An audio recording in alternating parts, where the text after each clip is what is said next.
T minus 50 seconds.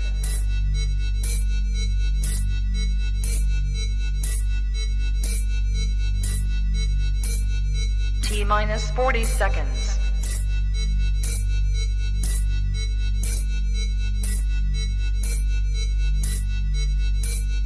T minus 30 seconds.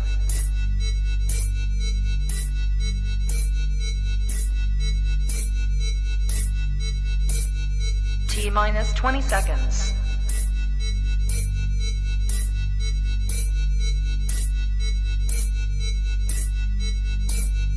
Ten, 9, 8, 7, 6, 5, 4, 3, 2, 1, 0.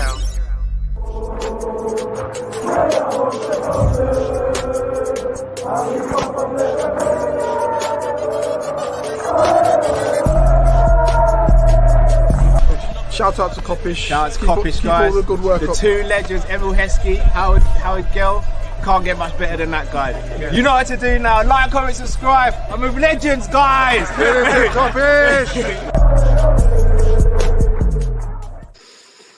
Good evening, lovely people. Hope you're well and welcome to another Kop-Ish Call-In live. This is now changed from a weekly show to a monthly show. So as always, guys, we are delighted to be doing this. It's been a while since we've got to chop out with you guys, and there is a lot to talk about when it comes to Liverpool Football Club. As always, when we get behind the mic, please make sure you subscribe, comment, and like. Drifty, how you doing, my bro? I don't actually know, you know. I don't actually know, bro. And that's just me being completely honest. I don't know. I think I'm all right, but yeah. I don't know how to feel. I'm worried. I'm still worried. I know I've been saying this for the last 4 or 5 months. I'm still very worried about Liverpool. And now all this other madness that's come up in the last 24 hours as well is, I know it's been hushed, but at the same time, we don't really. But I'm not even going to speak on it because, like an idiot, I come out and said that Hendo would never leave, and we saw how that turned out. So, yeah, I was going to get this out of the way from early. Shakur, I saw what you lot did to Matt the other night. You know, I'm too long in the tooth for that. So Shakur, big up for the super chat, but you know I'm not reading these names out because I ain't getting caught out like that. But big up yourself, Shakur.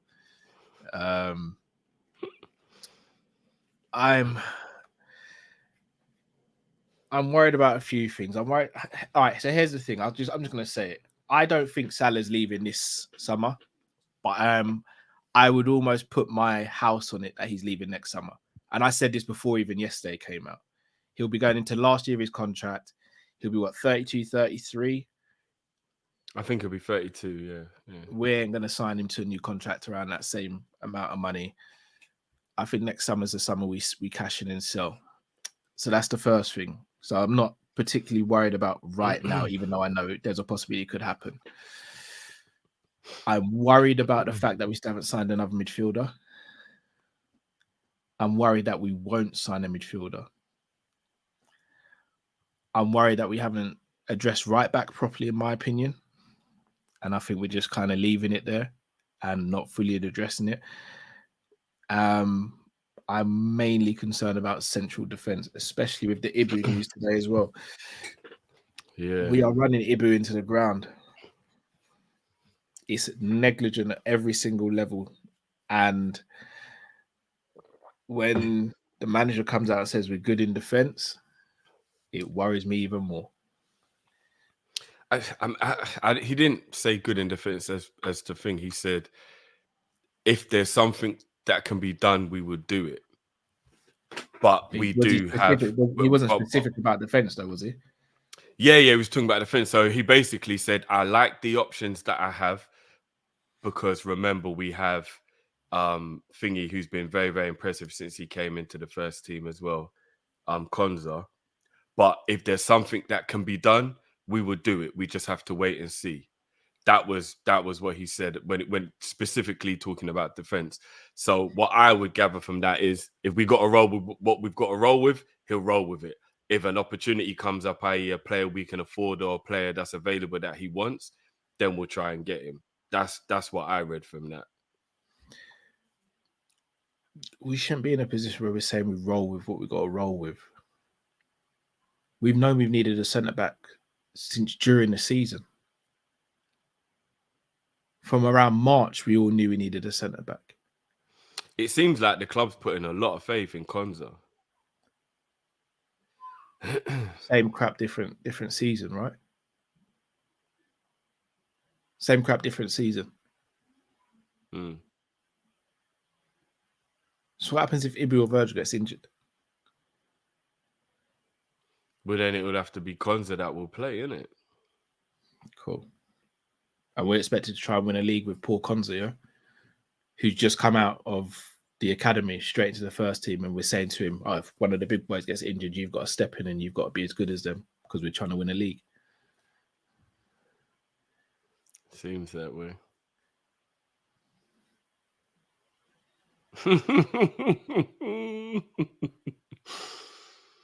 I really see you like this still. Because I'm just... Shall I tell you what it is, Drew? You've not seen me like this because I didn't think we'd get to a point where it's so silly what we're doing. And I use it as an example, Drift. If every time I see you, I go, Drifty, you know what? I was on one, you know? And you say, oh, have you taken it to be checked? And I go, nah, I'll take it next week. 52 weeks later, I come to you and I go, Cal, so I go, Drift, my car's still playing up. And you go, for the 52nd time, you go, have you taken it to be seen yet? And I go, I'll do it next week. In your head, you might not say it, but in your head, aren't you thinking, what a stupid little dickhead? No, I wouldn't think you're a dickhead, but I would be like, yeah, you should though. No, you should. This is a bit stupid now. You should be taking No, you should think that, Drift. You should think that because on the 53rd week, when the car breaks down and I go, Drift, I can't believe the car's broken down. You go, but the last 52 weeks, you told me you were meant to get it checked because it's been playing up. We're a joke. We're becoming a joke of a club. We've seen so many other teams make mistakes, and we are intent on making those exact same mistakes.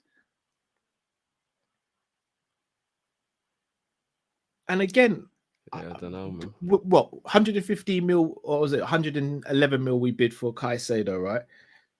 20 mil out of that, let's say, for Endo. No comment about that. No further comment. So you're still left with about 90 mil, yeah? So we can't even use the excuse of there not being money there because we've seen the bid going. So what if they knew Caicedo was always going to go? Nah, Drift. We're not doing that. But when it comes to like if they said we've inquired about Caicedo and inquired about 115 mil, then yeah, I'm going to sit there and go conspiracy all day. When you make a bid, that's not conspiracy. When a team's agreed with you, that's not conspiracy. No. I don't think it's a conspiracy. I'm saying, what if it was a smokescreen to look ambitious when they knew that he was always going to go Chelsea, so they'd never have to actually spend the money? Then all of them are to blame, but I don't think that's the case because we're not going to make a situation like that because it makes no sense. If you're going to do that, you go higher for Lavia. There is no reason why we go and bid 110 mil for Caicedo, knowing that it could come to fruition. Like we're a club that don't bid unless we get an okay from the player. We ain't doing that. No, I agree with you. I'm just playing devil's advocate. There's no devil's advocate here. We're just moving stupid. If we've got 90 mil to spend and we need 2 players, I'm sorry, that's plenty of money. Yeah. The money can't be the issue anymore, I guess. Bro, Kone's what, 35 mil euros? Here's the thing, though, Cal. That's 30 mil pound. Bro, we can get a centre back for 60 mil on this market, 100%. Who though? All jokes aside now, who actually would you? And that's who we could still get for 60 mil. Artur Tierti, who's the Belgian player. We could have got Lukeba. Hinkapi, bro. There's centre backs out there, but again, you're asking me these questions, brother. I'm asking you these questions, but we've got a scouting network that's meant to be one of the best in the world, no? But all you have to do is go on Football Manager and you can find out release clauses, bro. No, Drift, let's be real about it, bro. I knew about Szoboszlai's 60 mil release clause from Football Manager. What, am I a world-class scout now? Am I Schmacker? Am I Schmacker now? Am I Callum Schmacker now because I found out a release clause, bro? We had a few things we needed to do this summer and we ain't done it. We ain't done it. And I don't want to hear the excuse of, oh, homegrown, we've only got one non-homegrown spot. You bought Endo and you gave Adrian a new contract. Sort it out, bruv. Sort it out. And you know what concerns me the most? The fact that Klopp, Linders, and Schmacker, in my opinion, went into this window only wanting 2 players, 2 number 8s. That's bloody concerning. That is bloody concerning. Because all of us could see we needed more than just 2 8s. That was before Hendo and Fab went as well. So if and when we win nothing this season, would you turn around to say Alisson, who's the best goalkeeper in the world, and say, oh, sorry, man, we just wanted to try something and it didn't work? Would you say to Trent? Would you say to Van Dijk? Would you say to Salah? Would you say to all these top players who could be at any other club in the world winning stuff on a consistent basis because we've been negligent for years and even more so this summer? What do you say to those players then? We can't, as fans, sit here and go, they should be a bit more loyal and stick around. No, the hell they should. The club's not being loyal to the players in this instance. As a club, you're meant to have the best working environment for your players to thrive, right? We're not doing that. We're absolutely not doing that. But hey ho, if I say these things, you get called negative. And when it goes bad, no one says anything. Ta-da! Happy days, eh? Let me hit up some of these supers before we get into the people, because I know this is going to be a fun one. I know it is. Matt's hairline asked Matt the score when me and him played FIFA. Oh, I wonder if that was real. If he actually did beat him. We will. We'll definitely ask. Mohammed, hi boys. Do you think Endo will need to be injected with Compound V to compete in the Prem? Also, no way Mo is leaving this summer. I'm not going to talk on the Mo thing because I don't want to jinx it, but yeah, I don't think Endo will have a problem in terms of the physicality and the rigors of the Premier League. For me, there might be a technical deficiency though in terms of what we need. I think it could be the pace of the league, but I think you can catch up with that. That's what I think might catch him off guard a bit, the actual pace. A lot of players come to the Premier League and go, bloody, I didn't realize how quick it was. I would agree with you if he wasn't coming from Germany, bro. I genuinely believe the German league is the one league that, even though you could argue it's very attacking and it favors the attackers, as we've seen with players like Sancho in that, to play in the German league, you have to be on your P's and Q's, especially midfield, because the league is very fast moving and a lot of the teams do play a high line as well. So I don't think it will be a case of him being too slow for the league. I do worry, though, there might be a technical inefficiency there. No, and when I say pace the league, but I even mean mentally. Like overall, you know, when something's like, whoa, like, and it feels like it's passing you by a bit. Not even like how quick your legs are, just like, oh shit, like, but you can get used to that and catch up with it. Do you get what I mean? Mm. Like, that's not something that is like a long-term problem, maybe. Big up Promo says Salah should go. He would be mad not to. Also, Klopp is deluded if he thinks we have adequate depth. Getting tired of him, honestly. I don't think Mo should go on that part. It'd be mad not to if you're talking about his wages. I get that. But I think that Mo has still got some things that he should achieve for his legacy in Europe and the top league.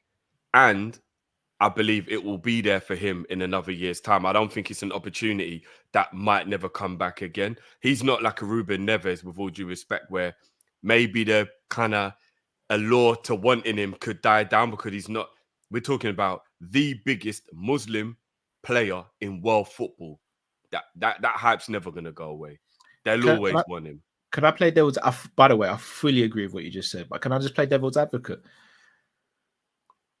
Football's a very short career drift, and with all due respect, and I pray it never happens to any footballer, let alone Mo. Your career could go in an instant. Like it genuinely can. Do you not sometimes just have to take the opportunity? And I think this summer's kind of changed people's perspective, because everyone used to cuss players for taking the money and stuff like that.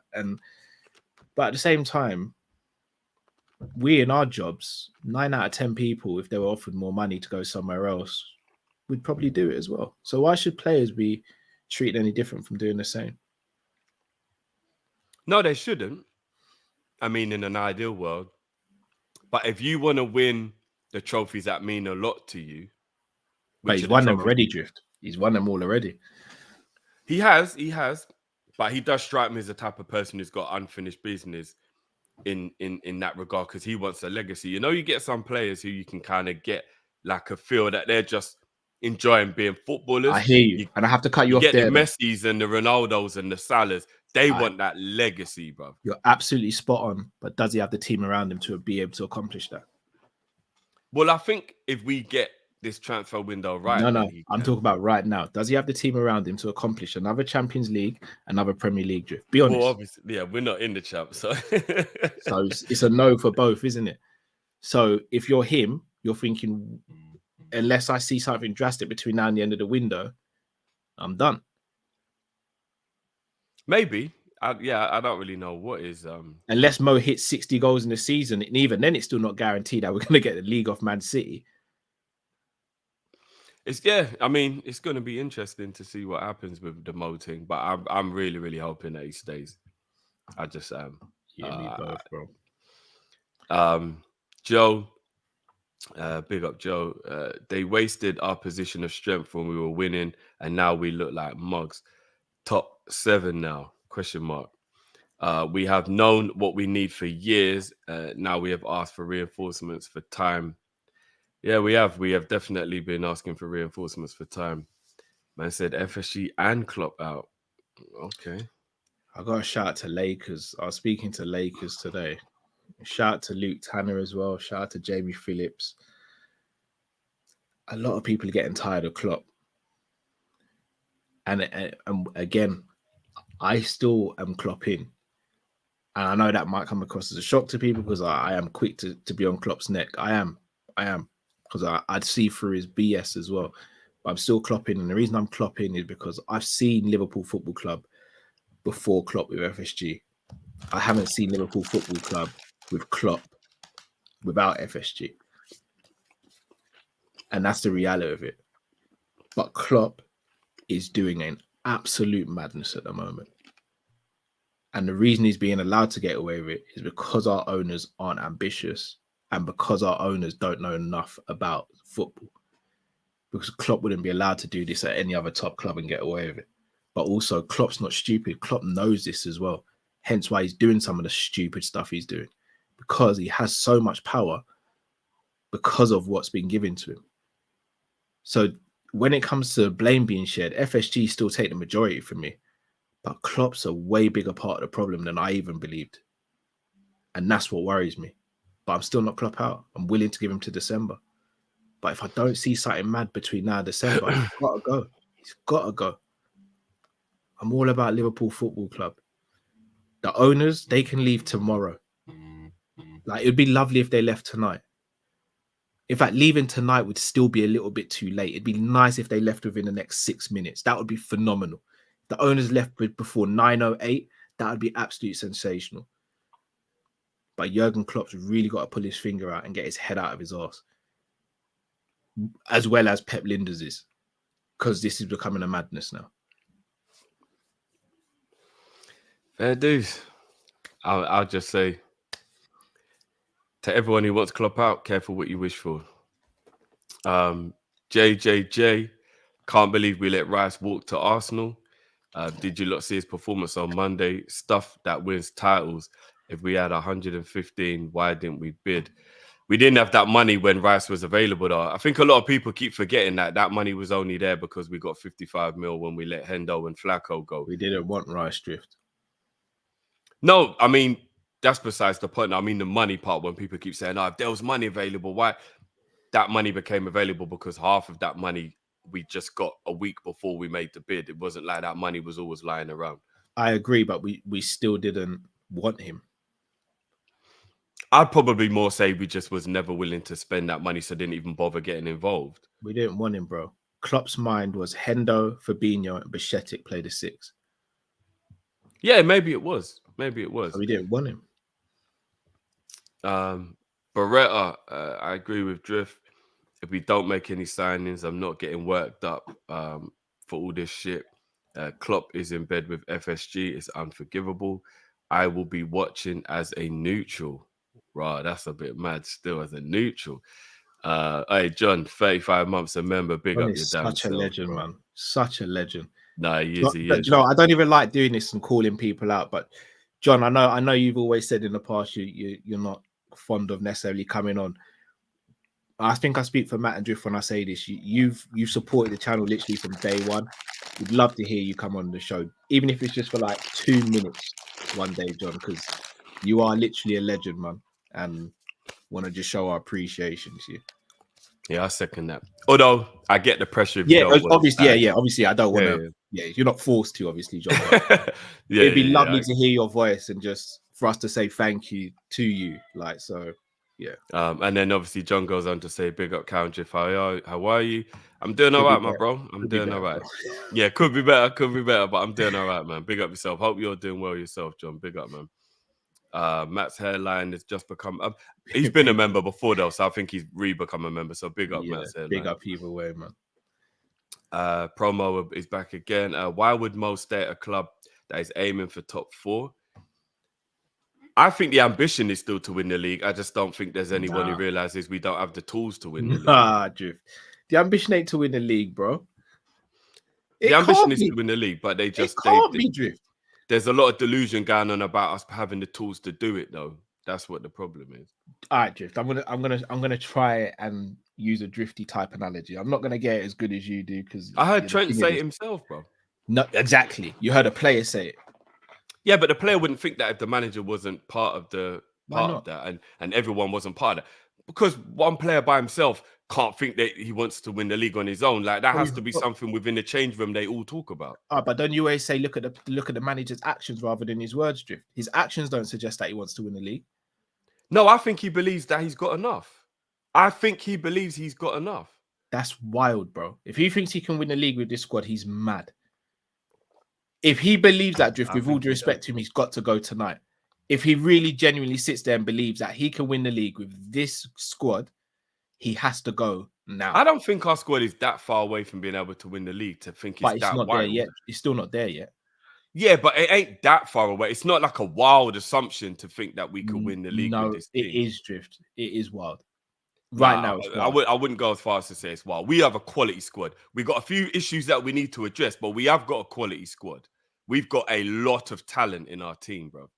A lot of talent. We got a lot more talented players than most of the other teams. Not all of them, though. No, not all of them. But we've just got a few holes that could end up being our downfall. But for the most part, we still have a lot of brilliant players. Gaping holes, bro. I don't know. I don't know how I feel. I change from minute to minute, from hour to hour, to day, if I'm being honest. I'm on an emotional Liverpool roller coaster at the moment. That's what I'm on, and I don't really know when I'm going to get off. Big up Joe again. Says, what kind of manager chooses to not spend when the money is there? Look, I don't know if it's...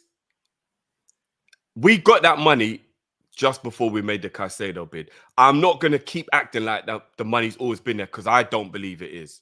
I really don't believe the money is always there. The money has been there since Fabinho and Henderson left. So again, when did they leave? Because I don't want to just start acting like, yeah, man, FSG are always willing to spend money, because they're not. No, we know that. But when did those players? When did we have that money from? It's been about 3 or 4 weeks now. That is an issue. I agree with that. That part's an issue. That And I part's an issue. mean, we say he doesn't want to spend it, brother. He went out and handpicked Endo. Endo was his handpicked choice. No, Endo. apparently Nope. Schmacker brought it to him and he was like, yeah, I'm on it. Apparently that's what happened. So he's still Because he's admired the player. His handpicked choice. Well, handpicked would mean he literally went, go and get me that you. That would be handpicked. If he literally was like, yeah, go and get me him. Well, he effectively did, bro. Look, we don't know. Endo might end up being a good signing. That part we have to wait and see, innit? Honestly, we do. That's why when it first happened, I was livid. But I have come around to the idea of like, we actually have to give the guy a chance. We actually do. We can't just be acting like this guy is some dead food player and we haven't even seen it yet. Never said he's dead food drift. No, but Never to say said there's that. a gaping hole in the team, I know one of the positions you mean is DM. Like Yeah, of it's course. DM and centre back.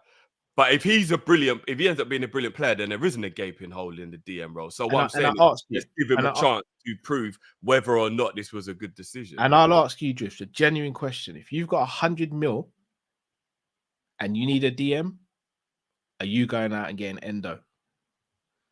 No, I wouldn't.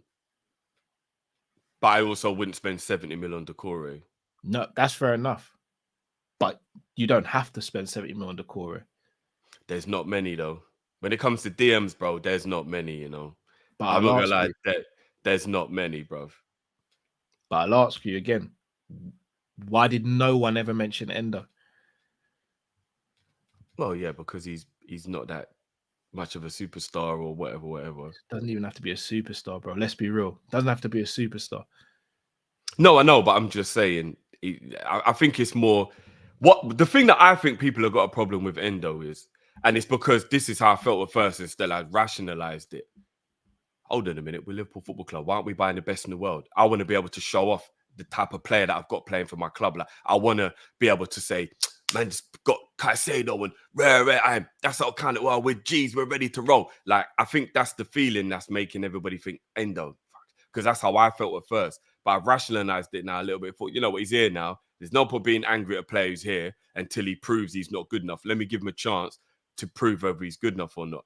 I think that's what the problem is with a lot of people. And that's fair, because I was there myself at one point.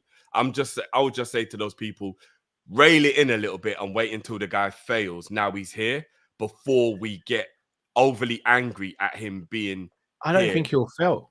Here's the thing, Drift. I don't think he'll fail. I just don't think he'll be of a level where we need him to be. And again, I know it's going to sound harsh, but we need players who are either world-class or just below world-class. So, and this is I don't have a problem with Endo. I don't even think Endo will fail for his ability and what we as fans see him as. But he's not world-class and he's not close to being world-class. I don't think we'll ever sit there and think Endo's going to potentially be world-class one of these days. And no, that's the issue. I agree with you. Whereas, brother, I can go through the rest. Bro, hate him or love him, no one can sit there and say there aren't signs there that Nunes could be world-class. And I'm saying that as not even Nunes' biggest fan.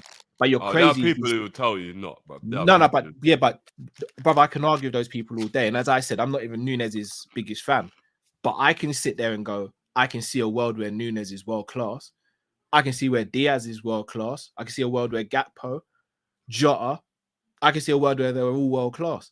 I can see a world where McAllister's world-class. So Bosla is world-class. Thiago's already world-class. I can see it. Well, Trent's already world-class. Virgil's already world-class. I can see a world where Kanata is world-class. I can't sit there and say that about Endo. So respectfully, if he's not world-class and he's not close to being world-class, and I don't think he will ever get there, then respectfully, what we doing? I hear you, but I do believe that there are some times though when a player can be very good at working within the system. And I'm hoping that's what Endo is. We had quite a few players over the years that weren't world-class ballers, but they worked well within the system. And that's what I'm hoping happens with Endo. That's all I'm saying. I'm just saying I'm going to give the guy a chance to prove to me that I was being reactionary and I wasn't being right. And then if we all end up being right that he weren't good enough, then fair enough. But I'm going to give him a chance before I jump into that mindset. That's all I mean. Kai, yeah, sir. If I butcher that, apologies.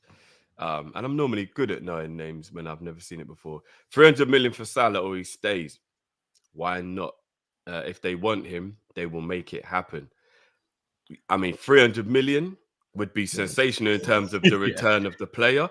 But I'll be honest with you, other than Killian, where do you go with that money? Because you can't replace Mo. So I don't know. It's a difficult one for me on that one. But yeah, 300 mil, you can't say no to 300 mil. You just can't. This was again what I was going to remember. We spoke about this earlier in the WhatsApp group, Drift. Do you now see why I was even more adamant at going and getting a Musa Diaby this summer now? Because now, I mean, If now anything happens, we're reacting. Now we're reacting as opposed to being proactive. Because if Diaby was here for a season and we lost Mo next summer, we could sit here and go, right, Diaby may not be as good as Mo, but he showed signs that he could take off the mantle. Let's keep Diaby here and let's go and get someone a bit more experienced who's willing to rotate with him. Whereas now, what are we going to do? Say, oh, it's cool, we've got Ben Doak. Poor Ben Doak going to be the next person now. Is that what we're going to do? Yeah, don't. I don't. Not even to you, Drift, because I'm asking this question myself. Name me a left-footed right winger we can go out there and get next summer. But there's none. I've actually been. Who's of a level? Yeah, I've actually been scouring my brain. Exactly. And there is none. There are no right wingers in world football that even remotely come close to Mo Salah. The only one's that's, if I'm going to be real, the only one's Saka. We ain't getting Saka. And he still ain't on Salah's level. Not yet. He's not. He has the potential to be on Salah's level. He's not. We ain't ever getting Saka. We're not sniffing Saka. Pause. The only player that we could get that would maybe make us feel a little bit okay, but it would still be like he's absolutely nowhere near Mo, would be Rafinha. I think that's the only player that I could be like, at least he's like a winger who's got that ability to be like an X-factor player. He won't get the numbers of Mo or anything like that. But like I said, there's nobody who's going to be able to replace Mo that I'm going to be satisfied with. But at least I'll know Rafinha is like an X-factor player where you'd be like, he can still do a madness and unlock a team and have one of those wild, crazy, sensational games or what have you. But yeah, there's nobody who's a right winger for me. You know what I mean? I see a lot of people saying Leroy Sané. Sané, quality-wise, is phenomenal. Mentality-wise, he ain't that guy. I'm just being real. And he don't really ever play right wing. He's more of a left wing or a central player. No, he does. He plays right wing a lot for Bayern Munich. I've never really seen him on the right wing for them. Yeah, probably plays right wing. I see him playing centrally or playing down the left for them. I mean, I don't watch them. He does both, but he plays a lot on the right wing. But mentally, but talent-wise, Sané's the guy. But mentality-wise, he ain't. He really ain't. We wouldn't be able to get him because I don't think Bayern would let him go anyway. I don't know if we'd come to Liverpool either. Well, yeah, and that. Matt's Hairlines, if we beat Newcastle, Wifey's going to get that Jason Love Leonard Pod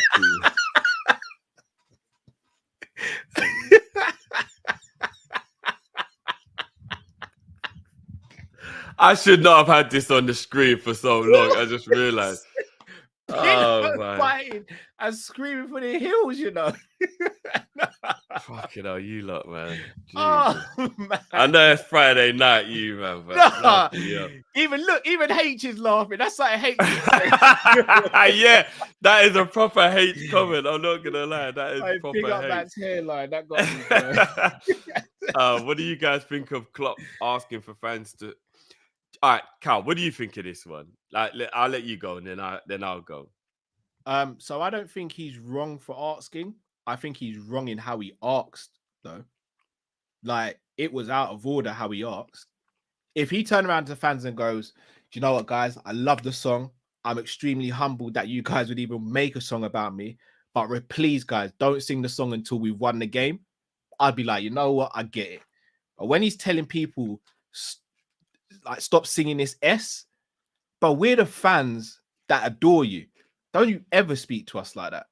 I don't care who you are. Have some respect, bro. Like, don't do that. Ask properly.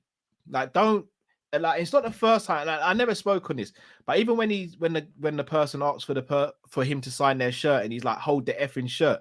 I'm thinking, bro, who are you talking to? I'll be real with you, Drift. You know me well enough to know I'm a very calm person. Where if someone speaks to me like that, I don't care who you are, bro. We're gonna have a situation. Don't speak to me like that. What if Stevie asked him that question? He said, hold the effing shirt. I'm gonna slap you in your face, bro. You think you speak to my child like that? You better be Brock Lesnar, brother, or be willing to scrap. I'll slap the contacts out your eyes, bro.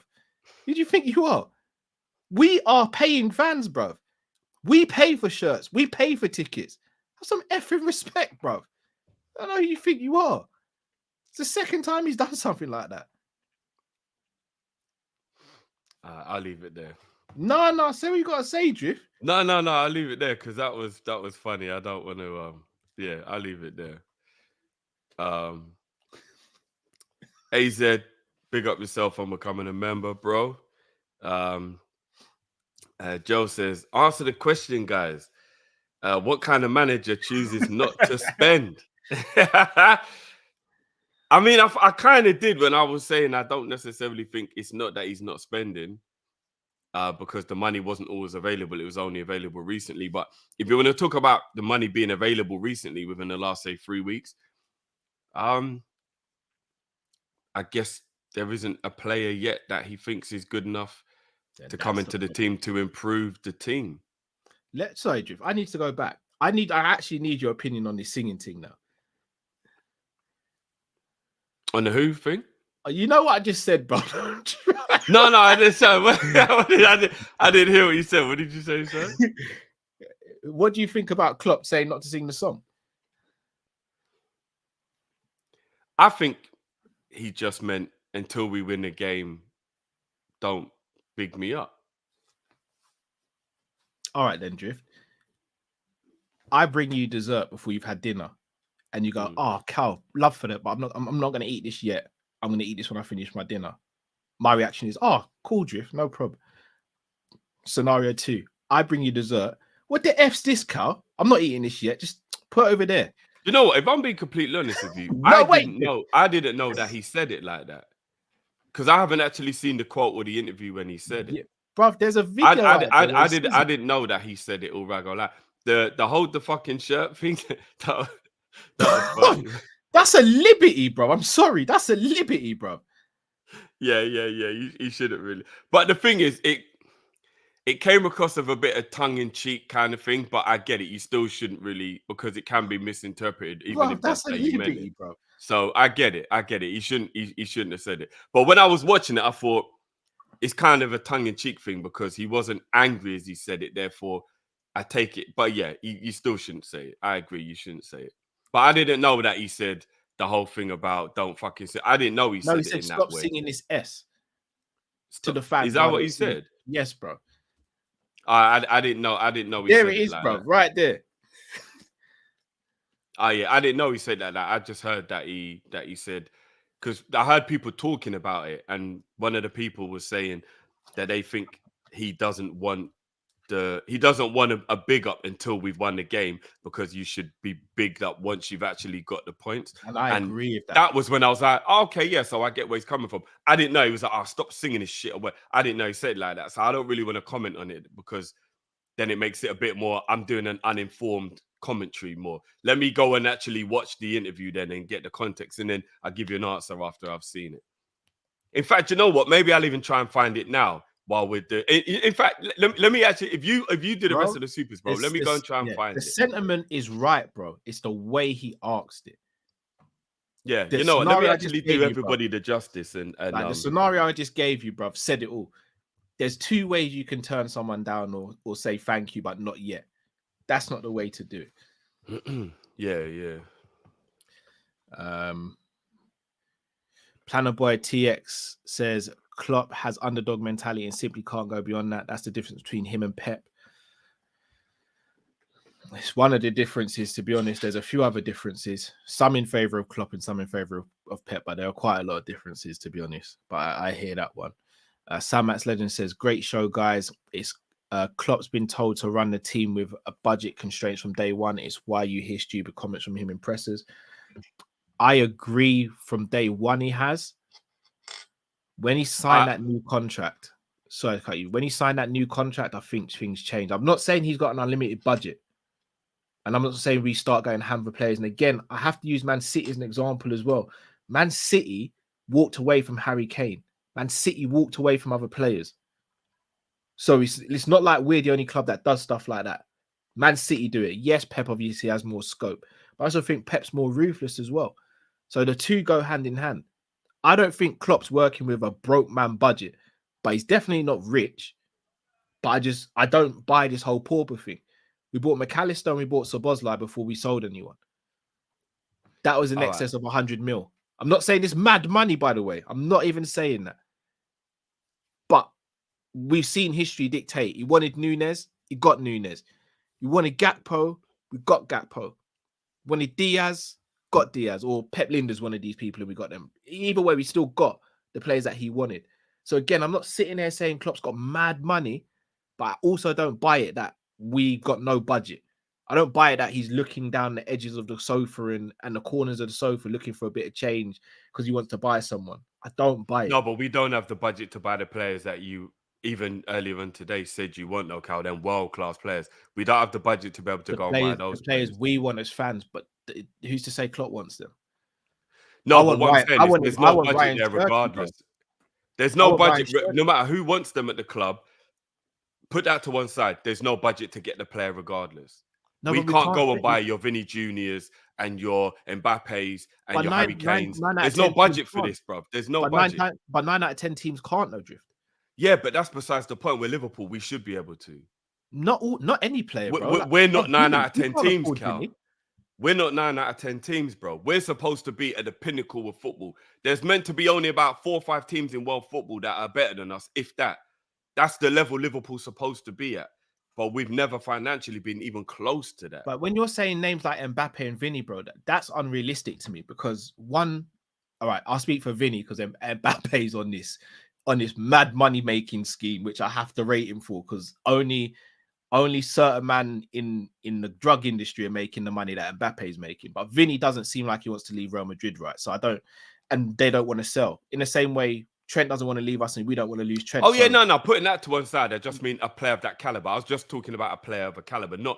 We'll never be able to take him off Madrid. I just mean a player in that caliber, a player that you know was a game changer. Liverpool don't have the money for them type of players, bro. We just don't. And we never will, regardless of whether we want him or not. We can't play in that pond, bro. You're telling me we couldn't sign Gavardio if we wanted to this summer? How much did he go for in the end? 80 mil, I think, or something like that. I might be wrong, but I'm going to say 80 mil. We could have definitely got him for 80 mil. I don't know, I don't think we bid 111 for Caicedo, bro. Yeah, but we bid that money for Caicedo after we sold Hendo and Thingy. If you think before that, which is when Guardiola only signed for City like a week and a half ago, 75 mil. Yeah, but they've been talking to him all summer, though. Everyone knows that. They've been talking to him all summer. Bruv, he came out and said he was a Liverpool fan. It was his dream to play for Liverpool. Yeah. But before Hendo and Flacco left, we didn't have the money for him, bro. We didn't. We didn't have a budget big enough to go for him. But we did have the budget after we sold them, which was about 4 weeks ago. And the funny thing is, even though he's an absolute bad boy, I still wouldn't quite put him in the category with the Mbappes and all that of like those world-class ballers because it's more potential you're buying him for than what he's proven. He had 1 full season at the top level. It's not like this kid's been like doing it for like 4 or 5 years or whatever. So I'm talking about like Harry Kane, Kylian. When those type of players are even remotely available, Liverpool just can't get involved in them conversations, and we'll never be able to with FSG as our own. We could have got involved in the Harry Kane went for 100 mil. Bruv, you know we ain't got no Harry Kane type money, bro. We just bid for someone who went for but bruv, this is an anomaly. I mean, like overall. Like, even if we'd have bought Caicedo for 110 mil, that'd have been the last time we did it for the next 5 years. It won't be like next summer we can try and do it again. Yeah, that would have been it, bruv. That would have been like, that's your lot, mate. We bust our whole load on Caicedo. You better hope he's successful because you ain't getting that money ever again. Not like Chelsea and other teams who can do this consistently on a regular basis. But no one's asking him or the club to do that on a consistent basis because clubs that do on a consistent basis, like Man United and Chelsea, they still ain't winning stuff, bro. Yeah, but there's a lot more factors involved in that. But at least the club can afford it. Liverpool can't afford it. But why? We just can't, bro. So what? Because we can't afford the highest valued player, we can't compete. Klopp can't buy anyone else, bro. No, I never say can't buy anyone else, but we can't buy the world-class top-level players on our budget. That's just a fact. We can buy potential, but we can't buy the guy that's already there. We ain't got the money for that, bro. All right, but how many world-class players are at clubs that they actually want to leave? For a start. I don't really. Exactly. I mean, so if you can't get a world-class player, then you've got to go to the tier below. I believe we can get the tier below, bro. And how much would you say those type of players are? Between 70 and 90 mil, probably. No, we still can't shop in that market. We're not rich enough. We just bid 111 million. Yeah, a one-off, Cal. A one-off. I'm talking about in general, bruv. But if we can, essentially, there's no issue with FSG then. It's all Klopp's fault. No, because there is an issue with FSG because it's. But you just said we can shop in that market, bro. Now we can. We haven't been able to previously. One off. It's one player. Yes, this is why I'm FSG out. We can't go and do this regular. No, FSG. If we can't go and do it next summer and then January and then the week after that. I'm echoing what you're saying. This is why I'm FSG out. But we have it now, and even though we have it now, Klopp's still not doing it now. Yeah, but right now is a very isolated scenario. I'm talking about as a whole. This is a very isolated incident we're in right now. Hold on. Last summer we signed Nunes, right? Nunes will rise up to £85 million. We recouped 70 mil from player sales, though. Are you sure? Yeah. 70 mil. We sold Mane. Who else did we sell last summer?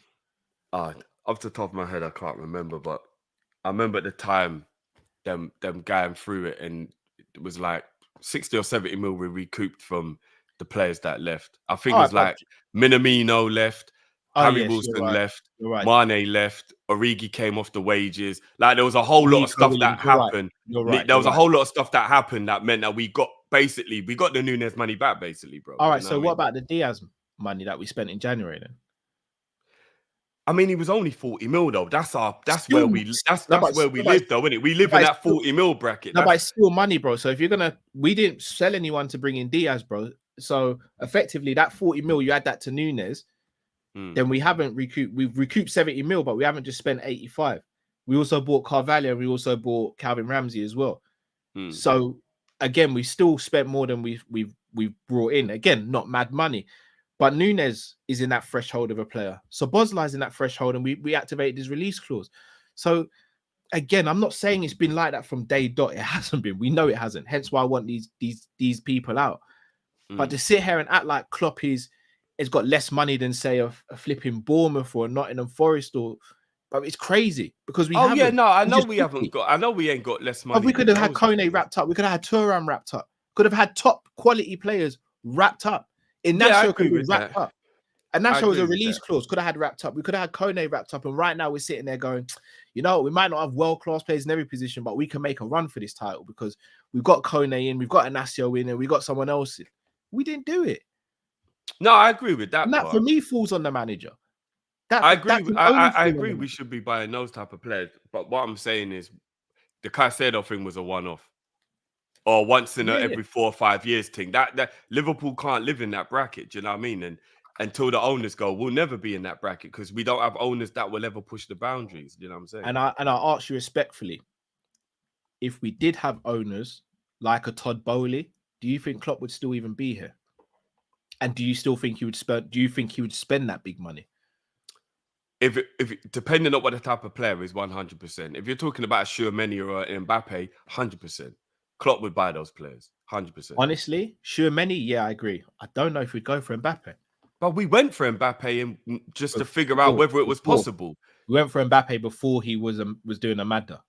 No, bro, don't you remember when that whole Mbappe 2020 thing was going out? Mbappe's family admitted, Liverpool sat him down and tried to figure and just realized it was too expensive.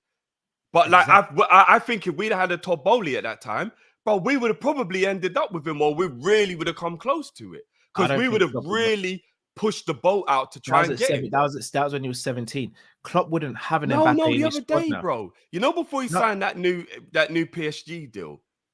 And we were thinking he's only got 1 year left on his deal. And that whole thing, like Liverpool tried to figure out whether there was a way. Don't you remember? Mbappe himself and his family admitted it. Yeah, Liverpool actually, but we just realized it was too rich for our blood. There was nothing we could do. I think that was when he was 17, bro. PSG gave him £1 million a week, bro. Do you remember? And then it was, we're definitely out of this argument. Can I ask you a genuine question? Genuine question. Do you honestly think Klopp would want a personality like that in the club?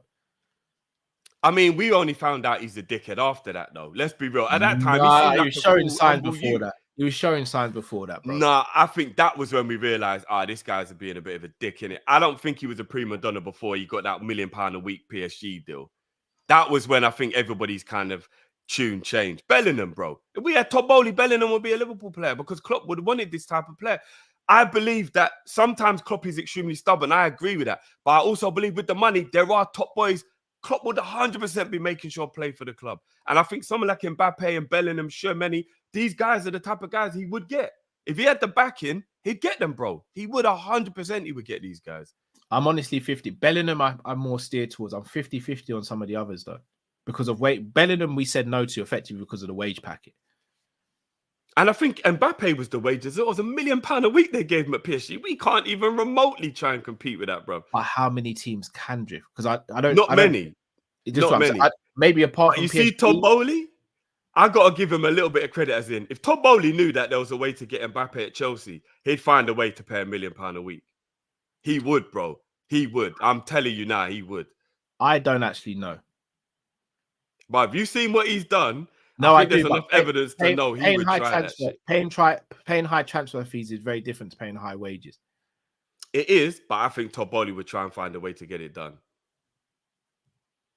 I hate the guy for what he's ended up doing to us with the whole thing, but you got to give credit where it's due, that, bro. Though, I don't even have anything against Bowley or hate him, bro. He did what he had to do. We would have what he had to do, but he's the ops. So, no, but we were. But I got to give him credit. We're ops to ourselves. I have to give him credit, though. Drift. All right, I got the one for you here. You really crave a tear and share from Tesco.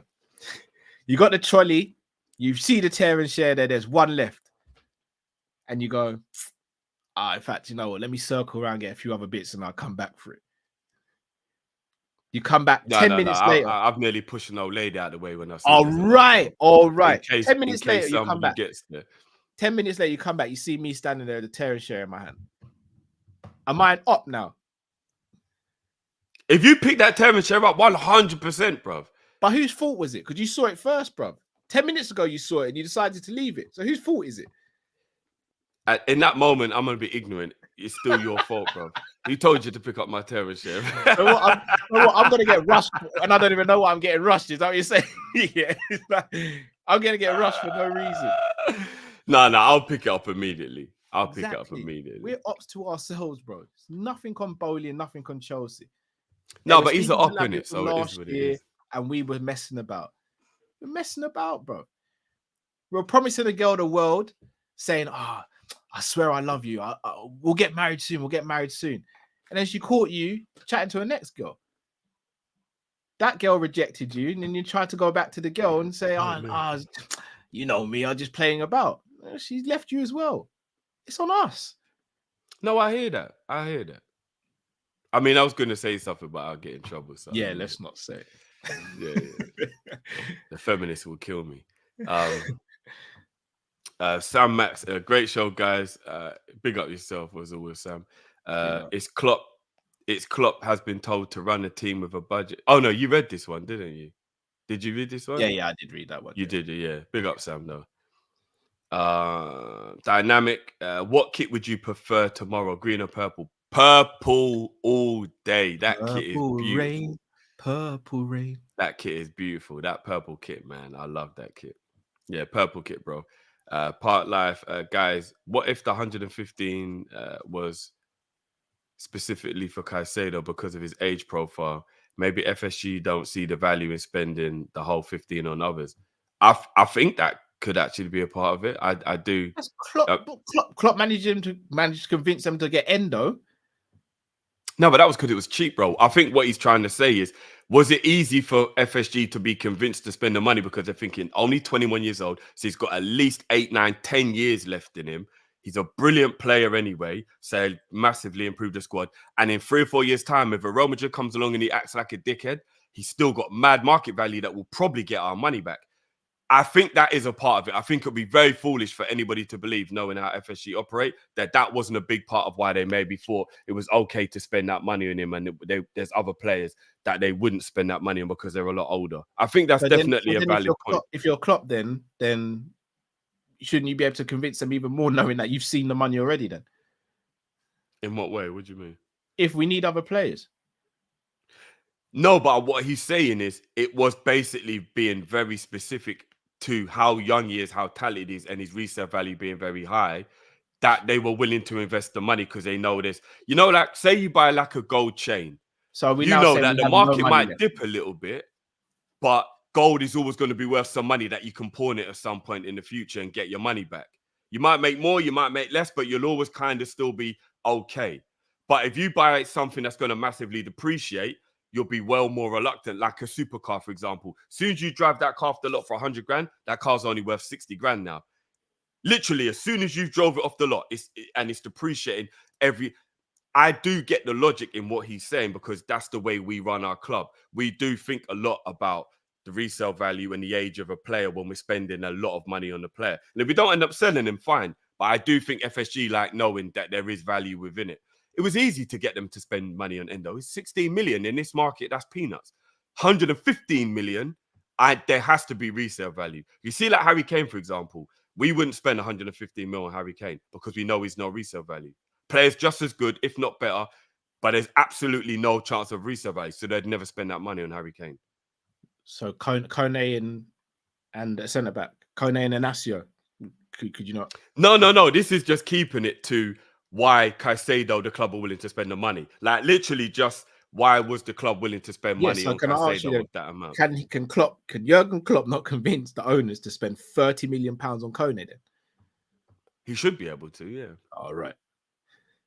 Because that's all. Again, let's not talk about everything else. Let's just stick to what part like I said. No, but that's what I'm not asking to go out and get another player that cost 115 mil. I'm saying we need a centre back and we need a midfielder minimum before the window shuts. Kone's there and Nacio's there. Can we make that happen? Yeah. Under the age of 24? We should be able to, yeah. We should be able to, 100%. All right, let's try and fly through these now. Big up everyone who's sending your supers. Big up everyone, because I know we've got to get the people in. To hear what makes you think if we get 200 mil from the Salah money that we would reinvest that back into the team when we couldn't even spend 111 million? I don't know if it would be reinvested for one, but you know what? There isn't anybody out there who can replace Mo. That's what I think me and Cal were saying is the bigger problem. Yeah. Like, I'll be honest, there's no right wingers in the world right now that are good enough.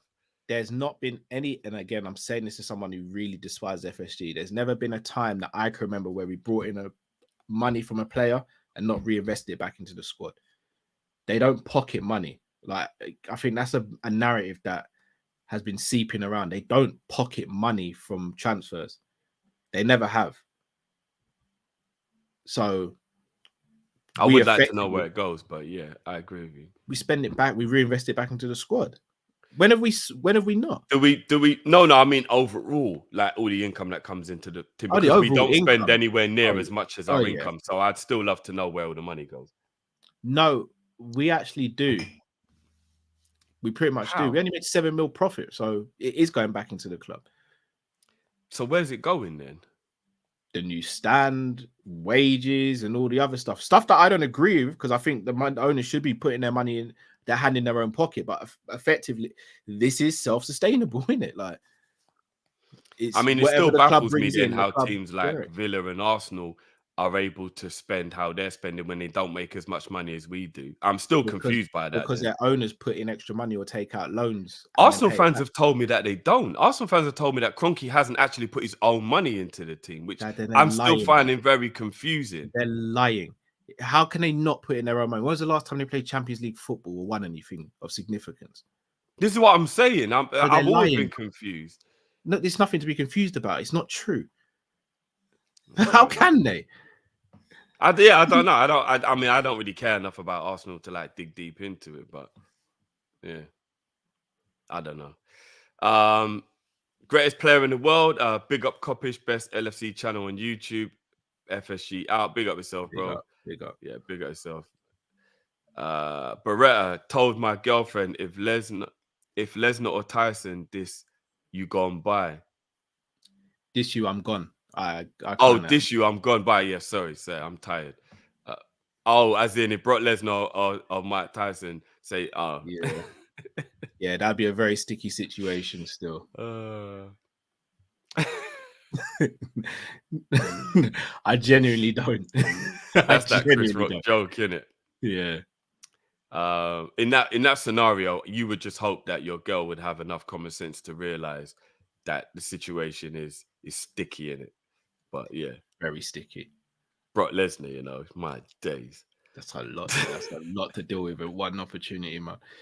You better land a perfect punch and be out of there. You better hope you land a punch of a lifetime. Because if you hit him and he don't move, it's long.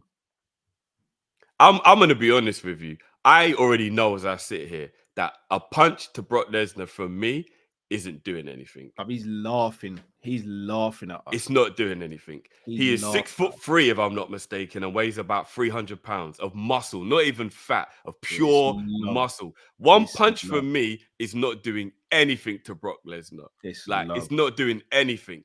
I'm gonna have to give him the hardest kick to the groin imaginable. That's probably the only thing man could do, bro. Hardest imaginable. It's just a bullshit. That's it, bro. Sorry, just on the topic of WWE, Bray Wyatt, rest in peace, man. Very sad news. Yeah, that very sad news, man. 36 is no age, man.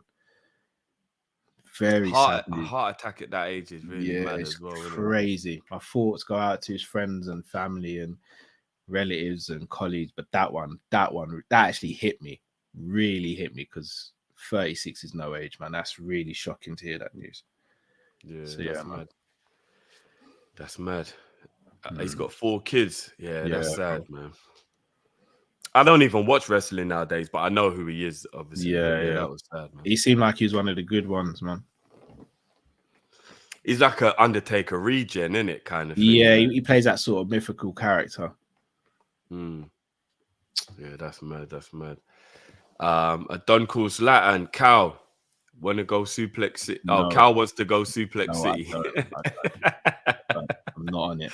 Who is that again? Was that That's Brock. That's Brock, bro. Oh, is it Brock? Who was I was thinking of Kurt Angle. I thought because Kurt Angle used to love the Suplex. Yeah. Bro, no, it's long. Brock's long, bro. Matt's hairline, bro. If we were not. Oh no, this isn't the same one. Wifey going to be sounding like Mike.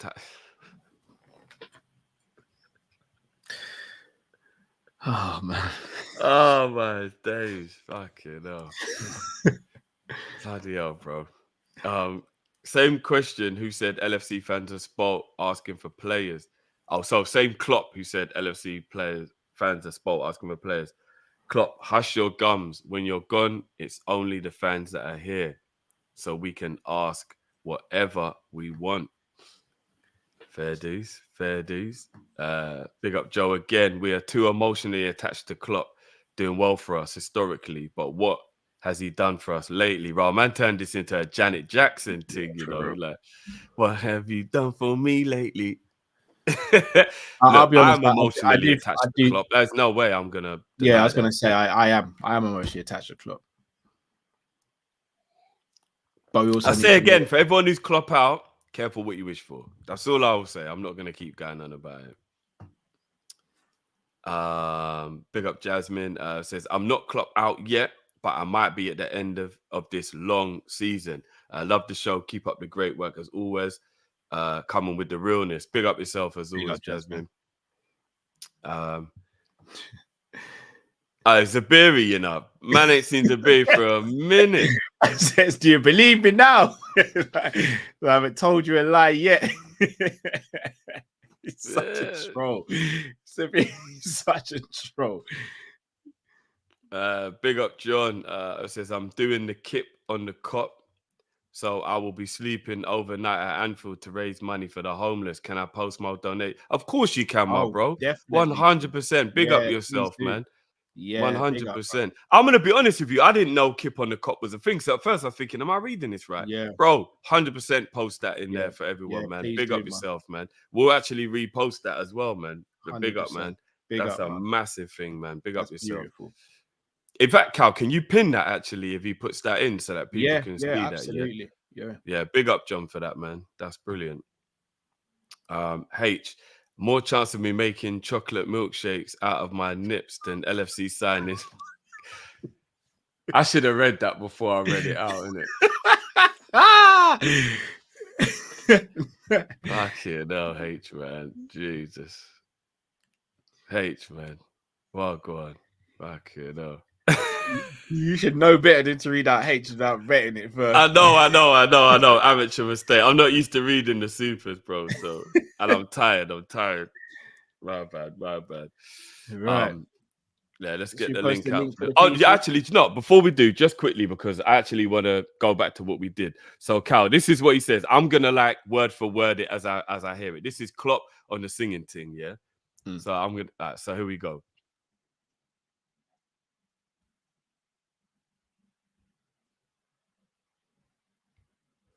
I have to say right now, all of the songs I love them, but my song, don't sing it. If you want to sing it after the game. Because obviously, while we're closing out the game, say we're 3-0 up and you start singing it, I'm like, guys, the game isn't over yet.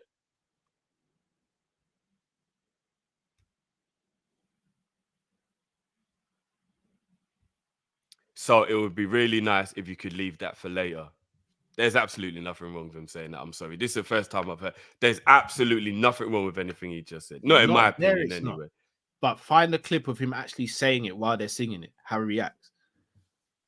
No, but I'm just going off of this press conference where he was asked about it because I'm guessing that's what everybody was talking about. I'm going off the actual video where he says, "Stop singing this S." What, like during a game? Yes. Oh, well, then that means that he's just worried about the game and he's in the heat of an emotional moment, then, bro. Say it, bro.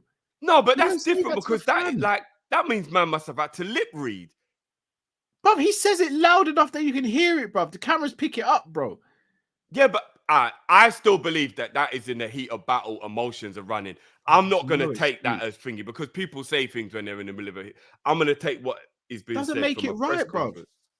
I'm not saying it's right, but it's very difficult for like if he's anxious about the game, he's like, you man, don't sing this shit like he's jinxing it or whatever, whatever. Jeff, how many times do me, you, and Matt have heated debates on here, but none of us ever resort to name calling or anything like that or being rude to each other? I mean, if he said don't sing that shit, I don't know, man. Drift, bro. I can't believe this, man. You're a stickler for people respecting and not showing bad manners as well. If anyone's got that clip, send me it. No, but what I'm saying is that's not directing at people generally. That's like being caught up in the heat of a moment scenario. But again, I'll watch it and then I'll make my my judgment on it. But based on that interview, I don't think there's anything wrong with what he said in that interview. Based on that interview, there's nothing wrong. Him saying that in that interview is nothing wrong. If someone's got the clip of him doing it during the game, send me it because it's a bit mad for me to like try and find it, looking for it. But if someone has it, then send me it. I personally need to watch it before I make a comment on it. Fair dude. When you see it, I hope you have that same energy for it, bro. Because that peed me off when I saw that. Again, I still believe in the heat of battle. It's very easy for things to like something like saying, "Oh, don't sing this shit" or whatever. I think that if he was like, "Fuck off all of you fans," I'll be like, "Whoa!" There's never a moment for that. But if he's like, "Stop singing this shit, man," because he's anxious and in the heat of the game, even that I'd need to see it. I still don't think that's that bad. But again, when I see it, I'll make my comment on it. Fair enough. Right, people. The link is in the chat for you guys. Come join us. Come join the party. What party? No, there's no party. We're gonna party hard. We're gonna party hard. And you know what? I think we'll have to say it from now, and we're definitely going to be sticking to it, or being as very close to sticking for it. It's it's quite late in the day now, guys. So Hold we on, will one be sec, sticking to the timer. You know what I mean? We love you guys and we look forward to this show, but otherwise we're gonna be here till like 1 in the morning. No, don't get yourself in trouble. Good luck. Good luck.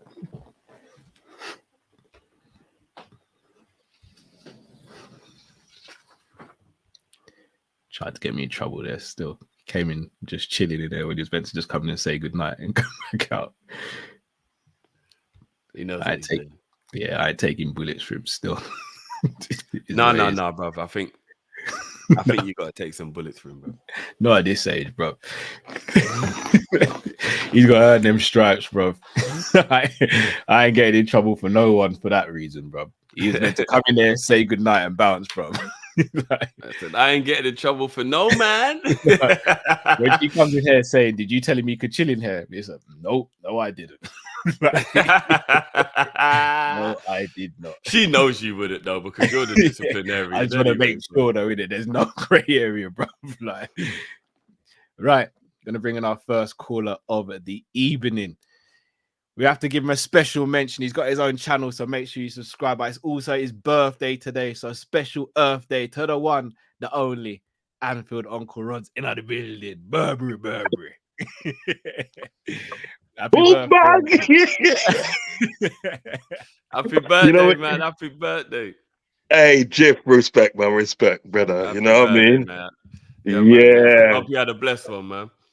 Yeah, it was all right. You know what they're saying? It. One more year upon the fuck of them. You get me? You know what? I always say it, yeah. Once you get past 25/30, you're just thankful you've seen another birthday. You know that's how life starts getting, you know what I mean? That's how life set up, you know. You're just thankful that God has blessed you to wake up in the morning. You understand? Open your eyes and you know what I mean, and do what you have to do. Every day is a blessing. That's what I always say.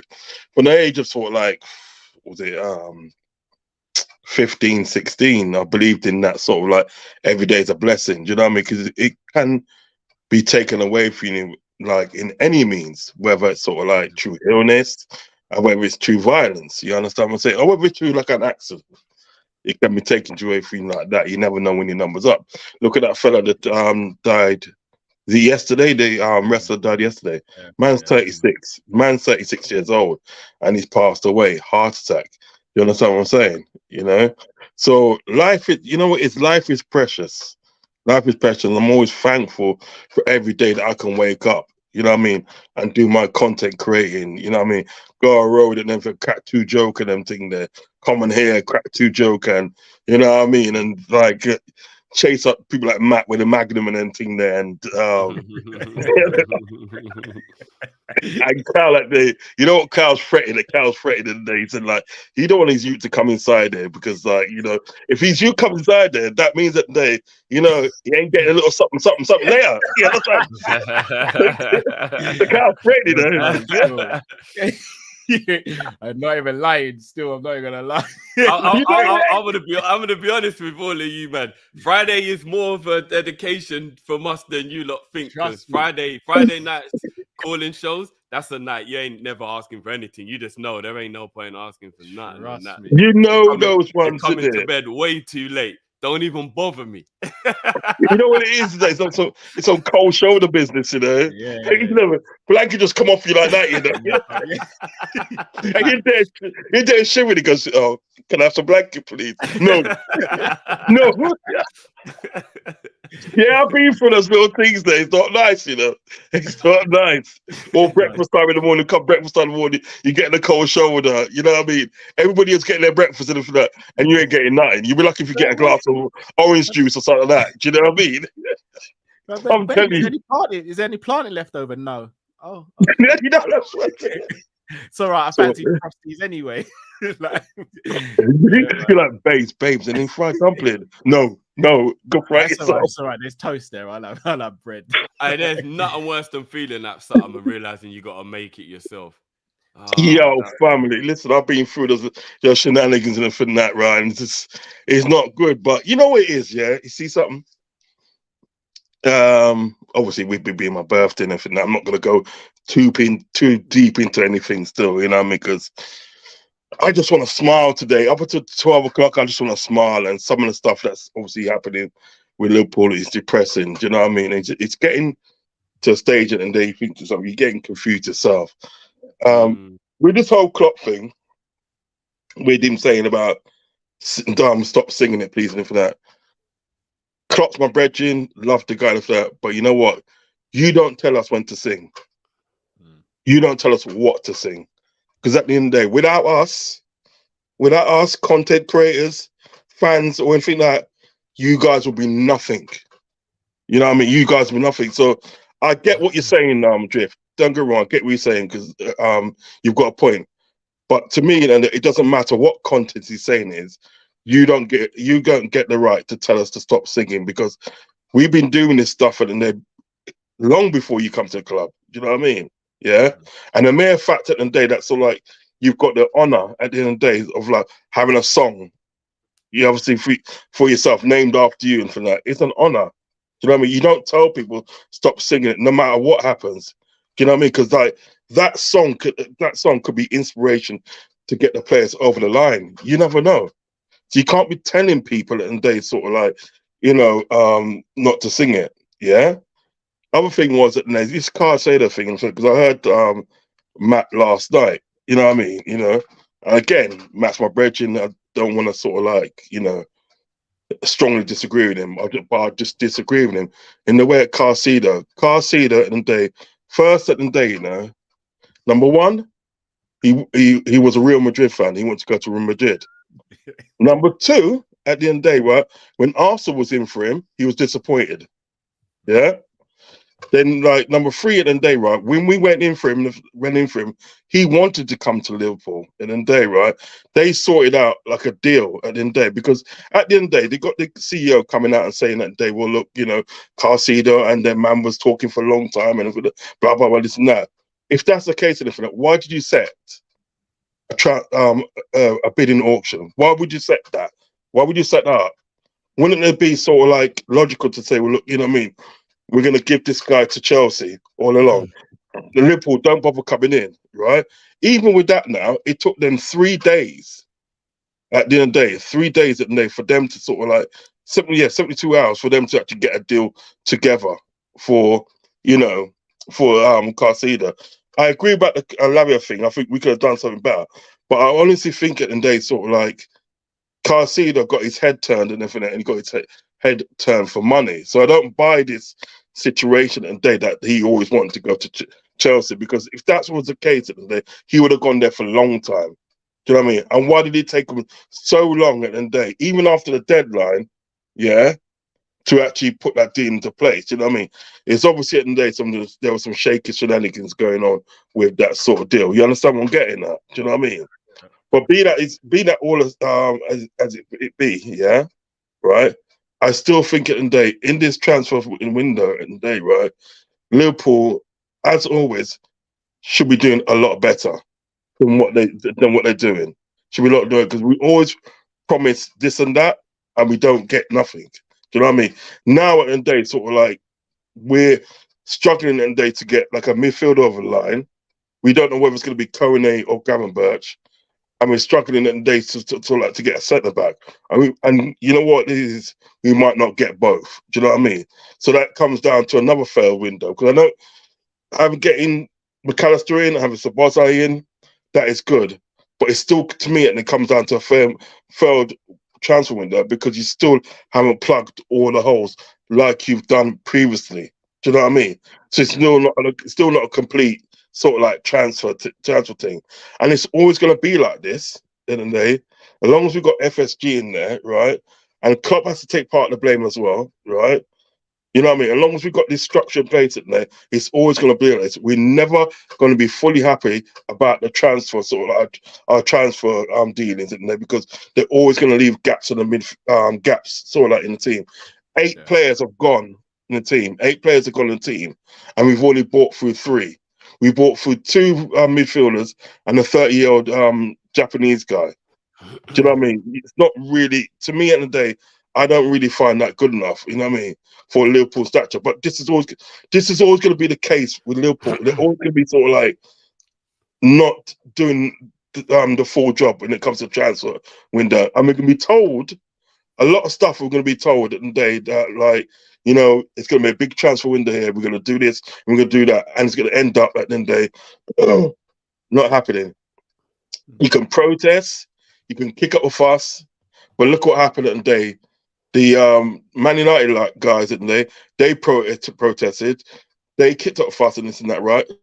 Look what happened. The Glazers are still there, and they probably still will be there because a section of the family want to sell, and a section of the other family don't want to sell, and they have to have a unanimous decision in order to sell the club. And at the moment, it doesn't look like they're going to get that unanimous decision to actually sell the club. So what's going to happen with the Saudis? They're going to sort of say, well, look, you know what, we're fed up with this. We're walking away. We'll go to some other club. Do you understand what I'm saying? So I don't know. With us, FSG, I don't really know where we go from here. All I'm going to do this season, I'm just going to sort of like watch Liverpool play football. I'm not going to expect anything. I can't expect anything because when we start expecting things, it never happens. But you know what, in the day, I'm a Liverpool supporter. I've been a Liverpool supporter for over 40 years, and I will stand by my club. But I won't expect anything. You know what I mean? And that's all I can do. I hear you. Well, Uncle Roz, we're going to let you go enjoy the rest of your birthday. Before you go, we've got to drop the beat for you, obviously. But yeah, man, you don't know what? Beta Juice is it. You have to drop the beat for your Uncle. Drop the beat. The real Dundada, you know? Yeah. Big up on yourself, man. Bless up to you and your family and everybody, yeah? Bless up. Man. Bless up, man. Happy birthday again, man. Big up, man. Yeah, big man. up. Thanks, Gifty and Cal. Bless up yourself. Big up, man. Big up. Let's big him up properly with the celebration.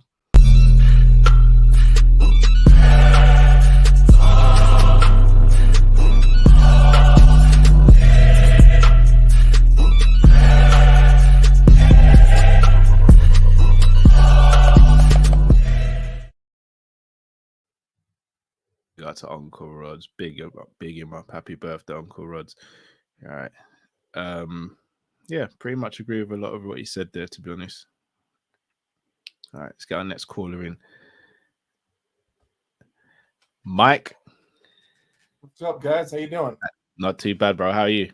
What's happening, man? As a person, I'm great. As a Liverpool fan, I'm absolutely awful, horrendous. I feel like I've been stabbed and left in the gutter after a mean mugging in a New York City subway. So, well, damn. Yeah. Good point. So, Mike, is this your first time calling in? I called in on a bunch of other shows. I called in on you guys probably at the end of last season. Oh, okay. Well, big up, man. Big up. Nice to have you. I think it might be the first time we've seen you with the mic on, though. Maybe that's what it is. Exactly. Oh, I used to hide my face, but now I just wear a hat to cover my hair. Everything's all good. Big up, man. Big up, bro. Welcome, man. What you got for us today, bro? All right. First and foremost, if your expectation is anything more than top 6, even at that, I think that you're delusional at this point with the current squad that we have.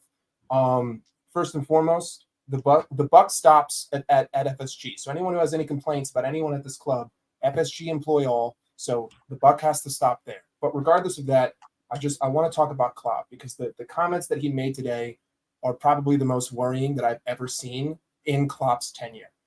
He made a point about having 6, 7, 8 quality defenders. I'd say that we have 2 at most. One of them only started 17 games last season in Kanate. Joe Gomez and Joel Matip have missed 100 games combined in 3 seasons. So I don't even know if I would qualify that as even having defenders. So you just said 6. I say we have 2, and I say we have 2 technically on the roster. We have 6, but 4 of those are non-existent. Robbo has been awful, except for the game against Bournemouth. I'd say he's been average at best, a 5 to 6 out of 10. Trent, obviously not a defender, more of an inverted role attacking right back. The main problem that I see with Jurgen Klopp and the main difference between him and Pep Guardiola is that Jurgen adapts his players to the tactics, whereas Pep adapts his tactics to the players. And one is better than the other, and it's not really difficult to tell because Pep has won 4 straight seasons. So at the end of the day, what we're seeing time and time again is no matter who we're buying, we buy Alexis McAllister an 8, but we're playing him as a 6, and we're just completely disregarding all of his offensive qualities. We buy Cody Gakpo. But you know what? We're going to play him as an 8 in the midfield because that just seems right, but it makes no sense. We buy Darwin Núñez, but we're going to put him on the left wing. You know what? Let's take Harvey Elliott and let's put him in the right-sided 8. None of his decisions make any logical sense. And now you're going to tell me that you want to start Kwanzaa and have that be your title challenging defender, a 20-year-old kid who has no experience in the league, which would make 4 essentially youth players in the entire match day squad. That's absolutely ludicrous. And so outside of all of that, Klopp has a lot of blame here. Not to mention 2 seasons ago, he said we didn't need midfielders. And then in January, all of a sudden, he's like, I'm sorry, you're right. So I think he's lost touch with reality a little bit. You know, he's got 3 major faults: tactical ineptitude, a loyalty to players, and an inability to sell them. Because, you know, honestly, if we didn't sell Jordan and Fabinho, I don't think we would have bought anyone else. And I don't think anyone here can logically say that would make us a title challenging team. But I mean, listen, overall, at the end of the day, all of our talent is up front and we have gaping holes through the rest of the team. Nothing is being done to address these problems. And to all the people who say big money this, big money that, I'm going to solve all your problems here right now. At the beginning of the window, you could have bought Ugarte for $50 million, not a big player, not a big name, not big money. You could have gotten Inacio for $35 million, not big money. You could have gotten Lavia for $50 million rather than, you know, doing that disgraceful bid, not big money. You could have gotten Thuram, you could have gotten Fiate. There's a whole laundry list of players at 60 and under that you could have gotten to solve these problems. And now we're sitting here August 25th and we're in the same boat, you know? So for all the things to be said about FSG, I think it's time that Liverpool fans really have an honest, objective view at what Jurgen Klopp is doing. Because if he has too much power, and if we have a lack of a sporting director, and he's the one calling the shots, then he's the one who thinks that this is a team that's capable of even getting top 6, which is delusional if you look at the rest of the top 5. Because, to be honest, we have maybe 3 or 4 players that get in any of those other teams. And, you know, that's honestly, that's even a stretch. You know, no one in our back line gets in another team beside Trent. Dom gets in any other team, and Mo gets in any other team. Every other player is a debate, and that's what concerns me. And finally, I know my time cut off there really quick, but I just want to say to all the people about this whole Mo thing, the big difference between us and Manchester City, KDB can go down and they can still win the league. They can win the league without a striker. They scored 100 points, but we can't do anything if Mo goes away. That's just that's lunacy, and that shows a flaw in the structure of the way that this team has been set up to not evolve and be sustained. But anyway, love the show. Big up, Mike. Sorry, Big up yourself, bro. I don't agree with some of your stuff, but I love the opinions that's totally what we're here okay. for, right? 100%. But no, love, man. Like, Mike, and you know, you're getting a lot of love bro. in the crowd as well, bro. Like the people in the comments agree with a lot of them agree with you, bro. So big up It's an yourself, opinion. man. It's an opinion. Nah, and bro, and the way you articulated it, bro, no one can cuss you out for it. We can agree to disagree and all that, but no one can't say anything bad about you, bro. 100%. Well, no matter what you do, we all support the same team. And come on, it's only love. So man. Thank you guys. Hope to see you again, man. Big up, bro. Big up. Big up. Bless Big up, up. bro. I'm gonna be real. Apart from, I think we'll finish top 6. But apart from that, I kind of agree with everything else. No, there's quite a few things that I disagree with regards to like how good we are as a squad and stuff like that. And again, it's just me. So I think we are better than every team in the league, squad-wise, apart from City and probably maybe Arsenal. I still think we've got a better first 11 than Arsenal if everybody's fit, but maybe their squad is better than ours if you look at overall. Other than those 2, I still believe we've got a better team than everybody else. Obviously, trying to win the league means those are the 2 teams you have to be better than, and that's what the problem is. But if you really want me to break it down like the way Dean was, I think a lot of our players get into a lot of the other teams. That's my opinion. But again, if you disagree, then that's totally cool. But I think way more than just a few players getting our team. Nobody's got a better goalkeeper than Alisson. I still think it's a struggle to find a better centre back than Verge, especially now Verge looks like he's back to his best. I think McAllister walks into almost all the teams all the other top 6 teams. I think Do you Soboslai. think we've got a better squad than Arsenal?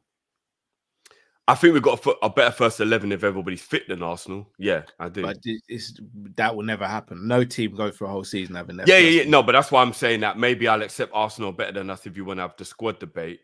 But in terms of like players who can get into their team, I know they look good as a unit and Arsenal are purring right now, but I still don't think many of their players get in the Liverpool team if everyone's fitting in. What about Chelsea?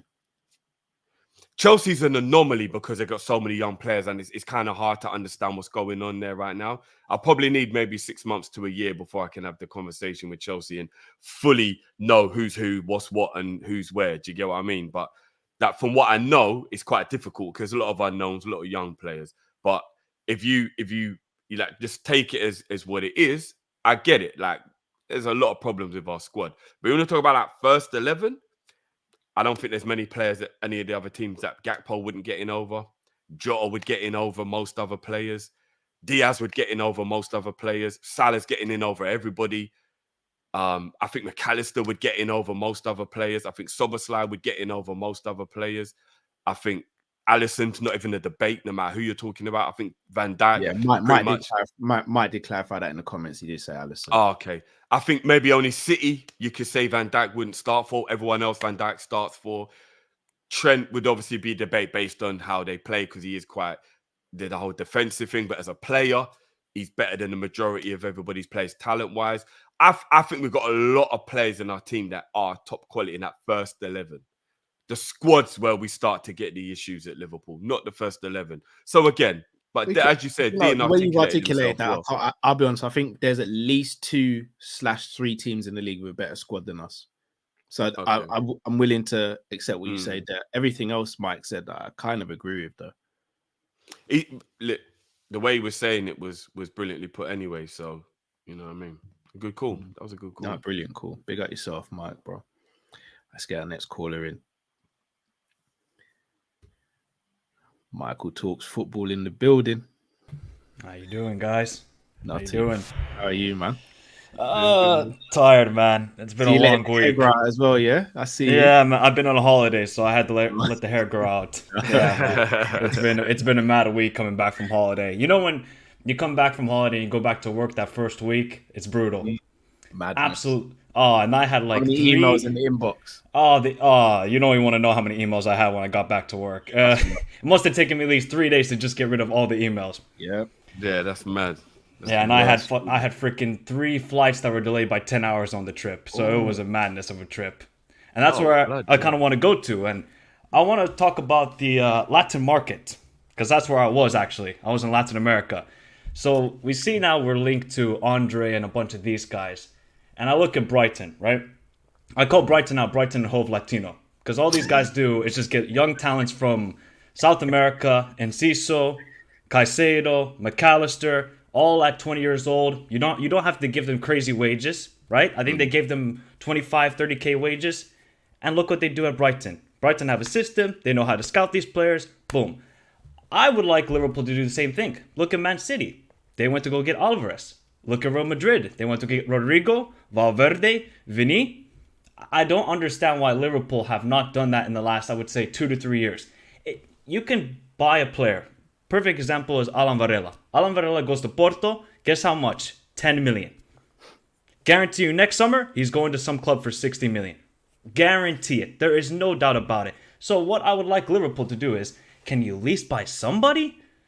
Like Andre for 30 million, okay, I've seen Andre play a couple of times. He's good, but I would not say he's 30 million worth, especially coming straight from Fluminense. No. There's a player at Boca Juniors. His name is Valentin Barco. This kid is absolute. I call him the Argentinian Zinchenko, because he plays exactly the same as Zinchenko. Left wing, left center mid, left back. He can play any of those positions. So that's what I would like to see Liverpool do in the future. I just need to see Liverpool turn into Latino pool. I need to see that emerge, because we see that now. We got Diaz, we got Nunes, although I don't know, Nunes doesn't really play as Latino. That guy plays like he's from Eastern Europe or something like that with the way he plays football. I mean, I don't know where he did not learn that touch in Uruguay. I'm telling you that right now with the likes of Suarez and Cavani. But that's why I just need to see Liverpool just, if we're not going to spend big money, can we just go into a different market, right? You're going to go to Lavia, put in 42, 43. Go get a player from South America. There's a lot of great talent now coming from there. And yeah, otherwise, I mean, Liverpool are just Fire Festival at this point. That's why I call us Fire Festival FC. We have no plan. We have no structure. You know, we're promising a Michelin star transfer window, and we're just getting Tesco meal deals at this point because we have no clue what to do. We're just going to the shop and just panic buying for everything. It's horrific for a big club like Liverpool to be acting like this. It's sad. It's sad. It really is sad to see where our club is going. I don't really like, even if we get the players, I'm still skeptical about this season. I don't think we can probably get top 5 in Champions League football, but tactically, I still think we're a mess. Just based on the one game I watched, which was Bournemouth. I didn't watch the Chelsea game, but the Bournemouth game, that first 15 minutes was probably one of the worst 15 minutes I've seen at Anfield for a very, very long time. So, I mean, it's not great, but you know what? There's always football. We will always support Liverpool, hopefully for better days. But if Salah goes, oh, we are finito. We are finito out here. But I want to know from your guys right now is what would you rate our transfer window right now if it ended? Because right now I would give it a 4 out of 10. Yeah, 4 out of 10. Because I think somebody said it in the stream already on the chat. Inacio, he was for 40 million release cost. Guess what? Now it's 60 million. Yeah. I don't know what these owners, I don't know what Schmatka, I don't think he's smoking vape in Ibiza. I think he's smoking weed or taking ayahuasca at this point. That guy doesn't have a clue what he's doing right now, running Liverpool as a sporting director. But yeah, I would say 4 right now. Now, if we could get like a DM like Kone, bumps it up to a 6. If we could get a center back like Inacio, then it bumps it up to a 7-8. But right now it's a 4, and I just want to know your thoughts about that, guys. Well, we'll chop that up now, bro. Again, well put. You know what I mean? I hear you, bro. By the way, guys, I bought this jersey for Cal. I blame you, Cal. Right? I saw the stream where you were shameless about Caicedo. I bought the shirt that he played, the first club he played at in Ecuador. I got the shirt, and now I'm stuck with it. Although. If we buy Hincapié from Bayer Leverkusen, he played for this club as well from Ecuador, so at least that works out. Yeah, I'm good. We're good then. There you go. Big up, guys. As always, the best Liverpool channel on YouTube by far. Bless you. Nah, appreciate that, man. Appreciate it. For that, G. Big up, bro. Big up. I got a lot of dirt on my hands from that Caicedo stream, man. Carl, I'm not gonna lie, I felt it for you. No, you didn't, bro. You and Matt were kicking me while I was down. No, we weren't, bro. We weren't. Bro. I carried you back to the car, bro. I was like, bro, come quickly, man. You carried me back to the car, bro, and then you pushed me back out while he was moving, bro. No, I deserve what I got, man. I deserve what I got. No, you didn't, bro. All jokes aside, I know it was fun laughing at you, but we were always gassed as you were. You just did it publicly. That's what the problem was. You did it publicly. Too far, bro. I went too far. Bro, no. You see that 36 minutes though? Like from like 1:48 in the morning to like not even 36 minutes. It's like an hour between like when I found out the news and when I streamed and that hour. If I could bottle that hour up and that happy feeling I got and sell it, I'd be a multi-billionaire, bro. 100%. You're right. You did do a lot because you said FSG to. And all right. I would have never said that, but yeah. all right. I know what I said, bro, man. I know what I said, bro. Man. In terms of ranking the window out of 10, yeah, for me it's a 4 out of 10 at the moment. You lot are gonna shoot me for this, but it is what it is. You know what I do. I like the controversy. I think this is a 6.5 out of 10 window, and I'll tell you why. Even though I know there are a few holes in this team that really need to be filled, and I know we're really worried about those holes not being filled, no pause on that either. I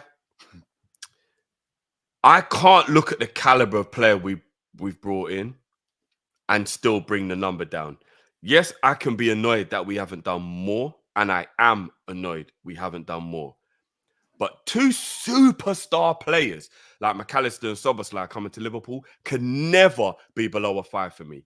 Never. The talent of those 2 players is so high that I can't just judge it on what we haven't done. And I think that's an extremely negative thing for people to do. And again, if that's what people want to do, then that's totally fine. That's what opinions are for.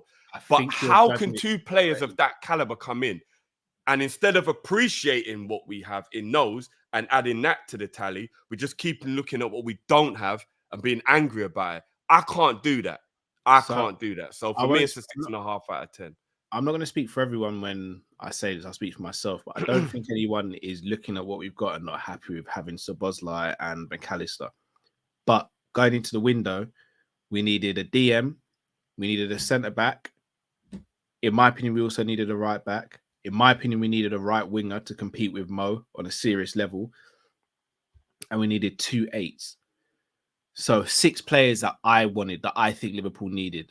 Maybe let's say 5. We've only secured 2 of those players right now. Not to mention what we've lost as well.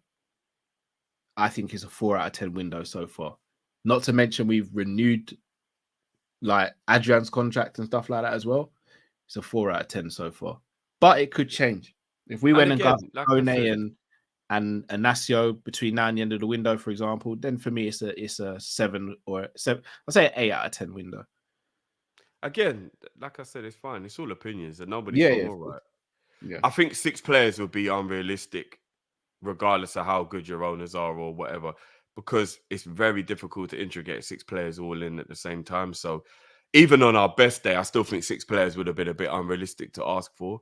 But again, we're going to have to do it one window though, Drift, because we keep on leaving ourselves short every window. One window, you have to make it up. And that should have been this. Well, what we need to do, Cal, is we need to stop being kind of like behind to such a degree, because you can be off by 1 or 2, you just can't be off by 3 and 4. That's what the problem is. All right, so let's say we don't finish with a centre-back this summer, right? As of right now, in my humble opinion, we'll need a Thiago replacement next summer. We'll need a Salah replacement, in my humble opinion, next summer. We'll need 2 centre-backs, the one that we didn't get this summer, and replacing Matip. So that's 4 players already, right? I believe we'll also need a left-back. I mean, we'll never know, but I get why you're saying that. Yeah. And potentially a right-back. That's 6. All right, let's just say that's what we think now. Throughout the season, it could get even worse. God forbid, but we could sit here in a year's time and go, with that little renaissance that Virgil had, that we were wrong about that. No, I hear that. But the mad thing is, though, that every team can kind of think like that, though. Yeah, I hear you. I don't care about those teams. No, I know, but I think like we have to like try and be a little bit level-headed, and all clubs fans have like worries about what about him and what about him. Like that's not a Liverpool issue, that's a football issue, because everybody always wants to get better. And the left back thing, you could be right because of Robbo being worrying, but Tsimikas is a top quality player. What if we just play Tsimikas every week instead of replacing Robbo with a new player? Klopp ain't gonna do that. Well, I think he would do that before he'd go and buy a new left back. I don't.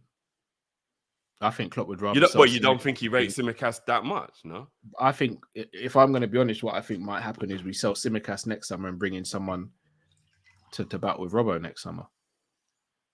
I don't see a world in which Klopp sells Robbo unless Robbo specifically asks to leave, and I don't see either of those things happening.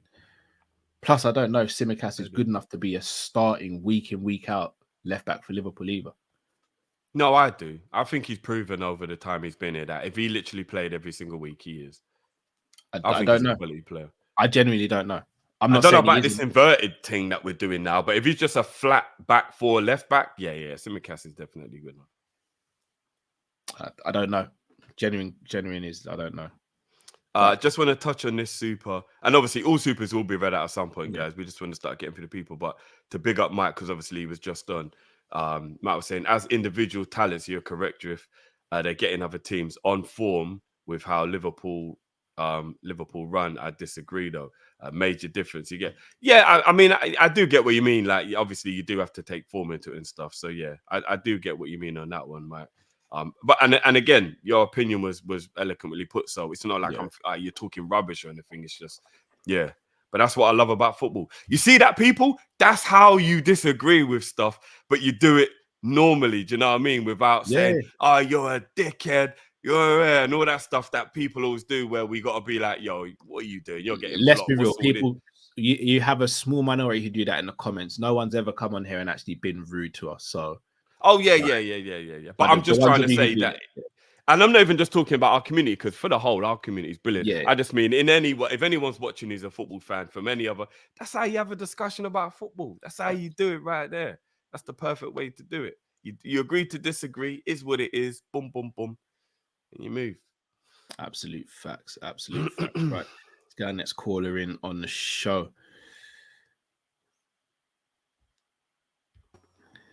They say this is a big rich town. Yeah. You know Liverpool stressing 12th man out because there's less bottles of aces behind him. So. Man's been sipping on a few, you know. What's going on, though, bro? Not much, brothers. Not much. Oh man. Big up to my Reds, of course, to the chat, and most of all to our host team Kop-Ish.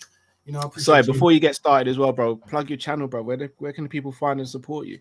Oh yeah, for sure. Just like it says right here at Liverpool 12th Man, you know, trying to build a proper Mighty Reds army to like combat and empower ourselves against the rivals and even against the Skrulls that impersonate Reds fans amongst us. But all the same, but yeah, man, I'm just I'm doing my thing, man, doing my thing, just trying to like recognize like. Look, I don't know if you looked at the scouting report I sent you. I haven't had a chance to yet. Honestly, I haven't. So. Right. I know you're a busy person. You got family, got you know, job and everything else, yada yada. But I really think that if you give that a look, you'll be enlightened as to why Endo is being overlooked, undervalued, and underappreciated by a lot of our fan base, simply because he's not a name that we all know. And realistically, I get that he's 30 years old. I understand all that concept. But I mean, like, if I told you that we're going to get a top 5 defensive midfielder from the Bundesliga, would you not be excited? Would you not be like, okay, cool, that's a great contribution to our team? No? I'll be completely honest with you. If you said top 5 from the Bundesliga for Liverpool, I'm going to sound really sport here, so I don't mind if people really get at me in the comments here. I'd want someone who's top 2 for Liverpool. Top 2, for the Bundesliga. I know that sounds really sport, but I want to be honest with you rather than lie, just for the sake of it. Well, I mean, realistically, it is the Bundesliga, so top 2 means that most likely it's going to be Bayern Munich that has one of the top 2. You know, so you're only going to be able to probably compete for possibly one of the top 2. You know, because Konrad Laimer is probably the second-rated DM in Bundesliga, and he's now a part. He was heavily linked and now a part of Bayern Munich. But honestly speaking, though, even if you go past that, I get that we all don't understand the contributions that this guy's going to make, and that's all we need. We need a player that's going to sincerely and significantly be able to be like a co-star as opposed to a main star. Okay, because realistically, that's what Fab was. Fab's not like Fabinho to this club wasn't necessarily like a world beater in the sense of that he contributed so many goals or he was like an assist merchant or anything like that. So offensively, we're not even talking about those concepts. Defensively, I understand he was able to get a lot of good tackles and everything else. Was decent in the air, but not exactly exceptional in the air. And if you do comparatively look at Endo's numbers to Fabinho's, it's comparable. If not, Endo is better in certain attributes. He's played in front of a front 3. He's been able to do a lot of positional sense in like his idea of being able to position himself properly within the midfield, be able to cover center back, be able to cover left center back, if not left back. Those things are important. And it's going to bring Robbo's game back up. It is. Because being able to know that you have a cover that to allow for Robbo to do the things that he's you know, essentially able and wanting to do with his play, you're going to see Robbo become Robbo again. He's going to have the ability to do those things. Same as Trent. Trent is going to be able to do a lot of different things simply because he'll have cover if he does go into that pivot with him. He'll have cover with Endo because Endo's not looking to be a goal merchant. He's not looking to be this like scoring, you know, crazy man on the pitch. He's going to be someone that complements the team perfectly. And that's what all we needed. I get people want this big name, but sometimes you got to have squad players. Sometimes you got to have players that are selfless and put team first and are able to cover world-class talent and allow for them to be world-class. Carry the lunch pail, You know, do the hard and heavy work. Those are important concepts. And Endo is going to be that. And I think that's slightly shameful the way that a lot of people haven't, not the panel, but a lot of people haven't been able to give him a real shot. He's a red now, period. There's no, oh, who cares? Or, oh, I don't really want to go in for this deal. He is a red. Get behind this player, support him, and let's hope for the best. Because I think he'll provide. I think he will run through walls for this club. And once he does, I think it's going to change a lot of opinions.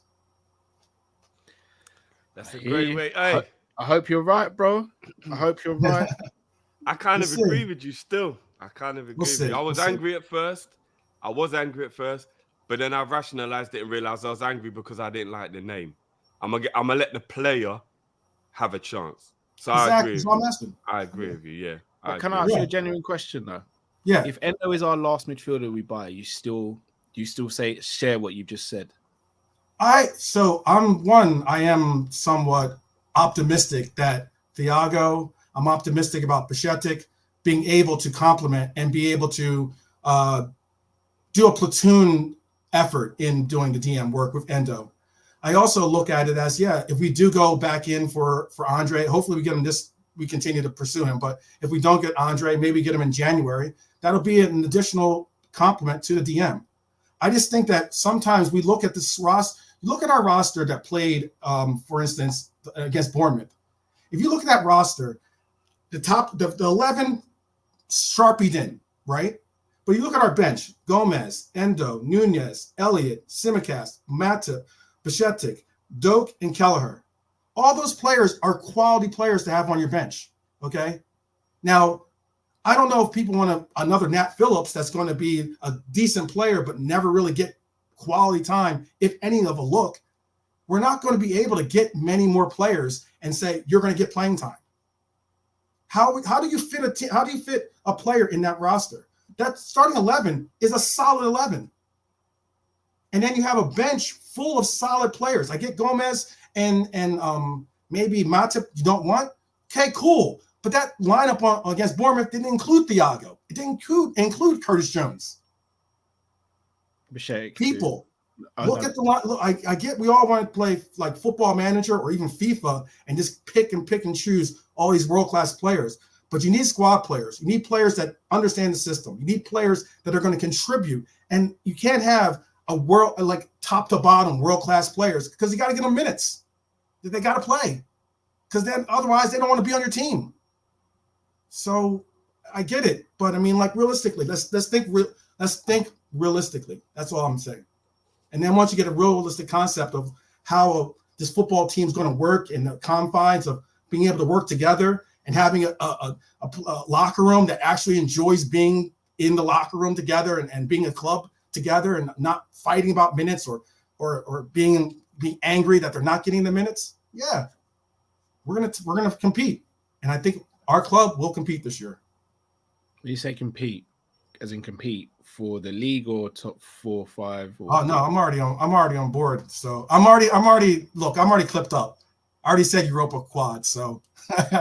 You're doing a Callum. You're doing a Callum, yeah.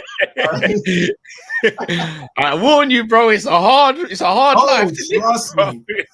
Dog, I'm already dealing with 71 points. I'm already dealing with hashtag 71 points.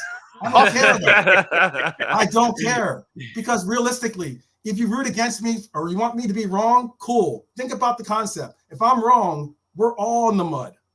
But if I'm right, you're tapping these champagne bottles with me. Where are we at, people? What kind of red are you? Support all of us, brothers. Let's get up the Reds always. You know what I mean? Up the Reds. No, big up as always, man. Appreciate having you on, brothers. Yeah, and I appreciate the plug, dog. I gotta get you guys on soon for sure. Anytime, man. Just give us a shout, bro. Big up, man. Big up yourself, G. Big up, man. Every time 12 man jumps on, I want to pop one of them bottles and drink it, I swear down, bro. I just don't know why you ain't got no apple juice in there still, but it's calm though. Remember, you can't leave apple juice out. True. It's got to be in the fridge. So unless he gets one of those mini fridge there, brother. Yeah, unless he gets one of the see-through fridge, you know. Yeah. Just have a little mini fridge there, just a couple bottles of apple juice in there. I'm just saying. But nah, alcoholic apple juice, bro. You know what I mean? We drink the cider and that. In fact, would you drink cider because obviously you love apple juice so much? Yeah? Nah, I'll be honest, brother. It's like everyone always asks me, is it a religious thing or anything? I'm Christian, and that, like, from what I know from scriptures and stuff, like there is no adherent like law or anything in the Bible that says you can't drink alcohol. I mean, Jesus was turning water into wine, you know what I mean? But like, it's just the smell of it, bro.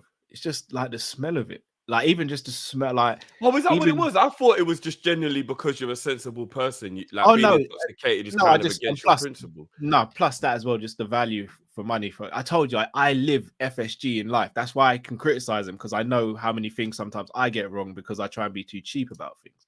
So that's another thing. But what if I bought it for you? Then your pocket didn't take a hit at all. No, because the main thing for me is that I just don't like the smell of it. And what if I told you that Magnum smells delicious? I've smelt Magnum though. I've been around you and Matt, bro. I smelled Magnum. But you don't think it smells nice, no? Nah. Like an alcoholic Ribena? Nah.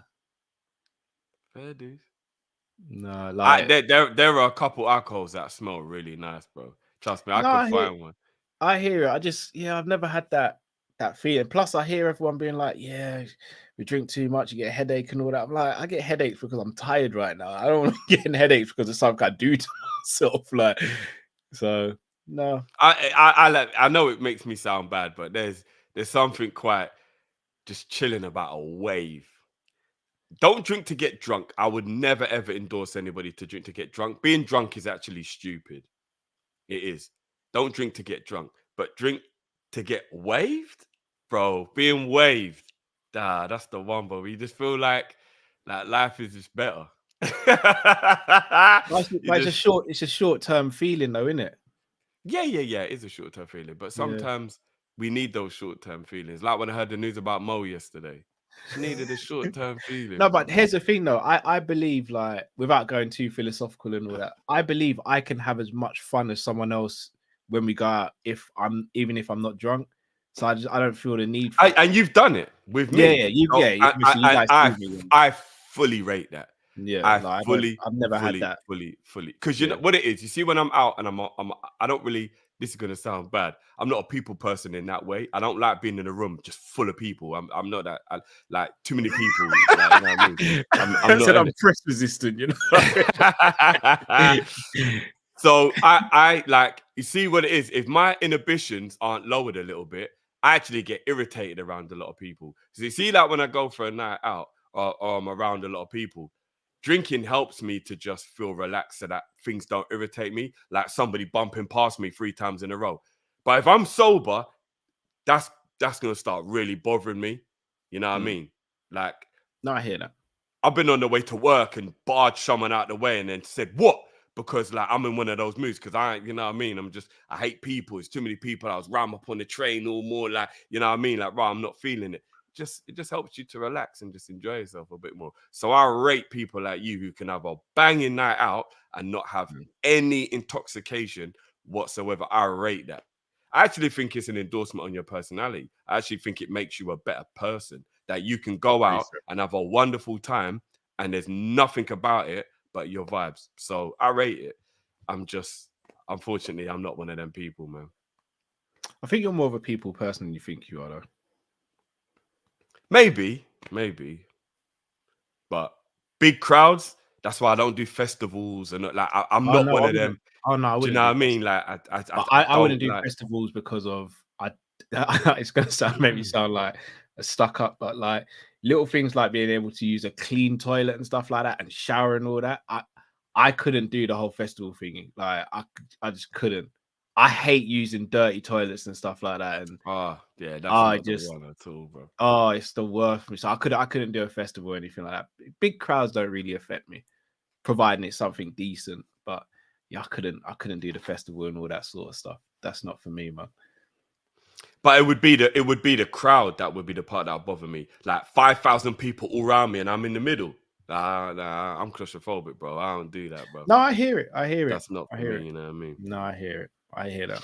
I fully hear that.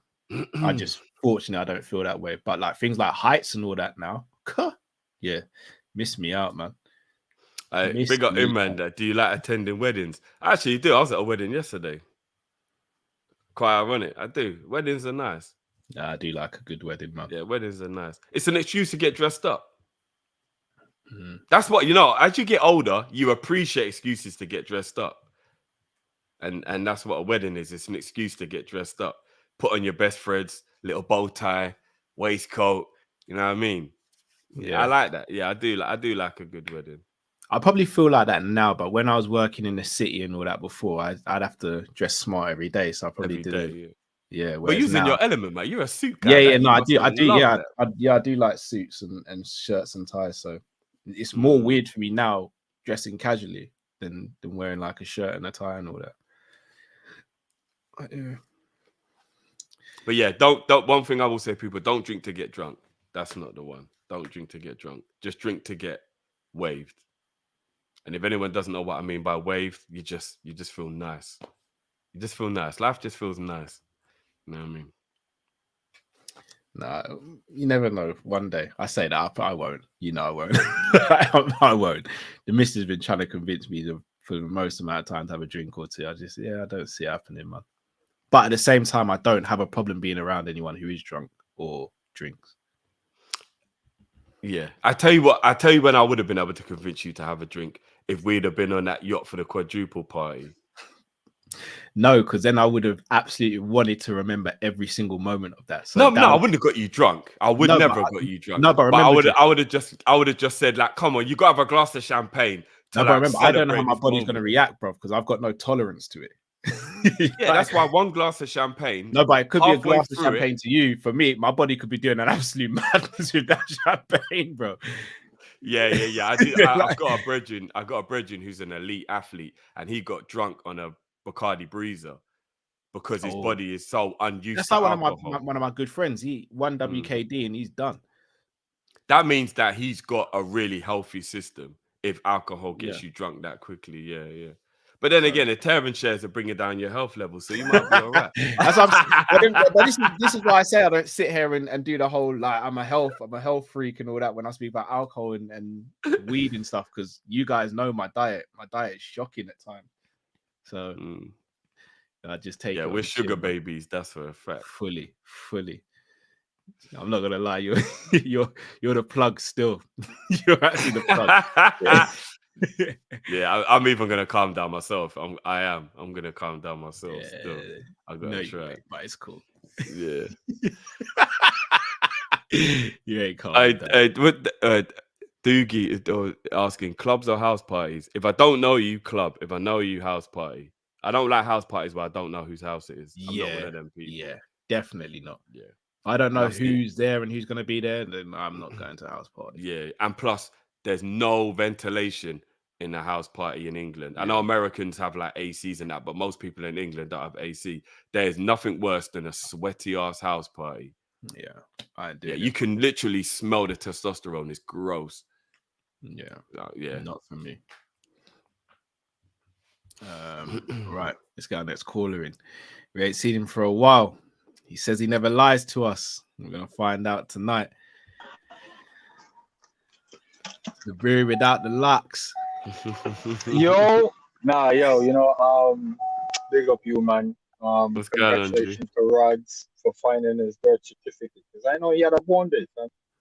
He's talking to his son all this time, and then he say, yo, Zabiri, it's my birthday or nothing, bro. Nah, bro, I feel violated, man. I've been talking to this man all last summer, man. Didn't even say, yo, it's my birthday still, my G. Nothing, bro. Probably just found his birth certificate. But anyway, big up to Rods, man. Hope you have a blessed earth strong enough.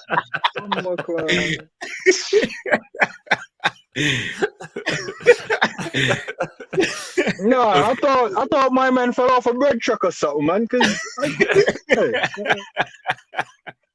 It's one of them ones, I guess, man. Anyway, I'm just glad I got you, man, to laugh still, because most of the fan base has been stressing and pressing, but never lie to you, man. You know what I'm trying to say? How you guys been, man? I'm blessed, man. Good to see you, bro. You know what's mad? I was actually thinking the other day, right, I've seen Zabiri for a minute. Like, genuinely, like, because I knew it was coming up to the Kall-In show. So, like, it's good to see you, bro. Hey, no, man, it's good to see you guys as well, man. I know you guys limit the call-in show, so I have to like rearrange my entire life and stuff just to make sure I don't miss the one. You know what I'm trying to say? But nah, big up to you, man, and that. You know what I'm saying? Big up to you, man, and that, bro. You know what I mean? Nah, because back in the day it was calm. You know, if I missed this week, I'm like, damn, man, I missed it. Or, you know, I came in late. I'm like, all right, you know, I'll catch him next week. Bro, I don't see you, man. I don't hear from you, man. None of that. I mean, man, out here twerking in boxes and shirt on stream and that. Didn't even say, yo, Zabiri, come party with me or nothing, you know. I'm like, damn, man. You know what I'm trying to say? I'm saving up to come to Anfield and sing at the top of my lungs, and then man are telling me I can't sing.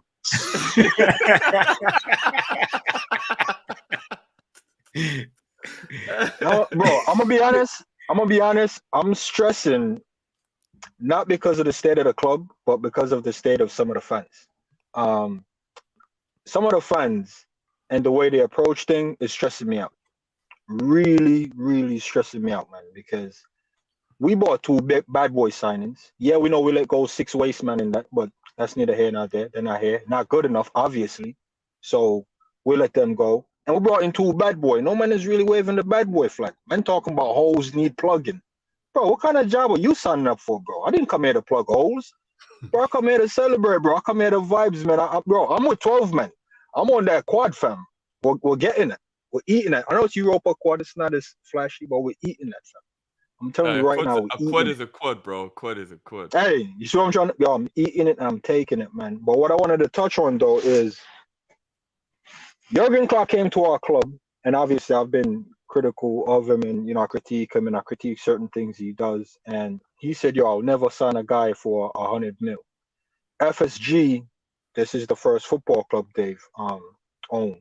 So in a way, we can say it might have taken us a while to get with the times, but we are with the times. Klopp said, yo, that thought process might have been wrong. How many times is this guy going to come out and say that approach might have been wrong? I'm not here to say fire him, but all I'm trying to say is us fans, we need to move with that progress that the club is making. I'm over the moon knowing that we're willing to spend 150, not in boxes and t-shirt settings, but I was still excited when I saw it. I'm like, yeah, nah, man, there you go. Put your foot down, son. And I heard your comment earlier, Drifty, and you said it's once in a blue moon. What are you going to tell me next season when we do it again? What are you going to say when we keep doing it? We got to get there first, G. We got No.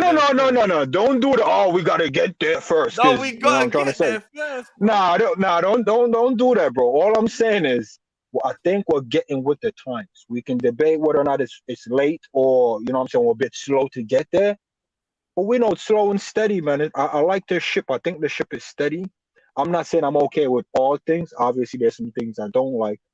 But my values is aligned with the club and even the manager at times, that I'm just like, yo, why aren't fans seeing this and appreciating it? You know what I'm trying to say? This is what this sport is about. Cal can have his opinion, even though they're one-nighters. I don't know how your missus let you slide with that one-nighter. Because if I had a chick and she did something that she's never done for one night, I'm questioning that. I'm taking her to court on that. Drifty, you've known man for years, never did something like that. And he just acts out of character. If Cal drinks, I'm taking him to court because I don't trust him. Talking about, it was just one night. One night, my ass? That been in there. Drifty, you don't think that been in there? That been in there, fam. I don't trust you, Cal. And I've always tell man, you know what, man, Kop-Ish, you know, they come with some weird takes and points and, you know, they write to the fan base and that. But Cal, you can trust him. Church going, Bible study, got more dress clothes than slacks and that. And then he went in to work like that. I'm like, don't trust him. One bad show and Cal is on OnlyFans pouring orange juice all over himself. I don't trust this guy. Nope. Matter of fact, I changed your name from Dog Cal to OnlyFans Cal because it's only a matter of time. It's only a matter of time. It's only a matter of time. But anyways, speaking of only a matter of time, it's only a matter of time before the club gets it right. When I say club, it's not about FSG or club. I think it's the in-between. We can all see it's the in-between. And because we don't know exactly the in-between, we're just going to the spectrum. The bottom end of that is club. The top end of that is FSG. I think it's the middle piece And I've always said this, I'm trying to say the backroom staff, it ain't staffing. It's never staffed for years, man. So I think we need to figure that out. I don't know who's it is on to figure it out, but I don't put it on FSG because they're not a footballing people. So they don't really quite know who to really rely on or lean on for the right expertise. Because if man is saying, yo, there's 115, and then next week you only spend 20 out of that, bro, that's sus, bro. What you doing with the rest, bro? You have it to spend it, man. You see what I'm trying to say? Spend the money, bro. I don't want to hear, oh, Klopp doesn't want this guy. None of that. We have the money. Let's spend the money. What the fan base said, we're cheap. We'll find out we're not really that cheap. Ben saying that as well. But anyway. And there's a guy that came on earlier. I want to point him out for you guys. So when he comes on again, don't let him say nothing other than talk system. Mike Datz. The guy's like a systems engineer, man. The way he breaks down systems and shit like that, I think is really good. And Mike, if you're still here, you're doing the fan base a disservice talking about anything other than systems. I like your points on systems. But big up you, man. I'll try to, cancel all things whenever the Kall-In show is on, man. Because you man I didn't get that memo, fam. I jumped in a chat and it was like, yo, Premiere. I'm like, Premiere? Wait, these men don't do lives no more. What's the Premiere, bro? I had to Google. Laughing, bro. I had to Google a YouTube Premiere, fam. I was like, oh, it's a pre-recorded show. I'm like, rah. I'm in there like, yo, send the link. 1 hour, I'm in there talking about sending the link, man. I was done out, man. Man in the chat calling me stupid and that, bro. It's all good, though, man. It's all love. Glad you might enjoy yourself. Always a pleasure, bro. You always brighten up the mood, man. Big up yourself, G, man. But I have to ask you, though, have I ever told you, man, a lie? Not that I can think of. Yeah, I'd have to dig in the archives. There's no receipts, fam. And the next thing I'm gonna say is, man, stop saying I'm a troll because you can't answer the question. Cal, talking to you. Anytime I ask you a question, you're talking about, you being a troll. Nah, answer the question, bro. But anyway, big up to you, man. Oh, Matt as well. Yeah, love as always, G. Big up, man. Big up. Before I go though, is it how you guys doing the Kall-In now? Because I still don't know. It's the last Friday of every month, bro. Yeah. So literally the last Friday of every month. Oh, and do you guys try to incorporate everything that happened within the month on the show and stuff like that? Yeah. Well, it's whatever you guys want to talk about effectively, but yeah. I mean, we want to talk about some of these messages and questions you're dodging, but you know what I'm saying? We'll let the twerk video die down. You know what as well, bro? As a fully fledged member, which big up yourself for as well, we're going to actually integrate in the middle of the month a members live as well. So we're going to have a members live coming soon every month as well. So for the members, there'll be 2 Kall-In shows a month. Oh, you're trying to get me in underwear and shirt. All right. I've been asking for that for the longest, man. So yeah, I might do a cow. You know what I'm saying? My Kopish. My Kopish.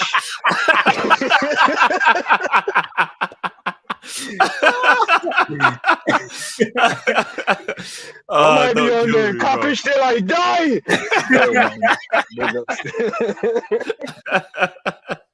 Don't kill me, bro. Big up to you, man. Cal, loud the twerking stuff, man. You know what I'm saying? 1-800 get help, fam. You know what I mean? Big up, G. Big up. Oh, man. Yeah, I told you I'm never going to live it down. I know I'm not. Not. Right, Drift. Before I go any further, though, I just want to read out some embargo comments from Klopp. Right. So, the people out here think we should do this, we should do that. Another centre half and another 6 and another 8 and another striker. He'll sit there, ladies and gentlemen. He said, I was always glad when the transfer windows are over. I'm absolutely in it. If I want to improve the squad, I have to absolutely do it. But I have all the information around and I know what is possible and not possible. And that is not always exactly what I want. But it's my job not to complain. It is my job to take the team we have at the end of the transfer window and make the best of it. I'm not sitting here saying, they have this and they have that. That is how I understand it. I think there might be more. I'm not sure what the percentage of stories is true in the newspaper, so thank God I'm not in it, but I'm pretty sure there have been times where I've been asked about something and I've thought, I don't know. I don't even know the player.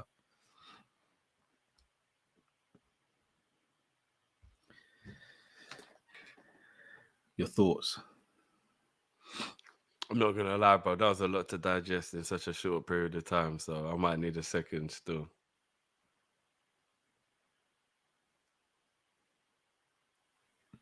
What about you? What was your thoughts on it? It's nothing I don't or didn't know previously. The owners don't put that much money, but he also kind of is what he is with transfer. He says it so many times. He hates transfers. You said it. His ideology is training. Training gets them better. I think the reason why he hates transfers is because we're a type of club that demands signings the way we do, and he finds it annoying that we don't just like what we have. A bit like what Sabiri and 12th Man was saying, where instead of enjoying what we've got, and big up to me because I kind of did say it before. I'm not trying to get flowers. I'm just saying, like, as I said with the 6.5 window, when everybody's saying 4, I'm like, no, but guys, we've got 2 absolute dons in our team. Like, I don't think a transfer window where you buy McAllister and Soboslai can be a 4. They are quality players. There's issues in the squad, of course there are, but you bring in 2 players of that talent, I just don't see how it can be a 4. Those are top level signings. I'll go as far as to say every single club in world football takes those 2 players. That is how good those 2 signings were, in my opinion. I don't even think a Real Madrid walk away from either of those players quality-wise. If you're like, what would you have this player in your team? That's how good those 2 players are. Like, I don't think we can look down on what we have because we don't have more. And again, we're all frustrated we don't have more. I am fully in that category with you guys.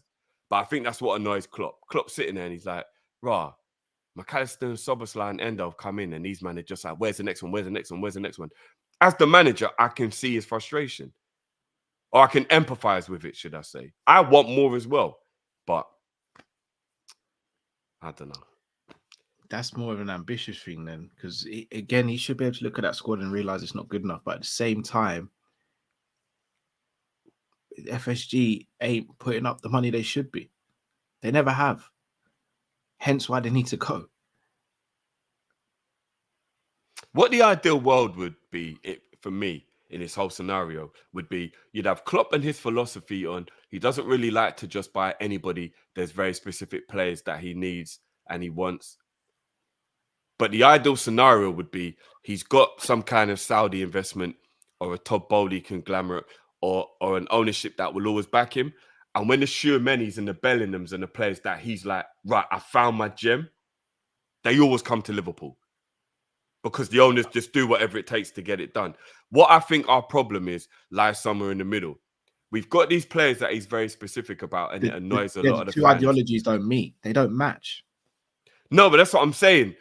He's got the ideology that Klopp has doesn't work with the ownership we have. And I think that's where we get all the frustration and the annoyance. Because if we had a Saudi conglomerate, if we had a Todd Bowley, if we moved the way Real Madrid move, or if we was on that type of level in terms of like the ambition, the investment, and everything that comes from the top, I truly believe, and call me delusional if you want, Schumanni, Bellingham, Mbappe, all those players will be Liverpool players. Maybe not every single one of them, but a massive majority of those players will be Liverpool players. And then none of us will be annoyed because we would know that like Klopp's philosophy doesn't really, there's no issues around it because he gets back to get the players that he wants. What the problem is his ideology doesn't work with what we said, as you said, Cal, rightly so. And I guess maybe you should change it, but you can't really change, a leopard can't change its spots. You have an ideology that Klopp likes to work with, but then the owners never really, truly get him the players that he... Well, I won't say all the time because at the beginning they did. But in the last, 3 years, they don't really get him the player he wants. And then that's where the problem comes in. Yeah, so, but that's not down to the... Schumanni wasn't down to the owners. It was down to the owners, as in Real Madrid are probably the only team that do always take your player. I agree with that to a large extent. But I think if you start offering wage packages and futures and you have that kind of right, this team is really going somewhere. Look at the ambition of this team. Oh my days, I can win everything at this club. I think that you still can probably get a Tchouaméni to say no to Real Madrid because you're just offering a package that's so brilliant. He's like, well, maybe sometime in the future I'll play for Real Madrid, but right now Liverpool are killing it. I'll go Liverpool. Like, I still believe that is possible with the full ambition of an ownership that's just like, all we want to do is win, no matter what. But sometimes a player will just choose. But we've said it with Virgil. Virgil could have got more wages and more guaranteed trophies at Man City, especially if he signed for Man City. But he wanted to play for Liverpool. Tchouaméni, Mbappe, these players want to play for Real Madrid. Sometimes it's out of your hands, bro. No, sometimes it is, but again, there's only so many players that can play for Real Madrid.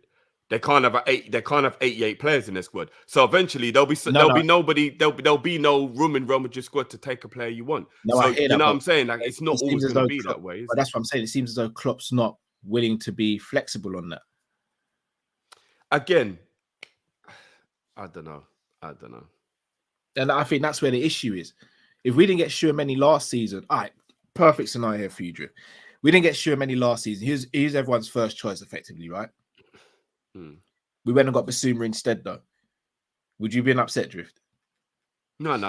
I'd probably want Basuma more than Tchouaméni. But that's my point then. So it's like, yeah, Klopp didn't get his first choice for whatever reason, but then you can't sit there and go, well, unless it's him, it's no one. Because you're no, and I fully understand that, and I do get people's frustrations. I really do. But here's where I will say I've even learnt myself to fall back a little bit. Everybody's got a player they like. Everybody's got a player they want. And for a large part, fan bases will like attach themselves onto one player as a whole and then really like that player. Bellingham is a prime example of that, right? Within the Liverpool fan base. I think it's really over the top that if your manager doesn't buy a player you want, he's a dickhead. And then you're like, I ain't got time for this guy, or rare. Yes, it's very frustrating, and for a large part, I'm probably still on you lot's side of the fence with this. But to play devil's advocate just for a second, whenever Klopp doesn't want to play with your want, that doesn't mean he's not good enough for the job. Klopp out and get him out and all this. Like it's really weird, in my opinion, that that's become like what Liverpool's fan base has become. It's very toxic and it's a little weird. Like, if everybody likes a player, if Klopp don't want that player, he's a dickhead. Get him out. Like, it's way too far left. Do you get what I mean? In my opinion, like, but so people will, if we don't get that player though, a lot of times people will automatically be like, FSG ain't giving him the money. So it works both ways, bro. Well, that would depend on who the player is. Bellingham, yes. A player who's cheap, then we can't blame FSG because that's in our bracket. So it depends what the scenario is. Like Kone, I can't keep having a go at the owners about Kone. Kone is Klopp because he's 35 million. So there's no way that the owners are going to block that move for a super talented 22-year-old for 35 million. That's on Klopp. But as much as I'm pissed Klopp doesn't want him, I can't then go, Klopp out. He doesn't want the player I like. That's foolishness. With all due respect to the people who are doing it, that's foolishness. So what I'm saying is we just have to find a middle ground where we're not always going so far in one direction. And coming from me, this might be crazy because I used to be all the way left on the anger. But like, I've matured and I've tried to grow up and I've tried to like detach myself a little bit emotional and just be a bit logical about it in the last 4, 5, 6 years. And like, trust me, it helps you to sleep at night. Like, it does. Like, just don't go all the way one end and just be like, F this. I can't believe this. It's like, try and find the middle ground. And that's why I love these conversations, because this is what we do. But there's more quotes. I'm trying to find them. If anyone could put them in the chat, it'd be very helpful. I'm not trying to take the mick out. I just find it very difficult to comprehend how we can't raise another 5 million for Lavia, but we can bid 111 mil for Caicedo. No, but that's the thing, bro. It wasn't about money with Lavia. The board didn't feel Lavia was worth the money. I think that's what the battle was with Klopp and the board. Like, there's been a lot of reports that have said Klopp said this is the player I want, and the board didn't value him at 50 million. They said he's not worth 50 million. So I think there was an internal struggle that we'll never know because we're not a toxic club, where like there was like a bit of a battle going on, and that's why the bids were going in at the loft. Because I've read that the club the recruitment side of the club didn't think he's worth 50 million as a 19-year-old with only 28 Premier League games or whatever it was. And I think that's where the issue was, bro. It wasn't that we couldn't afford him. It's that the recruitment didn't think he was worth it, bro. And I think that did piss Klopp off, if I'm being honest. Because Klopp said, like, Lavia is the player that he wanted, but they just didn't value him at that much. So, again, I don't know how much we can read into it. You have to take everything with a, it could be wrong, it could be right, whatever. But that was what I read from a few reputable journals, that Klopp said, all right, I want Lavia, but the board didn't think he was worth the money. I don't know. My head's all over the place with this stuff. Man. I hear you. And there's even reports we never made a bid for Lavia after the Caicedo failure. No, you know? Like there's actually some reports that are saying that was all like talk that we didn't actually make. Because apparently it was 60 mil, right? Apparently we made a 60 million pound bid. Some reports are saying that that's not true, that we spoke about it with them, but we never officially actually put in a bid. I don't know anymore what to believe, bro. I don't know anymore. I really don't, bro. So I don't know.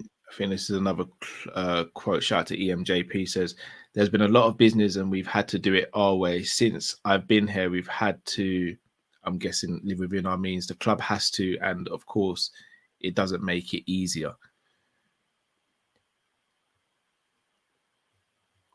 That's pretty damning. To be fair, he's kind of said that quite a few times across the last. But again, he's also come out and says, if I need a player, the owners do back me. So you see what I mean about this is why I get frustrated with him, because you're saying one thing 1 minute and then you're saying another thing another minute. You're not being consistent. I need that consistency. Hold on. We have our situation. There was 1 year when money was less of an issue because of Phil went to Barcelona and we could do 2 sensational transfers. That would have been Alisson and Fabinho, right? Because we had already got Virgil by that time and already got.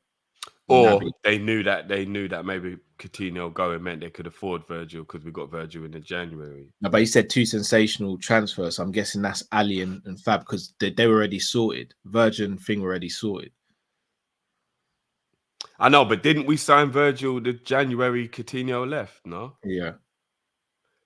So maybe they knew they could afford it. So maybe it was Virgil and Ali more than Fab. Because Virgil was a sensational transfer. It's 75 million. It was like but remember, we had already sorted the Virgil stuff out from the summer. Virgil had already agreed terms, and we just had to patch things up because we got caught with our pants down with Virgil.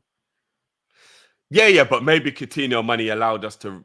Maybe we would have left Virgil alone without Coutinho money. Maybe we would have known 75 mil was too much because 50 was our max. But because we got the Coutinho money, we knew we could afford the extra 25. I think it was Mike Gordon or Michael Edwards worked behind the scenes with Virgil, well, not Virgil, with Southampton to mend that relationship.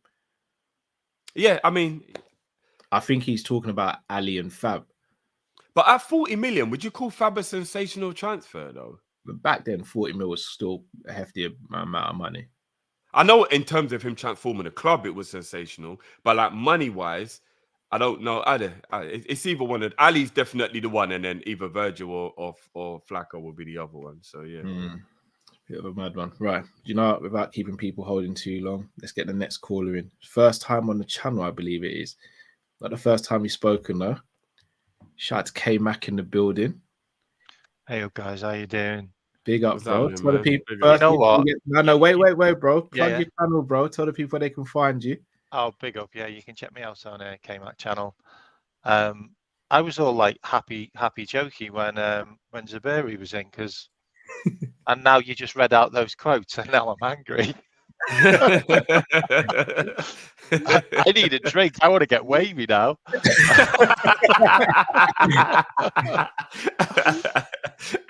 That's what this is what I'm doing right now, bro. You know what I mean? I'll be doing that tomorrow afternoon in London. You know what, guys? I know I don't want to say it, but I really feel like this is the last 2 seasons of Brendan Rodgers. I just do. Like we're even finishing in the similar positions in the league. You know, we're playing players in the wrong positions. The club's all over the place. It's just a mess. You know, and Klopp's coming out and saying he's got all these defenders. Haven't we seen him do that before with midfielders?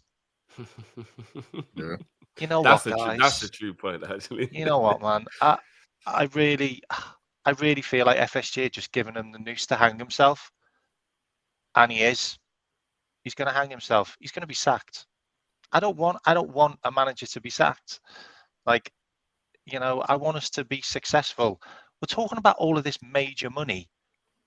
We don't need to spend that much. West Ham have just bought Kudus and Alvarez for like 35 million each. Those two guys on top of what we've just bought makes us contenders. It's really not that much. We don't need £110 million Caicedo, especially when we could have got him for 3 million about 3 years ago. Like, guys, I'm fed up of hearing Klopp didn't fancy him. Like, that's all I ever hear. Or, oh, this player come back from an injury. It's like a new player. Like, stop blagging it to the fans. Like, just accept the guy. Like, okay, I can't get Tchouaméni. You know what then? I'll just go and get who else? Oh, I can't get him. Who else will I get? The next guy. Like, if you've got a list, work your way down the list. Don't throw your toys out the pram because you couldn't get Caicedo. I didn't get Caicedo, so I'm not going to sign anyone now. I'm not going to spend that 110 million. Like, we just watched Kudus go to West Ham. Like, and now the stuff's coming out about, well, Saudi Arabia are looking at Salah. Salah's going to Saudi Arabia. Like, if they're offering him 2 million a week, what do you think's going to happen? Seriously, he's got one last big contract in him. His agent is like 10 million quid. Thank you very much. It'll probably be Guys, more than that. I don't want it to happen. I don't want it to happen, but I just see it. Like, I was the guy that told you about Dominic Szoboszlai signing. If you can clip that one. And those two signings are dream signings for me. Like, they were. Like, I talked about Thuram and I talked about Kone on your show about a month or so ago. And I said we'd get Szoboszlai. And this was after we got McAllister. They could have all been done and dusted. Like, we had agents talking to those guys. We were watching them at the under-21s. Like, we could have had Thuram and Kone sorted. But what happened? What changed? Like, did the Caicedo opportunity come along and they decided, oh, I'm not gonna look at them now? And now what are we doing? We're going back to Kone. We're going back to Kone after talking to him a month ago. And do you really think his club are going to sell him to us now? Like, they've probably been waiting for us to buy him. Like, we are literally talking to clubs FC. Because all we do is talk to players, talk to agents. We don't actually do anything. Like, and the media back us up. Like, the media are backing us up all the time. Like, oh, they're putting this bid in, oh, they're putting that bid in. And then we find out, no, nothing happened. They were just talking to them. We just inquired. It's like, no bid got put in for Andre. That's come out. We just inquired. And they said they want 30 million. Oh, so they want 40 million because that's his release clause. Like, if you want Andre, just pay the release clause. Like, we've got a director of football who's really good at that because that's what he's just done with two players. So, like, do it with more. Like, the list goes on of the amount of players we could get. Sangaré, 32 million. We could have had Tyler Adams, 20 million. Andre's 40 million. Inaccio's 38 million. Like, it's not hard to get players when they've got release clauses. I don't know. Like, I really feel like this season's going to be an absolute disaster. And now there's rumours coming out that the inverted left back and right back role. Have you heard about this, by the way? Yeah. With Pep and Linda's bet. I mean, that's shocking. There was a bet with Klopp. This has come out. Pep and Linda's has said it.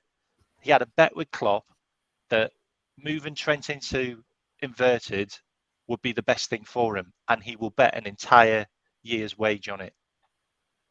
Is that what we're doing? That we're doing at the club now? We're just like winging it and making bets.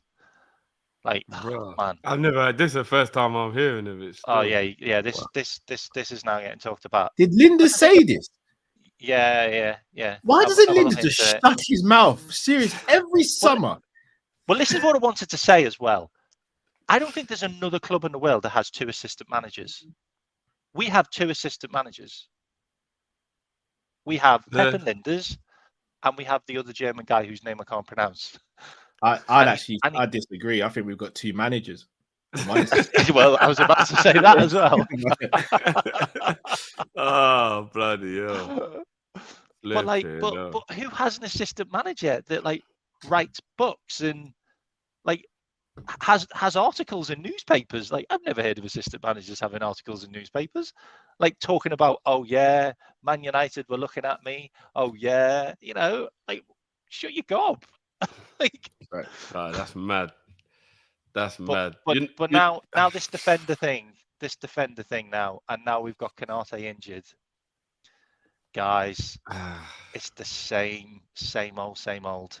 Like, I am so happy that we signed McAllister and Zabolsai. But if we're playing McAllister as a DM and we're playing Zabolsai as a runner, like Hendo did, then you are taking so much out of those 2 guys. It's just unreal. And if you're literally giving Trent Alexander-Arnold free roam again this season, and you're letting him learn a job in the middle of a Premier League season, as in the inverted role, it's just going to end up as a disaster, because Bournemouth should have shown you everything you need to know now. That just needs to end. Could have been 2 goals down and a goalkeeper off in 15 minutes. Like, right now, I'm starting to watch the match after 20 minutes. Because I don't want to go through the heartache of the first 20. Because God knows what happens in there. Oh, man. Bro, you know what? People are loving I was in such a good mood on Zubair as well, man. I really was. And then you just started reading that crap out again. Then he talks. The embargo. I'm like, no. Oh, man. Look, bro. It's been a good call, man. Love as always. Yeah. Big up yourself. And people, make sure you go and follow Mac as well, man. You know what I mean? Make sure you get over there. Big up. You've never drank, Callum. No. Never drank. No. Seriously, man. No, this season might change that. This season might change that. It might change, mate. It might change. Probably not in the Europa League, but it might change in the Premier League. Might see you a couple bottles this season. Yeah, man. Yeah. You know what else as well? You know what else I think we should have done? I think we should literally just go and sign every single player that Brighton are linked with, just to piss them off about the Caicedo stuff. Yeah. I'm a little annoyed at Brighton myself, I must admit. Because we know who they're going to sign. The links are there. We just go and sign them. And then Brighton are like, oh no, who do we get next? Oh no, we get them. We get them before them. Just keep on doing that. There you go. We don't need a scouting team. Yeah, do what Chelsea's been doing. That's what they have been doing. Yeah. But bro, make sure you drop your link in the chat as well for people to be able to go and follow you, bro. And what I mean. Will do, man. Big up. Cool. No, big up yourself, bro. Guys. Love as always, man. Nice one, bro. Big up to K-Mac. For anyone saying in the comment, I'm not Muslim, by the way. Love the religion. Love the religion. Got a lot of respect for it, but I'm Christian. It's nothing to do with religion why I don't drink. Just don't drink. No issues with it. No problem. Obviously, Drift and Matt, my brothers, they drink. Don't have an issue with it. Not once have I told them not to drink.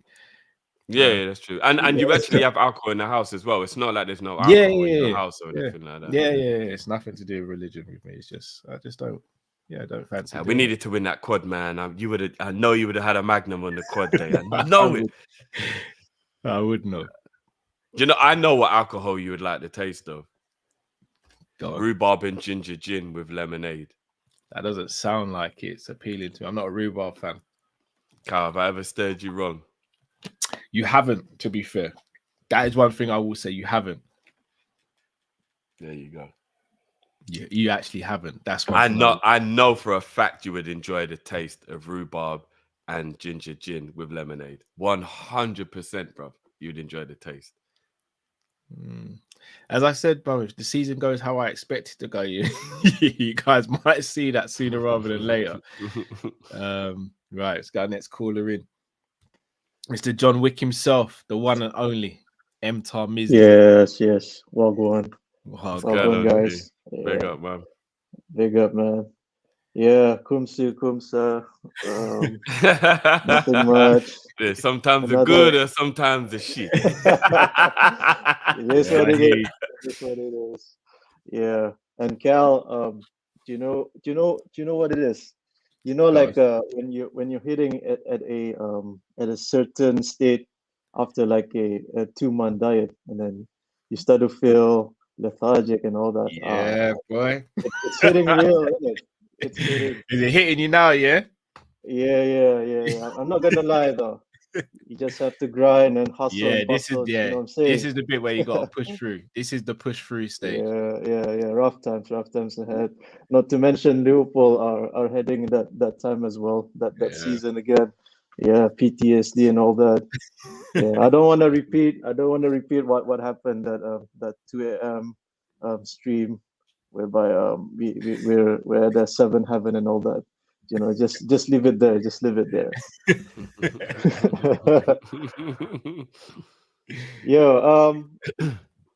Apart from Liverpool, I just want to touch on the Saudi thing, right? Because I find it interesting, whereby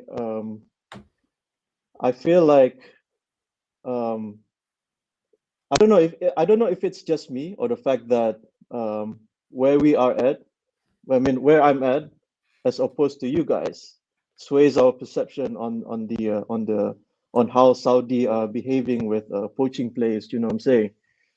The reason why I asked you guys this is because I had a shout out to Michael Talks who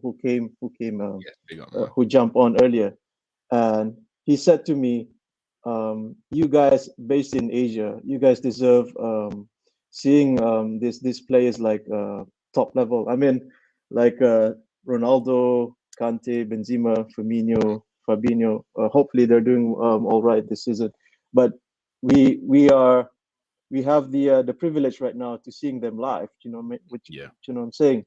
Because the Champions League of Asia, they released their so-called the draw for the upcoming season. So hear this out, Cal. Neymar is playing in India and Iran. Ronaldo is playing a country called Tajikistan, and I think Benzema is playing at Baghdad. Do you know what I mean? Yeah. Like these the fans have the privilege. I know they're at the end of the career, but it's just that now it's just vibes in it. Like no one's going to argue that Saudi is like playing at that European elite level, like your Man City and Real Madrid. But the thing is, like it's heading into the direction. I know that it's frustrating to see that rumors circulating with Mo Salah, to be honest, because I don't want him leave as of yet. But it's just that I think some of the fans here in Asia, they are on board with having these players moving for getting the bags and monies, and just before announce their retirement and all that. I just want to know how you guys feel overall, like on a general consensus, as to how Saudi are doing in this transfer, because I think this is just a start, and they're not going to move away, because if Mo doesn't leave this summer, definitely they're going to come back again, knocking that door and offering that wage bill and contracts and all that. You know what I mean?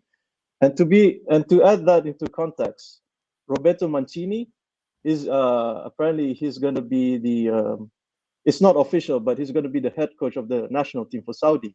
Wow. You know what I mean? Like they're operating both international and club level. So it's going to be, for me, I'm already like I've been watching some of the games in it, like because Al Nassr, where Sadio Mane is playing with Ronaldo, they just won 5-0. and I think CR7 got hat trick and Mane got brace. But you know, like I feel like I'm in the vibe. Yeah, but for me is I'm like on the other end where we just embrace as fans here in Asia, like to relish these players coming in and to see that's to have that experience. You know what I mean? Yeah. So I have that's the question. And before I jump out, Cal. Yeah, bro. Are you guys gonna do that? How you guys doing with and Lewis at Stamford Bridge, whereby you guys will be at the Emirates Stadium with Lee? So I'll be honest. The plan is to try and get to as many stadiums as possible this season. London ones definitely. Outside London's going to be way more tricky, but yeah, I hear that. As much as me and Lee banter, and as much as Lee banters us, Lee's our brother, man. If we can do a show with Lee live, it will be hilarious. Like, it will actually be a read. So we will aim to get that done. Yeah, because I'm enjoying that sort of one to one. Like you guys feel like more objective, but rather than banter. You know what I mean? Yeah. Like yeah, when you guys are in one place. So I kind of like it. I really enjoy that sort of preview. But big up to you, man. Thanks for having me. No, thank you. Bro. Yeah. Keep pushing Sending the my diet, wishes bro. to man. Of course, man. We'll keep in touch on that. Yeah, we will definitely. Yeah, definitely. But yeah, love for the love. You too, my brother. Take it easy. Take it. My thoughts on Saudi Arabia. So again, I'm going to be transparent. I may have a very different opinion to most other people. So I'm not saying my opinion is better or is correct. I'm very much in favor of athletes getting as much money as possible, because I know most fans will look at athletes and think, oh, they're living a dream. And they are, to an extent. Like, if you told me right now you can play for Liverpool Football Club, you'll be good enough to play for Liverpool Football Club and that you can play for them, and I'd do it in a heartbeat. It'd be a dream scenario for me. But what I don't think some people realize, and maybe I'm realizing it being a content creator because Liverpool directly affects what we do, the sacrifice they make. There's sometimes you just can't put a price on that. And I know people will sit there and straight away go, but there are millions. I hear you, but missing out on friends and family events from the age of 5 or 6, having to dedicate your life to a sport that has no guarantees that you're going to make it. Even more sacrifices when you're playing, potentially getting career-threatening injuries and stuff. I'm all in favor of players getting as much money as possible while they're playing. And for me, the Saudi thing doesn't really wind me up. Again, I know there are political things behind that, but again, I think you can apply those political things to every country. Yes, some are worse than others, so I'm not being oblivious to that. The Saudi thing personally doesn't wind me up, and the reason I say that is because the Premier League's kind of done that before Saudi did it. Real Madrid and Barcelona have done that. I believe it's a case of the reason why I think, especially the Premier League or supporters of the Premier League only getting wound up by this, is because the Premier League was the rich kid on the block who could buy everything and everyone to an extent. And now Saudi are the new rich kid on the block, and the Premier League going, well, we're losing some of our stars now because we can't match that sort of money. Well, Germany have been losing some of their stars because they couldn't match the Premier League's money. Spain have been losing some of their stars because of that as well. Vice versa, England have lost some of their stars to Real Madrid and Barcelona because they couldn't match the money in the allure. For me, I don't have an issue with it. I genuinely don't. So if it is what it is, then look, I'm not sitting there saying I want to see all Liverpool players get sold, which it seems as though we're really being targeted by the Saudi market at the moment. But for me, it doesn't bother me. It doesn't bother me. For me, if there's more footballers around the country, then for me, sport brings people together. Players like Henderson, Fabinho, and all those people going to Saudi Arabia, they could implement change into cultures and open the world up to a new avenue of life and change perceptions about a country and people in a nation. I don't have a problem with that. The only way you learn and get on with other people is by experiencing different cultures, experiencing different things. So me personally, I don't have an issue with it.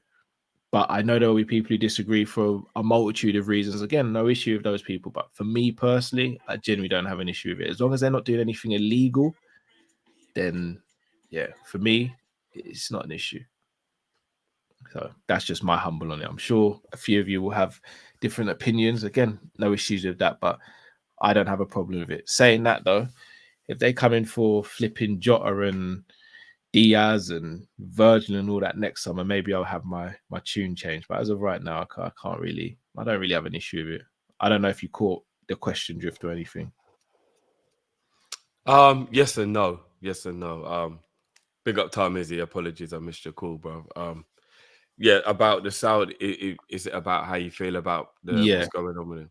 The only issue I have with Saudi is that their window shuts after the rest of Europe. Other than that, it's all it's what it is, bro. Yeah, you know already, bro. I said it from day. As much as it annoys me when it happens, I will never hate on a club being able to spend money because they've got a rich owner. And I've also been quoted as saying, and I still stand by it. I think FFP is rubbish, and I think that you should be allowed to spend whatever money you have.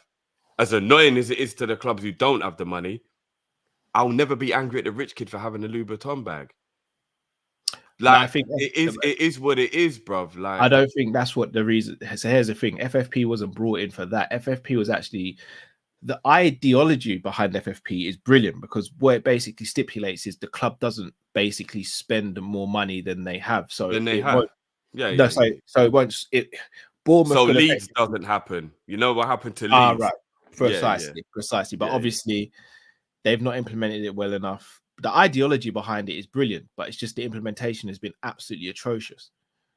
But again, don't spend money you don't have. Completely agree with that. But if you have it, I think you should be allowed to spend it. But effectively, you can with FSP because it's a threshold of a percentage for what you make and what you can spend, isn't it? So if you make 10 million, you don't make a lot of money though, bro.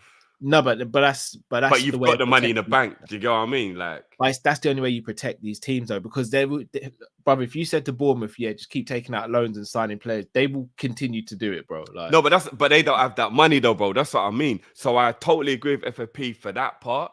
But what if you're just filthy rich, but your club isn't big, so you don't make a lot of income? I think you should be allowed to spend more than what your income is, or not. Well, there's £100 million threshold across 3 seasons that you're allowed to spend over what you make.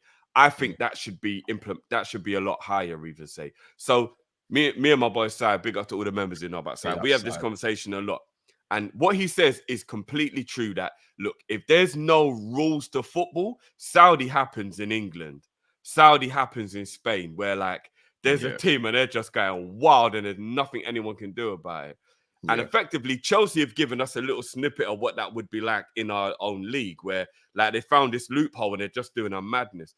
So I do get it, but I just don't hate on my people who've got money, bro. And I'm like, look, if you've actually got the money, spend it. So I think FFP should be stretched. I think it should be like FFP means that you can spend maybe say 250 or 300 mil outside of what you make, like an amount of money that's sufficient enough that you can still flex because you've got the money to flex. I'll never be a hater on that. I won't. Like I honestly believe that there's no need to be a hater. Man City, Chelsea, PSG, all these clubs that have got rich owners, look, you won the lottery in it. It is what it is. You should be allowed to go and spend that money if you want. Bournemouth taking out loans and having like £200 million debt. Yeah, I agree. FFP should stop that because we don't want teams like Burton and teams like that going out of business where they can't even keep up. And Leeds, what happened to Leeds was a madness all them years ago. So I think there needs to be some way to find like a middle ground between you're broke and you're spending more than you have, but you've got the money and you're not allowed to spend it. That's where I lie. So these Saudis are balling out. Good for them. But your window should shut when ours does. Because I don't want that week of fretting after our window shuts and then you do our madness and we can't replace. It's 30 days. I heard it's a week. I think it's 30 days. Bruv, it could, I don't care how long it is. I don't want to be fretting that you're going to try and come and do our madness and we can't do nothing about it. That's what my issue is. So, yeah. Should there be a salary cap, do you think? No. If a player makes the bag, he makes the bag. It's the club to pay the player, isn't it? If PSG want to ruin the game by giving Mbappe £1 million, they've ruined everything. But let's see how Mbappe can deal with the next part of his career where the club can't give him £1 million. We'll see how it works, innit? Yeah, we'll see how it works. I hear it. All right, let's get the next call in. Big up M-Tar Mizzy as always. Cal's Neto Army.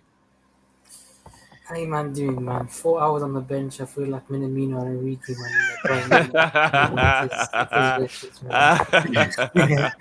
I've finally been called up, man. Let me go make some music as Norwich now, man. Let me win the Carabao Cup for the man number.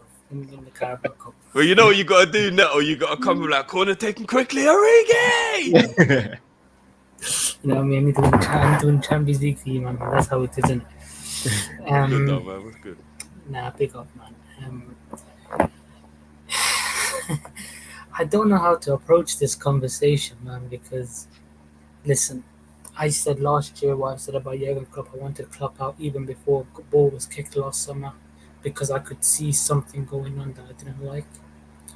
Now it's a year past, and the same shit is going on, man. You know what I mean? If it feels like shit, if it smells like shit, if it looks like shit, then sooner rather than later, you're just going to have to call it the way it is.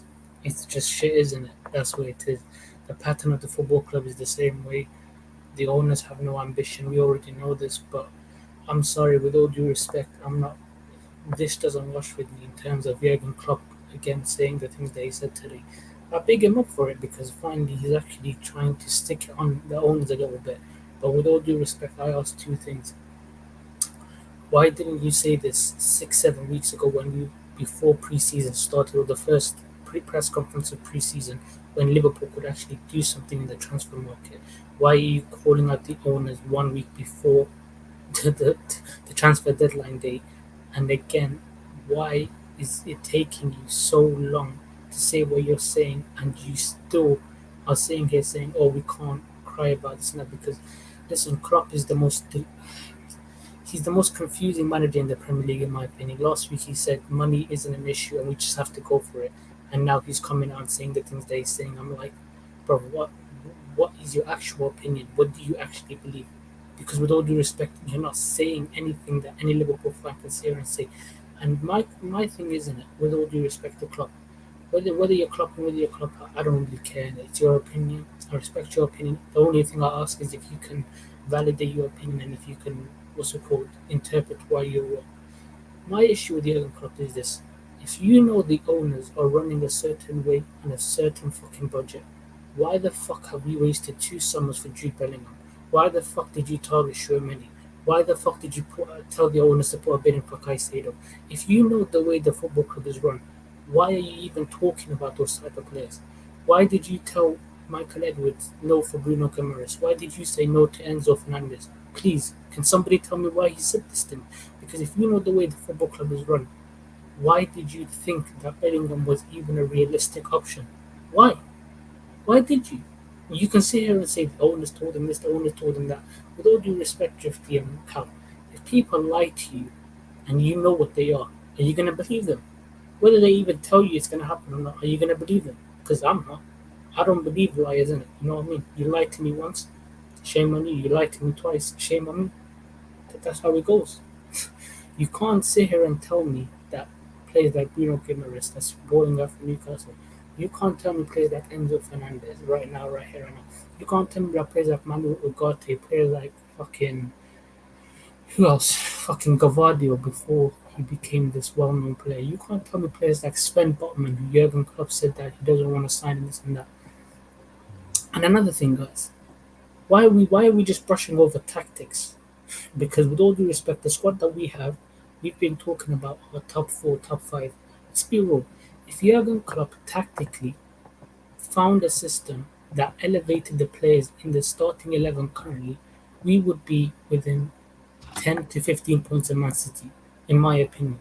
Because tactically, if you find a system that gets the best out of players like Salah, the best out of players like Van Dijk, the best out of players like fucking Trent, the best out of players like Robertson, then we have a very good squad. The issue is that Trent, what Klopp is doing is that he's catering the system to one man and one man only. Trent Alexander-Arnold, without not looking at the issues that it causes players like Konate, who's injured by the way now, players like Robertson, He's playing left wing.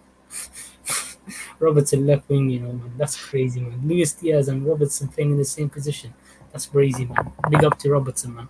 Then you got players like us signing Wataru Endo, you know what I mean? Like, bro, I'm not even taking the piss. When my brethren, I was taking a shower and then I came out and then did all my things and whatever. And then 1 hour, 30 minutes, I checked my phone. My boy was belling my line. I was like, yo, what you say? He's like, yo, listen, have you heard who was signed? I was like, Wataru Endo. What did he say? He said Wataru Endo. I was like, listen, G, I don't want no what's this, man. I told you to order me some Uber Eats, but I don't want no what's it's in it. Shout out the what's it's. Like, who the hell are you talking about? Wataru Endo. It's like he told me he's a Japanese guy, this and that, and I looked back and I was like, yeah, I remember watching him at the World Cup, but him. Listen, man. Obviously, we know the issues at FSG. We know that what's it called, the budget restraints. It is where it is. But that's my question to you, man. Innit?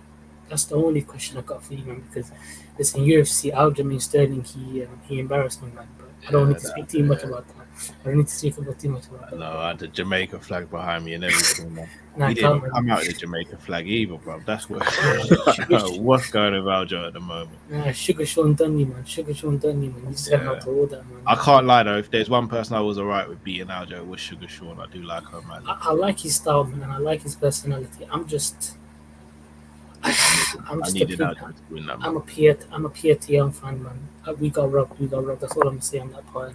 But what I'm gonna say about is the only question I wanted to ask: if Jurgen Klopp genuinely is under budget constraints, why on earth is this manager targeting Jude Bellingham, Chouameni, Moises Caicedo, Levi Colwill, when he knows, let's be real, nobody here thinks Jurgen Klopp is an idiot. Nobody here thinks Jurgen Klopp is stupid.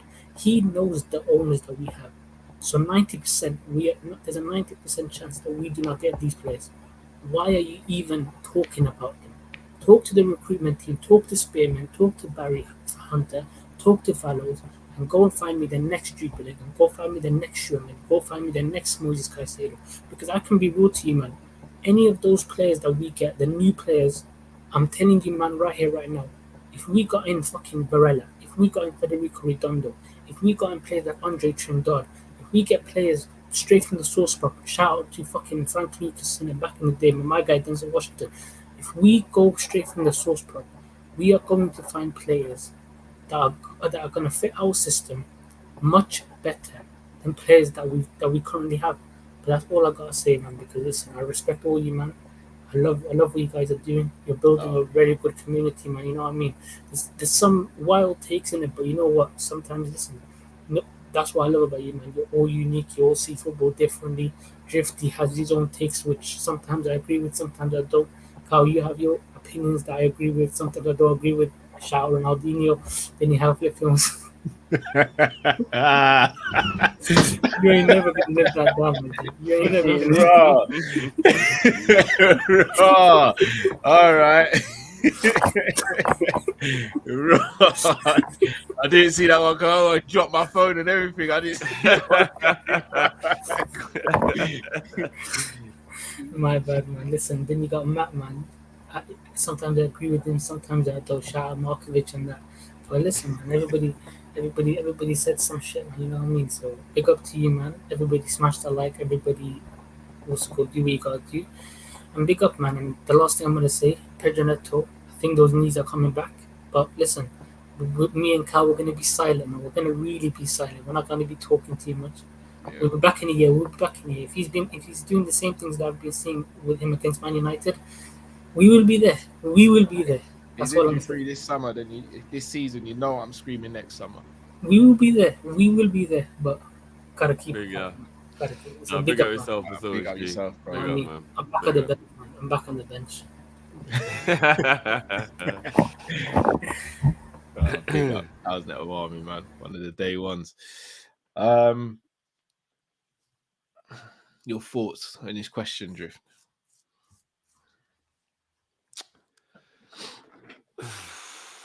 I believe, from what I've seen of the fan base, from our community, etc., that even though what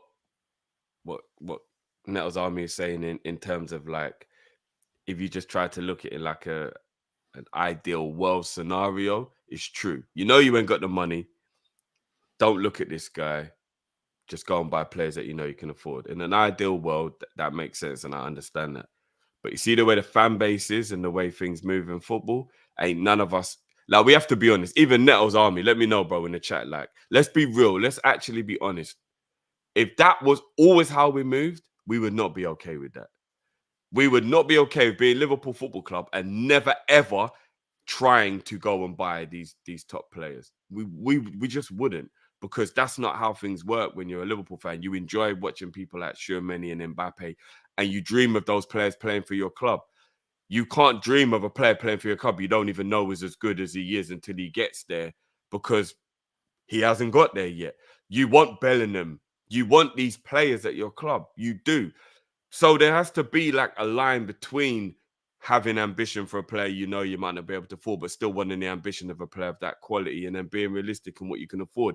There's a fine line, and it's very difficult to balance. I think it's very easy for us to sit here as fans again and just go, oh, do this, but like, it's not as easy as that. So on that point, that's how I feel about that. And the whole young player thing, like Moises Caicedo, when he was only 3 million and he was coming from Ecuador and all that, I get that. I do. But Liverpool Football Club don't have time to develop players the way Brighton do. And it's very easy to say what we're saying. And in some scenarios, it can be done. I think it was Mike that was saying Valverde, for example, and Vinicius Jr. at Real Madrid. And Real Madrid are a top-level club. So it can be done where you go and buy that young guy and you are a bad boy team and whatnot, and you bring that guy through. But I'm a man who talks about probabilities, not possibilities. You know what I mean? I don't want to do the, like, what could be. I want to do what's most likely to happen. And what's most likely to happen is you go and buy Caicedo for £3 million when he's only 18 years old. And either at that age, he's not good enough and then he doesn't get much game time and he doesn't break into the team. Or you stunt his growth and he doesn't even become the player that he did become. Because one thing I'll say in football that I don't agree with is when people say, oh, if you're good enough, you'll always make it. There's a bag of men who were good enough and didn't make it. I think there's enough proof that you can't just go, oh, if you're good enough, you'll make it. No, you have to play sometimes. And sometimes scenarios and things work out and it's brilliant and that's how life works. And sometimes it doesn't. There's probably millions of footballers who slip through the net who were absolute ballers, better than a lot of people we know now, but the circumstance weren't right, the chance wasn't right, the team they played for wasn't right, or whatever. And now that man might all work on a building site and he was destined to be a baller, but it just didn't go his way. Like, it's very easy to just go this, and this. So I want Liverpool to be able to find the next gem, but I also don't want to be sitting here going, hold on, who are we buying? Because Endo's a 30-year-old Japanese international, played at World Cups, and we all went, who the fuck are we buying? So imagine if that was an 18-year-old and we're being told he's got to prop up the midfield. We're not having it. Let's be honest, we're not having it. We can't always keep looking at what Brighton and other clubs do with these young players and go, oh, we should be doing that. Because to a degree, yes, but ain't we got bad boys in our youth team? Like, it doesn't always work like that. So I'm just saying, like, we've got to find a balance. And that balance, I don't even know how you find that balance. I'm just saying it. I think the balance is you don't buy those players to be first teamers straight away, Drift. I think you buy those players to supplement your first team. So when you've got a Fabinho who's at his peak, you can maybe try and run a Caicedo for $3 million because you still got Fabinho there if things don't work out.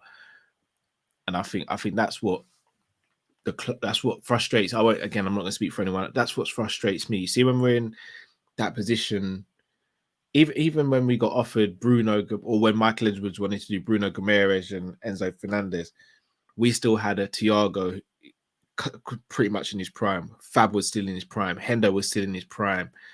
You can do that then because you still got your 3 main guys there. So you bringing in 2 players then, but doing it now when they've lost, when they've gone, I think that's what the issue is.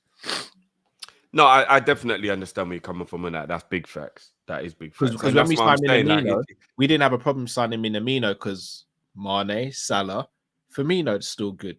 Whereas do you remember how much stick he was getting when he had a couple of bad games, though? Do you remember that? Minamino was getting a bag of stick. It wasn't over a few games. It was over. He got quite a lot of leeway, to be honest. And then he weren't improving. I don't know, bro. He did, bro. He got a lot of leeway. But and what was fans saying, bro? Man City are buying Mahrez and No, Liverpool think I hear it. Minamino's good enough. Nah, man, what is going on? Like, we gotta be honest, that is what people say. Do you know what I'm saying? That is Like, true. But Drift, here's the thing though. If we had signed, let's say for example, when Genie was here, Fab was here, Hendo, they were all in their prime, and then we brought in Thiago, so all four of them were here, and then we brought in Endo. I don't think the fan base would really complain or moan, would they? In theory, still a lot of people. No, do you know what? There would be some a people. lot of people that would. There would be some people, but I think the majority would be like, "Well, Fab's here, Endo's here to add a bit of experience and give Fab a little break here and there. Plus, we've still got Hendo who can play that position. We still got Genie who can play that position. We just bought another man just to keep us afloat. The problem is we're buying Endo now to be a starter in our midfield. That I think where's the issue. So yeah, again, I get where you're coming from on that. So that's what I'm saying. It's all mad. Like that's why there's no ideal scenario. Do you know what I mean? Like, but there is an ideal scenario. We just have bad timing as a club. It seems. It just seems like we have really bad timing. For the most part. And I think that's what the issue is. Do you want to know what I really think has happened with the Endo thing?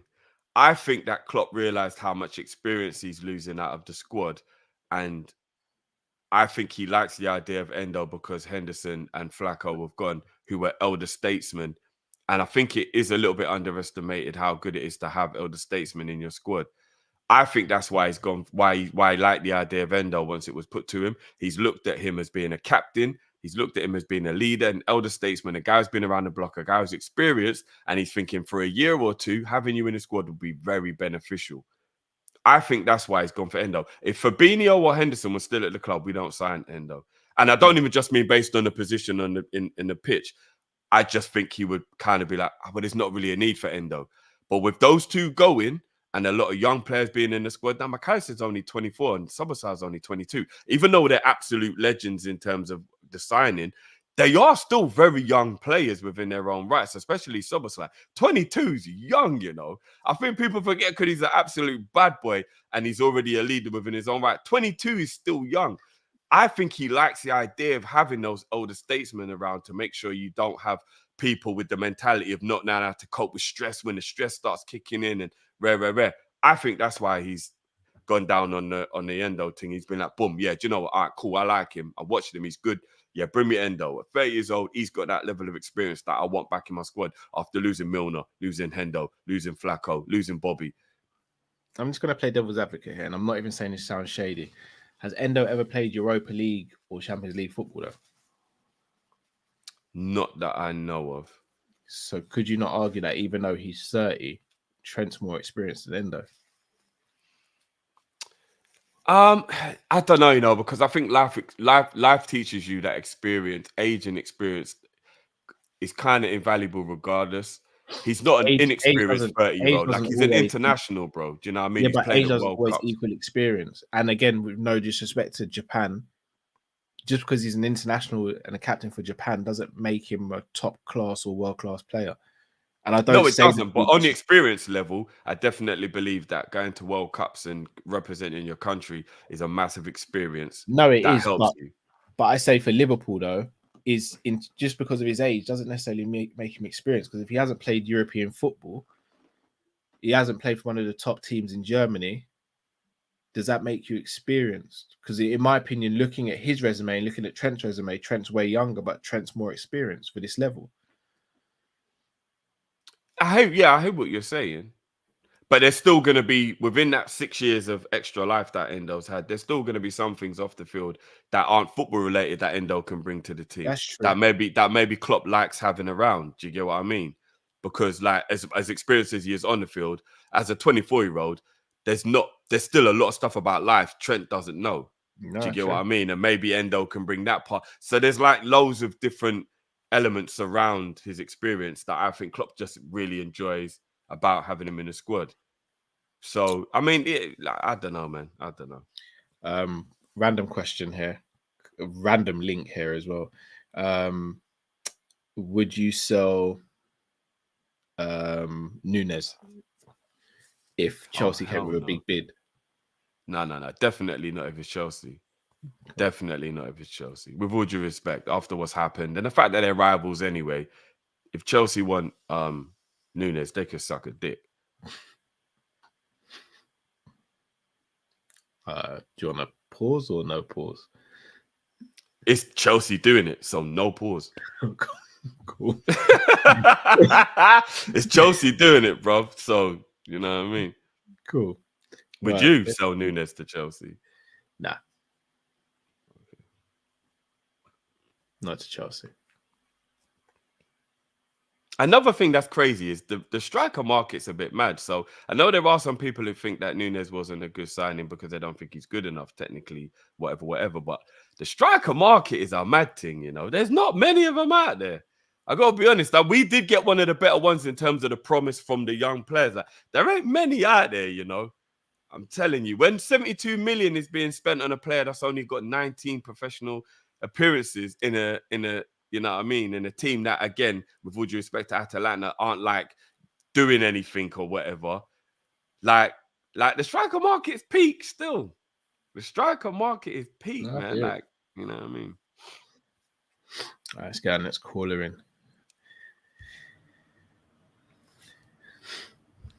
Dangerous. I think I know. It was good. Yeah. What's going on, man? I'm never gonna my two worst streams I've done is the Caicedo one and the one where we played the final game of the Premier League going for the quad. That's bad. That's bad. Those are the two streams I'll never live down. What's going on, though, bro? Yeah, what's going on, man? Y'all good, man? Good to see you, G. It's been a while, man.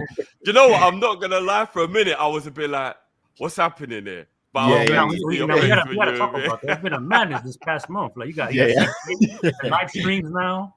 Yeah, it's been crazy. You got Chocolate Prince from back in the day.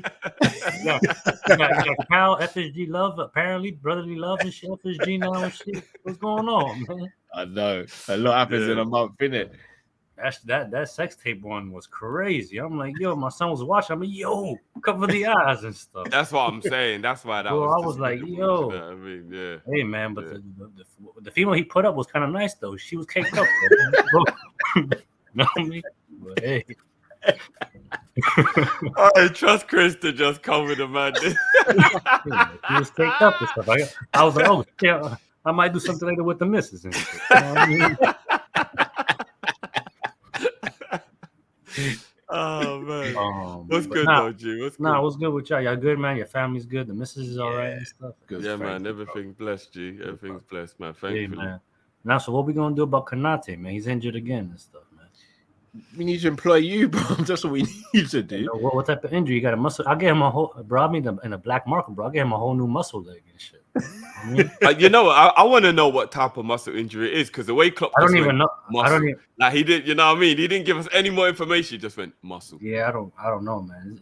It's pretty bad, man. So what do you think is your lineup for Saturday? Because he's not there. I don't think we can do that inverted role if he's not there. So what I think we might have to like bench Trent and do Gomez on right back and then Matip as a center back type thing. That sounds like it's up Callum's alley right there. Actually. I think Trent plays, but I think Gomez plays because he keeps the inverted system and uses Gomez's pace in the same way he tries to use Ibu's. Yeah, I don't know, man. It's looking kind of tough, man. But how you feeling about our boy Nintendo and stuff, man? He looking kind of nice. You know what I mean? I'm kind of happy. You know, I want everybody to just give him a chance. Yeah, man, I'm kind of happy, man. I'm kind of happy and stuff. We got Nintendo and stuff. We got Dominic Toretto, man. We got a whole different names and stuff. And it's kind of beautiful. Shit. Yeah, he's definitely Toretto. I'm telling you, because he's fast and furious. I'm loving it, bro. He's doing it for family, bro. It's for family, man. Yeah, he's doing it for familia, 100%, bro. For familia, bro. Yo, so what do you? I don't think I've chatted with you guys for a bit, but what's your thoughts on Andre? Have y'all looked into him and stuff? I do like what I've seen. I do like what I've played seen. yesterday, man, and they won the first leg in the Copa Libertadores and stuff. He scored stuff, so he's good. Let me ask you, bro, because I know you really know about him. If he wasn't in, let's say that team had been eliminated and they weren't in that competition, so they weren't as bothered about losing him now. Do you think Liverpool would go for him now? That's the thing, though. Like, from because this is all speculations, right? We don't have the facts, right? So Klopp was offered Enzo for 15 million. He didn't sign him, and he was technically at the time he was the best Argentinian midfielder at the time. So I believe we should invest in him, but I don't know if it's a Klopp thing. I don't know if it's a thing of because I think the fans have the right to be worried about bringing players directly from South America because it's transition. So I think that's a noble way of thinking, right? Because the pace is different. But I think currently Andre's the best 6 in South America, not just in Brazil, in my opinion. So, and then when you look at the way they play a 4-1-3-2. He is the 6. Like he pretty much holds that position. He's the lone 6 because Fluminense they play so high up, where he's pretty much by himself doing all the tackling and stuff. So he has an in him.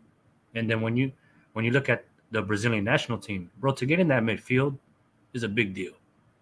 Yeah, it's not like no disrespect to Japan or whatever, but to get into Brazil's midfield, you got to be of quality, and he's already capped for Brazil, so we should get him. We should, but then I don't know. Apparently, I read reports that apparently we're not in for him anymore. That we bid apparently 30 million, but we're not gonna come again for him in January.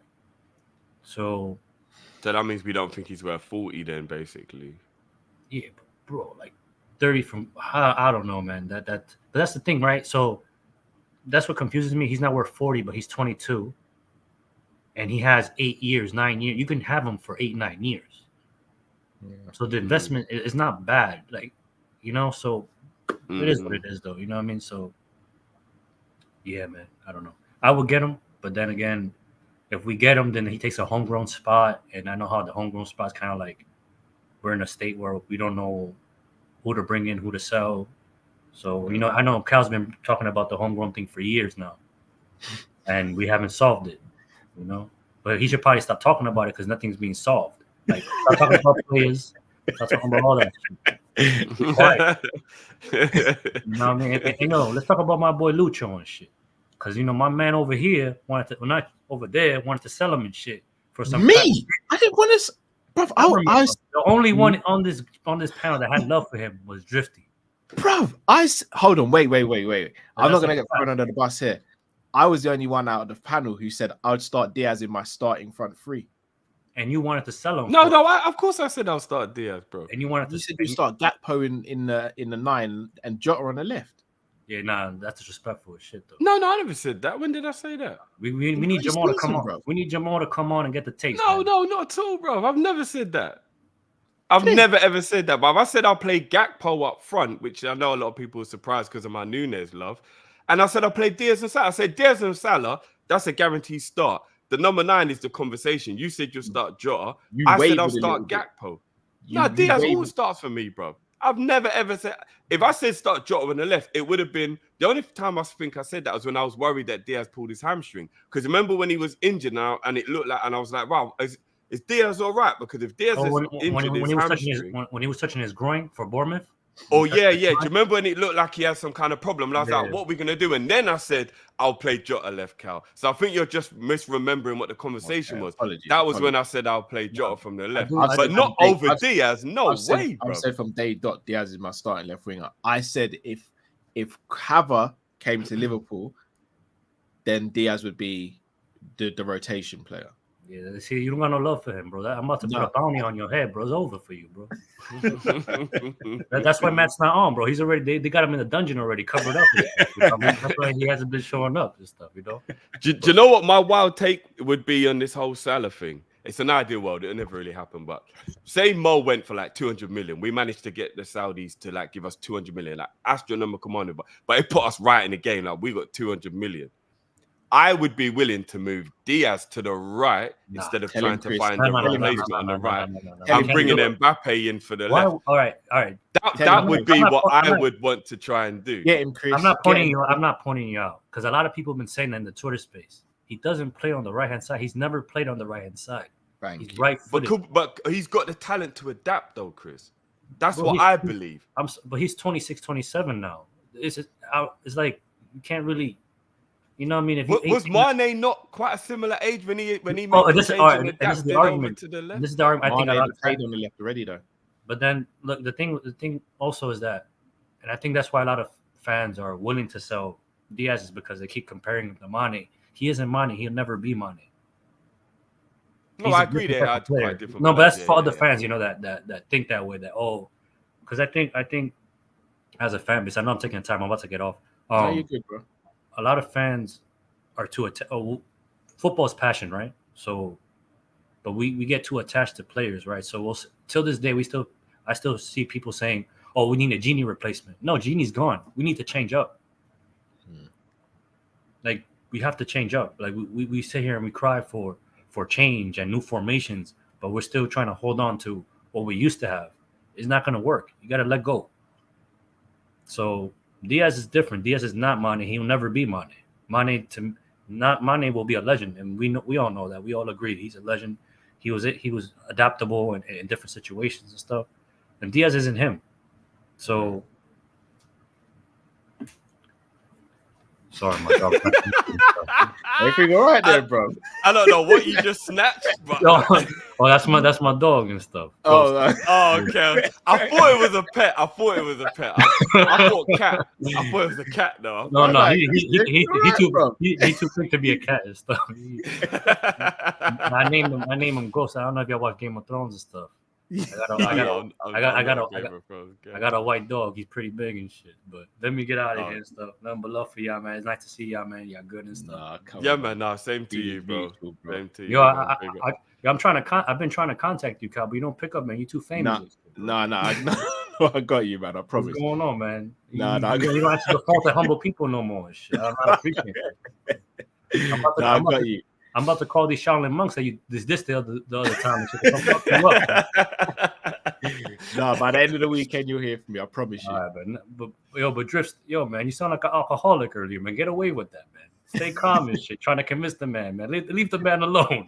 No, man. I don't put no pressure on you. I was dying earlier. You were like, yo, I like to feel a buzz. Bro, you gotta feel that way, bro. But remember, it's selective days like Saturday evening, Friday evening, like you know what I mean. All the other days, alcohol free, you know. But let me get out of here. Let someone else in. But nothing but love for y'all, man. Y'all doing big up yourself as well, man. Good to see you, bro. Love G. Big up, man. Man, yo, buy your kids more McDonald's, man. Stop being cheap and shit. Get out of here, man. Bye.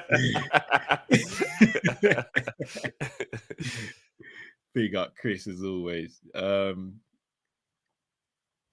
Once again, the injury stuff is concerning, man. Can't lie.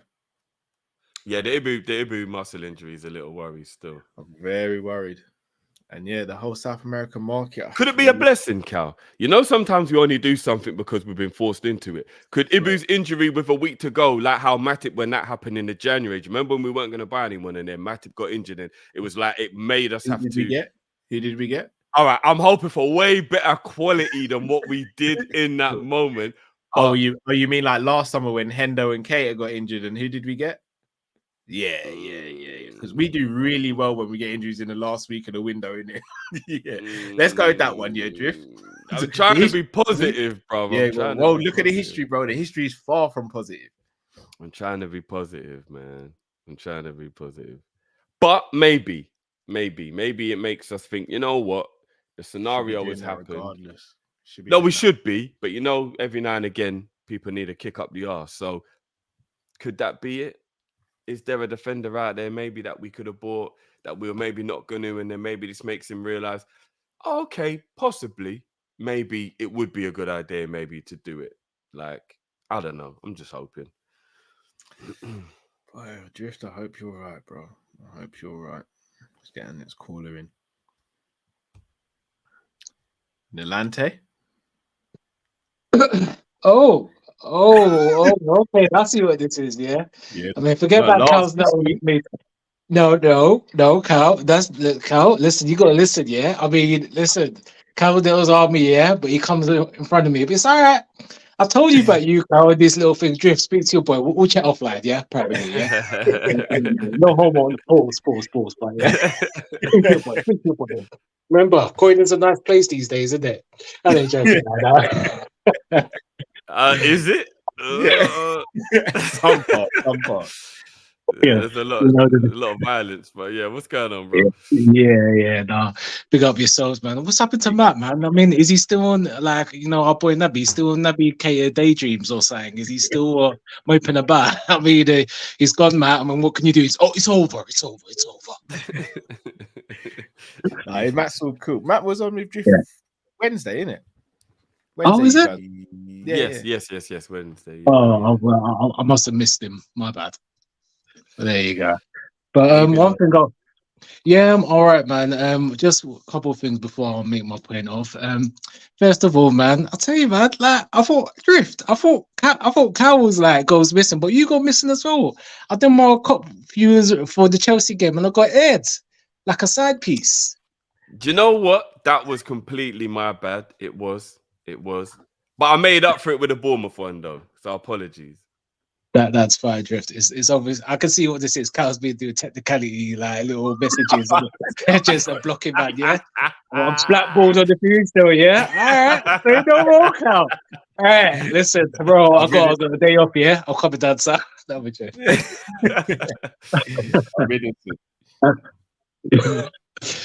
As well, just important thing I just want to say. I mean, not that anyways. I just kind of I recently had a son on the 28th of June, born premature. So I just want to do a shout out, and he's coming out of hospital on Sunday. So I just want to do a shout out to him. I remember when you said you had one in the way, actually. So congrats that everything's okay, man. Big up, man. Guess what, man? He talked as much as his mum. He couldn't wait, and he had to come out early. God, yeah. But no, man, I'm glad he's all right, man. I'm glad he's all right. Yeah, it's just a few things. He's gonna have a little hernia, but you know, it's nothing too major, nothing life-threatening. So it's just something that has to be done because he's premature. So just wanted to just big him up, just getting some blessings on this show. Yeah, man. 100%, man. Literally, yeah. So my first question is like, again, I had some stuff, but now again, I think like everyone, like how that Klopp thing has big up yourself. Appreciate that. Basically the Klopp comments is just throwing me off a bit. So he's just like, what is going on with this brother? Has he been drinking about 5-6 Ray and Nephews or some Foster's on top of it, mixed up with some cocktail, some pina colada or something? Because what is wrong with the brother? And then you bring your boy Georgian. What's George doing? Are they having little German beer nights at Klopp's house or something, man? Because boy, something's going on, man, and he needs to be active because this is getting a bit scary still now. Like he really has to pick up because, I mean, the question is, I think you two can answer this separately. Are we going to be that club at the end of his tenure? We're going to say, oh yeah, one Premiership, and yeah, people will say he won everything. He's won everything. Yes, he has, but have we really bounced on from that? Because my personal opinion, no. And the reason why I say that is, I think I said this in a previous call, if you remember, at the end of the 21-22 season. Now, I'm a bit harsh, but I just keep it real. I mean, we were on the quadruple stage, and, you know, I remember the streams were all going on, Cal with the triple four, you know, the 4 fingers up in the air, like, yeah. I'm thinking, okay, yeah, there you go, Cal, you know. Hurts, isn't it? It hurts, doesn't it? I know. I missed that season. Yeah, exactly. We were on smoke, and then, obviously, again, City done what they've done, and we can't complain, but still, we had a chance. And then the Champions League final against Real Madrid. And like I said at the end of that, we bottled it. And we bottled it because that Real Madrid team, they were good, but they were beatable. The team that we had were beatable. And then crucial decisions, Klopp could have made in terms of form plays. He didn't do it, and he went with same as, and we know what happened and this season. So, first of all, my questions to you is, if we don't get anyone by the end of the season, this is what we got. Where do we finish? And double question. And if so, if the answers for that, so where you think we're going to finish? Do you think at the end of the season, wherever we finish, if we've got the same squad, does Klopp need to go? So number 2, my question is, who's the better player, Di Maria or Ribery? Oh, yeah. And the third question, again, you're coveted into one. I know I'm going to be a bit long-winded, but again, do you think we're going to win the Premiership under Klopp? And number two, who, when he does go, who would be your man to come in to take over the next revolution for this football club? Lante, for fantastic questions again, bro. Appreciate it, man. Just remember me these days, Drift. I mean, my light skin for life, we were brothers, and then Drift. I mean, Carl's obviously been influencing you, being Drift. I mean, I'm a bit hurt right now. You know what I mean? Carl's obviously put a Blackpool with me. I remember. I'm gonna chase you up. All right, man. I'm gonna make some calls tomorrow. Yeah. You're a legend, bro. Most importantly, blessings to you and your family as well, man. Yeah. No, appreciate it. Big up. And just one thing. Sorry, I know I'm rambling on because everyone's on money. Yeah. So obviously, I mean, I'm not like obviously, that passing of wrestling fans of Bray Wyatt at 36, which is very sad. And I just wanted to just give a message to everyone. You know what? We're all in here. Let's respect everyone's opinions in it, because we can agree to disagree. Like, for instance, me, Liverpool 12th man, shout him out.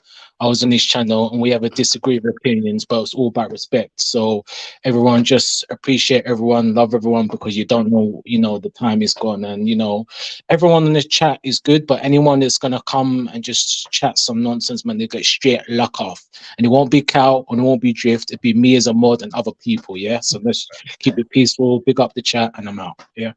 Big up, man. Big up. Big up, man. Well said. Big up, bro.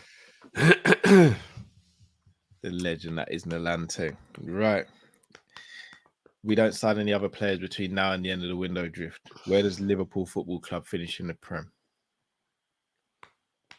Third. I'm going fifth. If we finish third,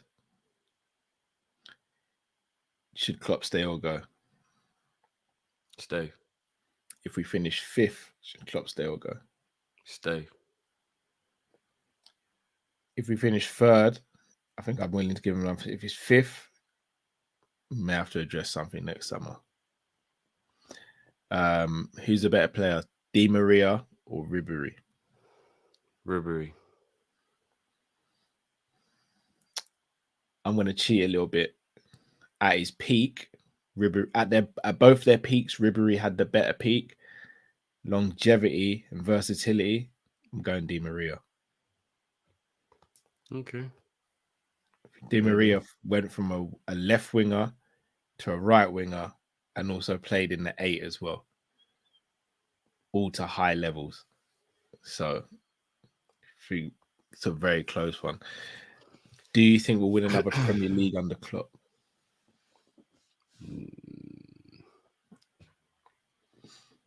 That's a tough one. If I'm gonna be frank and honest, then I'll speak with my brain. No. If I speak with my heart, then I think we got one more in us. I don't think we will. In terms of replacements, as of right now, I know people say it's only been one season. As of right now, if I had to pick a replacement for Klopp, it's De Zerbi. Right, Matting. Something about him that I really admire. I know I've gone back and forth on a few things, and I think Mancini is an absolute don. But I genuinely can't give an answer, and I'm not even bottling it. I don't like anyone. There's actually no one right now that I would like, yes, I want that guy to be Liverpool manager. I don't really like any of them in terms of like being the Liverpool manager. So, yeah, I don't know. I really don't know. Guardiola's the only one, but that would never happen. So, other than that, I don't know. I don't know, man. I don't even want to have to deal with it until I have to actually deal with it. I do think De Zerbi, there's something special about De Zerbi, I can't lie.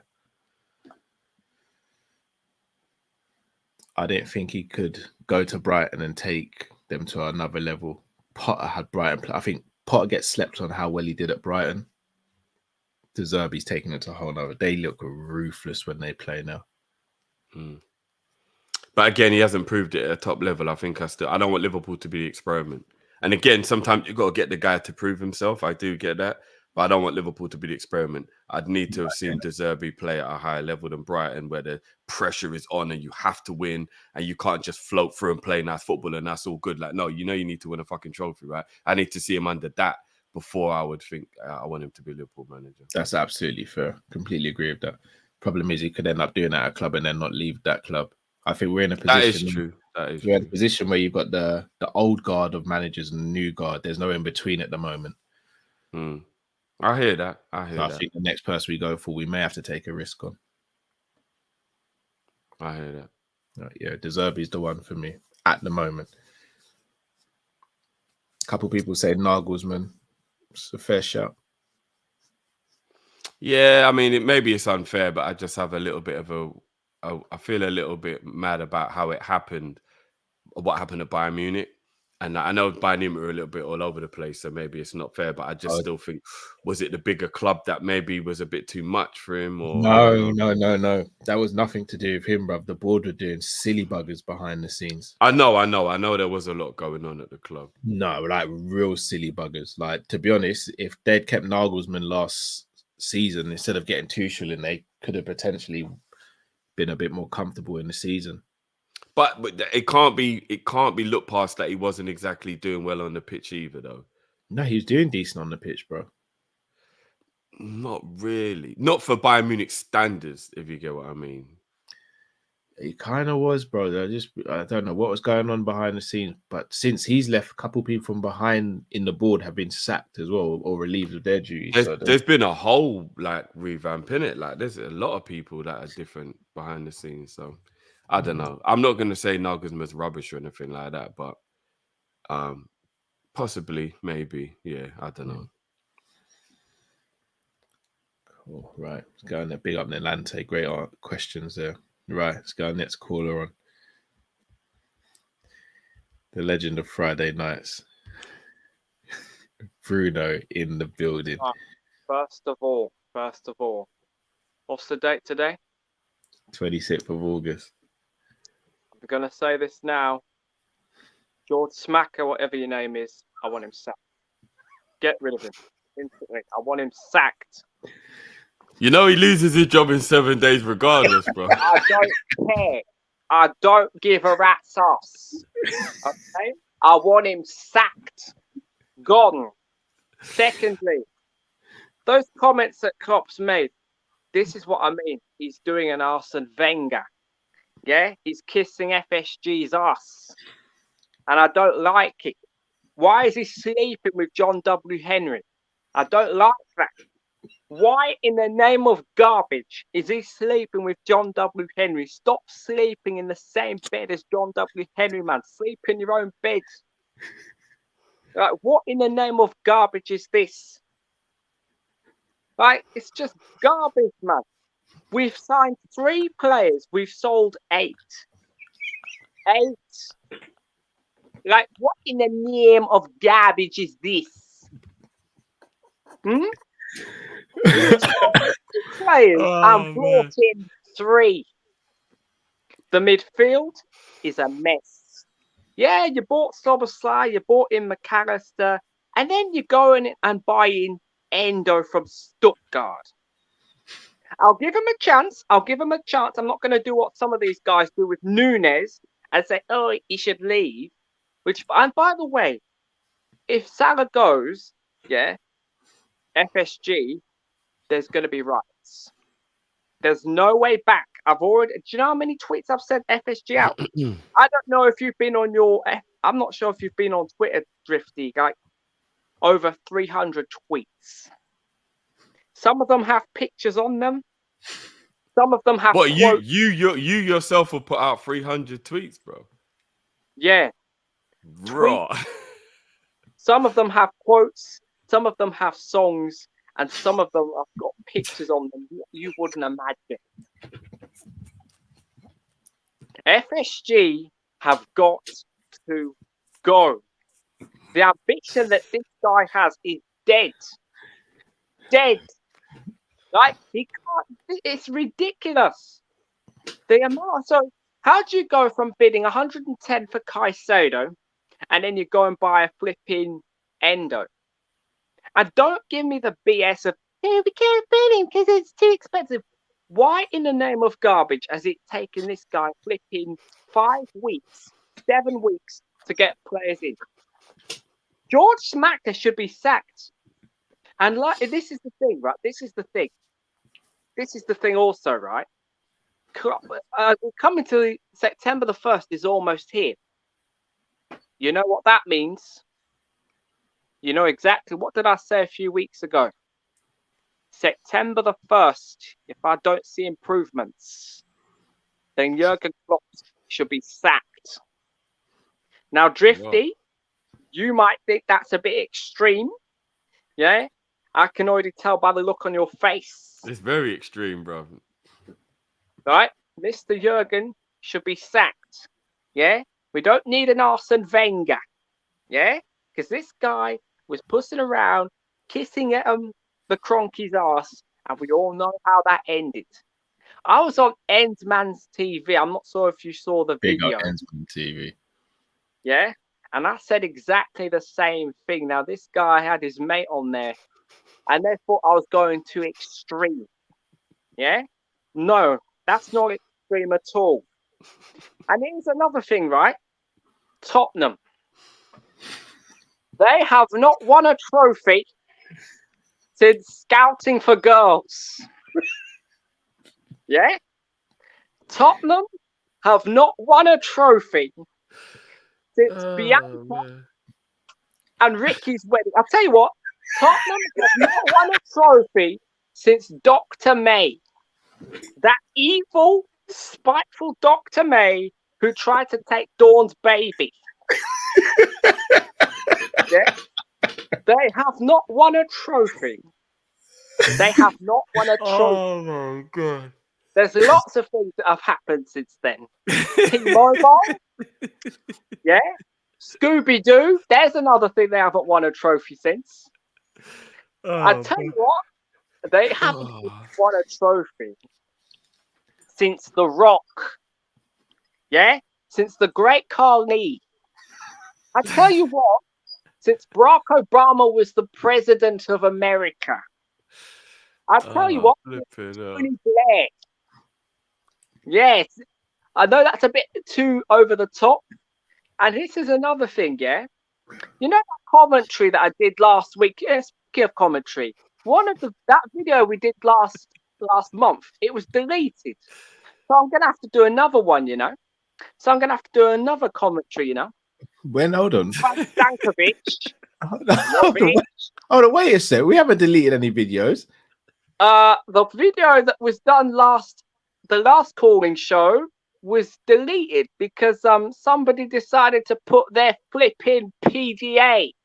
Oh, Remember yes. that Oh, one? yes. Oh, yeah. Someone decided to put their flipping PDA in the flipping video. Like, we don't want to see that. Yeah, anyway, I have to do some more commentary on here because, you know, it's Tara, it's Risa, and Roy Keane has stamped right on the back of John Risa's ankle here. And now Michael Barak's getting involved. George Mendes is getting involved here. And Peter Crouch has come storming in here. And now Agbonga Gabby Agbonga Hall getting involved with Jurgen Klopp here. And the referee's calling him over here. It's a red. He snatched the red card out. He's ripped the red card and he's stamped on the floor. He's wrapped the red card in and he's spatting the referee. It's all getting out of control now. It's all kicking off here. It's a red card for this guy, a red card for that guy. It's all kicking off. Oh man, Bruno, I'm gonna be honest with you, yeah. When Erling's got it on Smash, you actually sound like John Watson, bro. I swear down, when you say Risa, John Risa.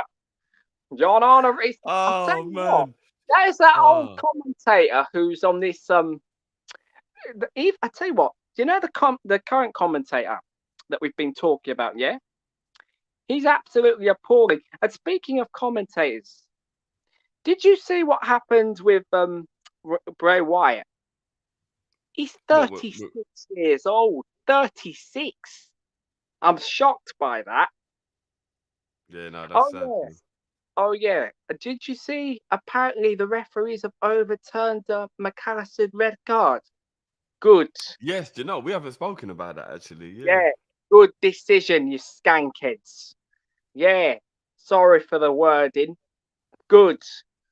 Now, hopefully, this referee gets suspended. Do you understand? Suspended. Oh yeah, and apparently, guess who's in the referee again? What for the Newcastle game? Yeah. Guess who? The same guy that was in the Bournemouth game. So they've basically done absolutely nothing. So what in the name of garbage is that? No, I didn't know that. That's mad. You're supposed to punish them. You're not supposed to reward them. Like, what in the name of garbage is this? Huh? That's actually a bit of an issue if that is true. How do you feel about that, Cal? Did you know that the same ref from the Bournemouth game is going to get the Newcastle game? Or I think the VAR, something like that. And I'm like, hang on, what in the name of stupidity is that? Yeah, also, not just that, Mike. What's the arrogant Mike Dean? I think his name.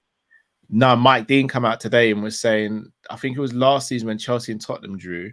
Yeah, Romero pulled one of the players' hair and they got a goal from it. He was like, I was in the VAR room and I saw it, but I didn't want to get Anthony Taylor to go to the screen and watch it because they're giving him grief. Oh, so what in the name of garbage is that, man? What in the name of garbage is that? You're supposed to flipping do your job, not sitting here sticking up, kissing your mates. Put your flipping foot down. If you can't do it, pack your bags, sling your rope back. That it's garbage. It's garbage. Last bit on the FSG thing, right? If you cannot compete with the Bayern Munichs, the Manchester Cities, Chelsea's, the Real Madrids, the Man Uniteds, then I suggest you do one thing. Take your $5.5 billion and leave. Right? Au revoir. Yeah? Leave. Adeus. Yeah? If I have to say this in Portuguese, I will, you know. Se você não consegue dar o dinheiro para nós ganhar, vai embora. Estás a ouvir? Tá ouvindo o que eu estou a falar? Vai embora e nunca volta mais. Yeah? That's Portuguese. Okay? That's Portuguese, yeah? So, I hope you not get the message. Yeah? I don't know if we do because you didn't know what you said, bro, but it sounded good. It sounded good. I don't know how it was, but it sounded good. In translation, so you don't get the whole, so that YouTube don't get all funny, basically said, if you can't give the money, pack your bags and sling your back off to America. Take your kids, take your wife, take your stupid self to buy crap and leave. Yeah? We are the second biggest club in England. We are the fourth biggest club in the world. We are the bride. We are not the bridesmaid, you know. Yeah? We ain't not Tottenham, you know. We don't sit here looking at our ex. We're kissing a new girl. Yeah, we're doing a PDA with a new girl. Yeah, we're not looking at Twitter, looking at what our ex is doing. We're looking for a new girl on flipping Twitter / Facebook. Yeah, we're not seeing flipping. Do you know what? We're not singing sad songs trying to get the ex back. Yeah, we're not sitting here singing. You could have been the one. You're a cheater and a liar. You had no desire after all is said and done. We're not doing that, you know. We are Liverpool Football Club, first place. Yeah, first place. Second place is a disgrace. Yeah, you're getting that Jamaican accent out of me, you know. You're getting that Rasta Jamaican, you know. Second place. Oh man. Do you know how many posters? Do you know how many quotes I had to put on Twitter? Yeah? Do you know right now, FSG Out is trending on Twitter. I checked it. Yeah. So, Let's keep it going and get this lot out of here because second place is not good enough. We don't do that here. Facts. No, that's true. Oh, Bruno. It's Bruno, always a hey, pleasure, bro. it's always a pleasure, man. It's always a Thanks pleasure. for having me. Next calling show, bro. I need you to do the commentary in Portuguese, bro. That's the one. So you know what I mean. We'll save that for next time. But Thank big you up very yourself much. as always, bro. Big Nah, up big up, yourself, man. man. Adios, you know. Au revoir. You could have been I'm the not one. gonna lie. Bruno's a legend, man. Fucking Big up, Farewell. Somebody's gonna wish that you were here. We ain't singing that, you know. FSG, au revoir. Leave. Anyway, Oh man, adios. big up, bro. Big up, bro. Big up, big up. Oh man, such a Oh legend. man. So Gal, Only give me Bruno one can- sec, Gal. Only Give me Bruno one sec. seamlessly from Jamaican patois to Portuguese. It's incredible.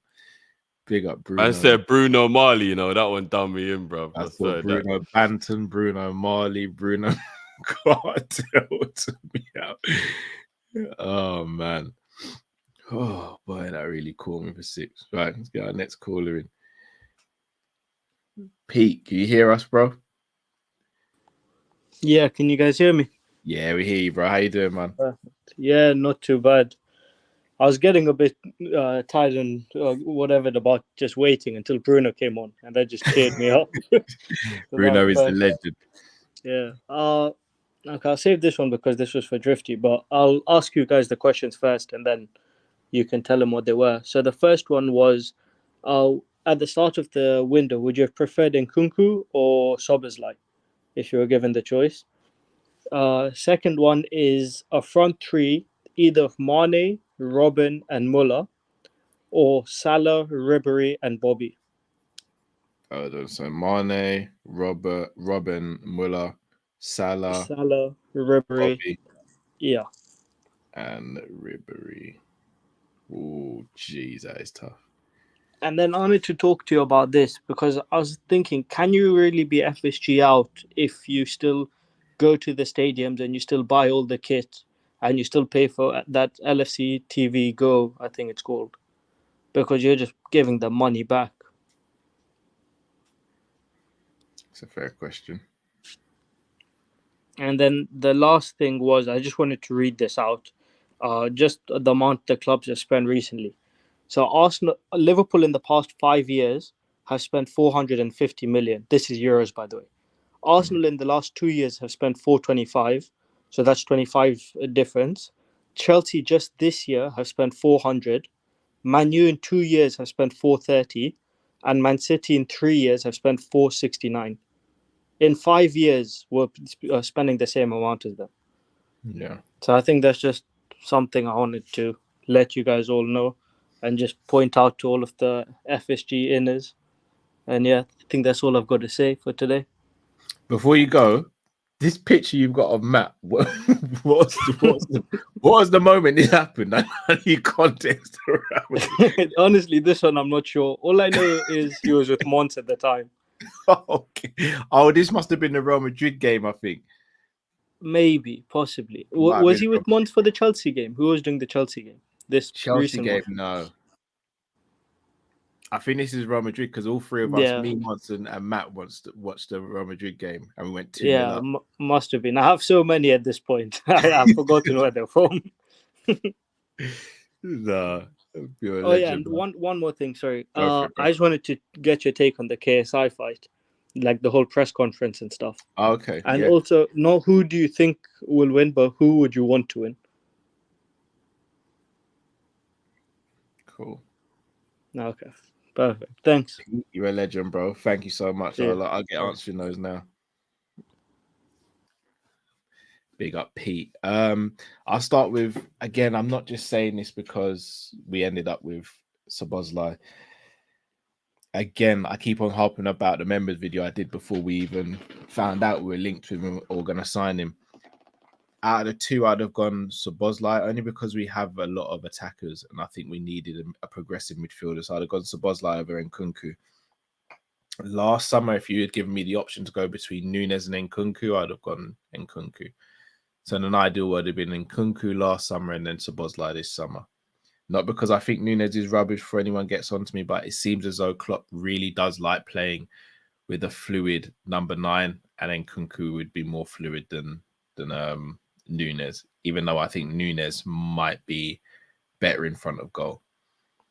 Can we still be FSG out if we're buying merch and pay for subscriptions?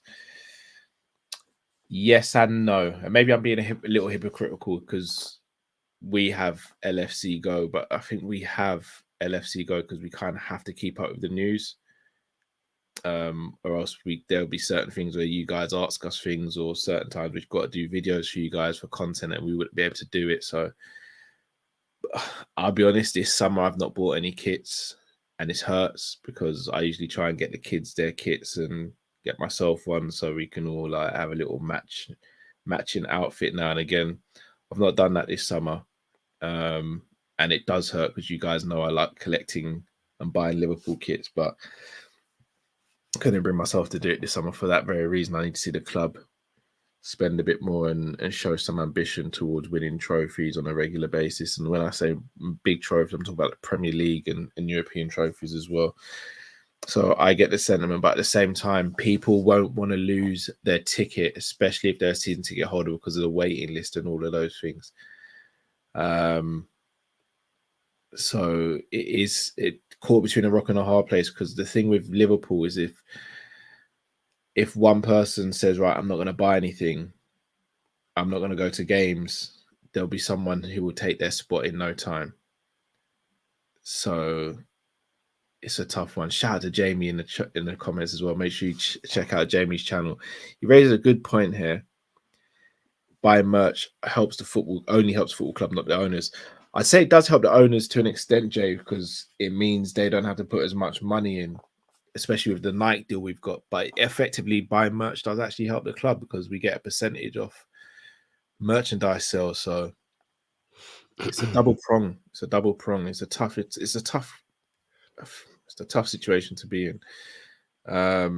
In terms of the spend, the fact that we've been outspent by all of our rivals, it's frustrating. I don't think it's the end of the world, though. Obviously, it would help. But again, I look at people like Man United and Chelsea who spent a lot of money but haven't got anything to show for it. So for me, it's not always about the amount you spend, it's how you spend the money. And I think that's been my issue. Again, I'm not even trying to take the mick here, but we spent 85 mil on Nunes last summer when, in my opinion, that money could have been spread out differently. So it's not necessarily how much you spend. Sometimes it's how you spend the money. I keep on going back to the example. We bought Thiago and Jota for a combined 60 mil, I think, or 65 mil. And that same 65 mil wouldn't have bought you Mudryk at Chelsea. I know which two I'm taking it. Like, I know which scenario I'm taking there. So it's not always about the money, but we should have more money available from the owners. The KSI fight, who do I want to win? I'm not copying out here. Not in a rude way either, because I did speak about this with Jamie, James, and Luke about the fight. I don't care who wins. Like I just don't even know who he's fighting. Who's he fighting? Tommy Fury. KSI's fighting Tommy Fury. Oh, is it official? Yeah, it's fully official. Oh, right. Is that? Oh shit. Okay. I genuinely don't care who wins or loses that. Not in a rude way. I just I don't have that emotional attachment. Whereas Crawford and Spence, I really wanted Crawford to win. Like that, I was emotionally involved in that. If this one, I'll just watch as a spectator, and whoever wins, wins. Whoever loses, loses. I think no disrespect to KSI, because obviously, like, big up everything he's achieved or whatever. But I think he is still a YouTube boxer in regards to like. Whereas Jake Paul now, I think you need to kind of say like he's actually good enough to be like a professional boxer. How high you think he is, I still think he's good enough to be considered more in that bracket than a YouTube fighter now, where I'd say KSI is still a YouTube fighter. No, that's fair enough. But I look at Jake Paul and I think he's got a much more developed game than KSI. He looks more like a proper boxer to me than KSI does. So based on that, I think Tommy Fury will walk through KSI. personally, because he kind of not dominated in a way like he made Jake Paul look stupid, but he was way more the better boxer in the Jake Paul fight. So based on the knowledge I'm putting all together of what I see, I think he walked through KSI. Tommy Fury. I actually think it's a bad choice for KSI to fight Tommy Fury personally. I don't think he stops KSI because it's only 6 rounds. If the fight was longer than 6 rounds, I think he would stop KSI, but I think he gets a decision win. I think he'll knock him down. I don't think he'll knock him out, but I think he'll knock him down. Yeah, I do as well. But I think that's more because of KSI's more got a bouncy style, so I think he'll catch him off balance and put him down. Who would you have taken this summer given a choice? And Nkunku or Szoboszlai?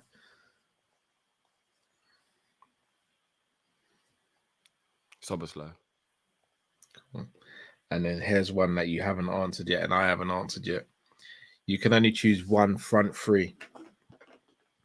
Mane, Robben, and Muller, or Salah, Bobby, and Ribery. I know which one you're going to choose, actually. Go on. You said Mane and Robben? They're arguably your 2 favorite players of all time. They're both in my top 5 all-time favorite players, bro. Like that goes without saying. And Muller might not be in my favorites, but the guy could bang. So yeah, one. Hey, Robben and Mane is your wingers. Well, cook, bro. Oh my days. I'll be honest. I'd probably have to go to. I think I may have to go Salah, Bobby, and Ribery. You know. And you know what? Because Ribery and Bobby work for you, like Mane and Robben work for me. That's why I hear that. And obviously Salah's a GOAT. You know what? I think that 3 are better. Salah's my top 10 favorite one in my top 10 of favorite players of all time. Salah's in my top 10. Bobby, Ribery, and Salah are probably more talented if you combine the talent than Muller, Mane, and Robben, based on the fact that I think that Bobby's better than Muller. I'll be honest. I think Muller's one of the most slept on footballers in history. But you know what? And I mean this with no disrespect, because the guy is a G.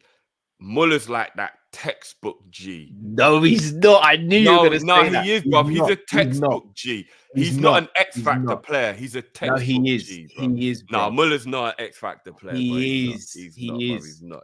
This is what I mean. He's one of the most slept on footballers. He was so good, bro. No, he is a brilliant, bro. When I say textbook as well, I hope people don't think I think Alan Shearer was a textbook striker. That's not me saying that I think you're like, but you know, textbook means like, you know what you're going to get. Do you get what I mean? Like, he's not X Factor. That's what I mean when I say textbook. When you're a textbook player, like, you kind of know what you're going to get. Mane, and Ribery plays like that, where it's like Space Invader, bro. His movement was brilliant, yeah. Bruv, movement, finishing. Bruv, I don't think Muller's an X Factor player. Do you know how many assists he got? Yeah. He's a don. He's a don. But I just don't think he's. I prefer watching Bobby over Muller. There's an argument to say that Muller might have been better than Bobby at their peak, though. I disagree with that, but fair enough. There's an argument. I can't sit there and be like, if anyone was to say Muller at his peak is better than Bobby at his peak, I can't sit there and be like, that's a crazy statement to make.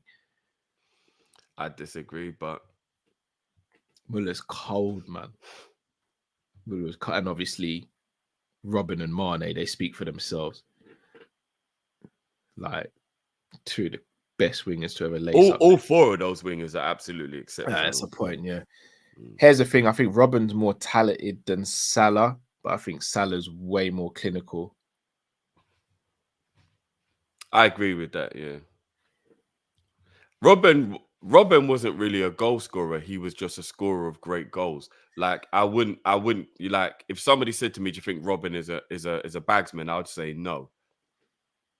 But he was a scorer of great goals, you know what I mean? I don't know. Robben is in my top 3 though, favorite players. I don't know who's more talented out of Mane and Ribery.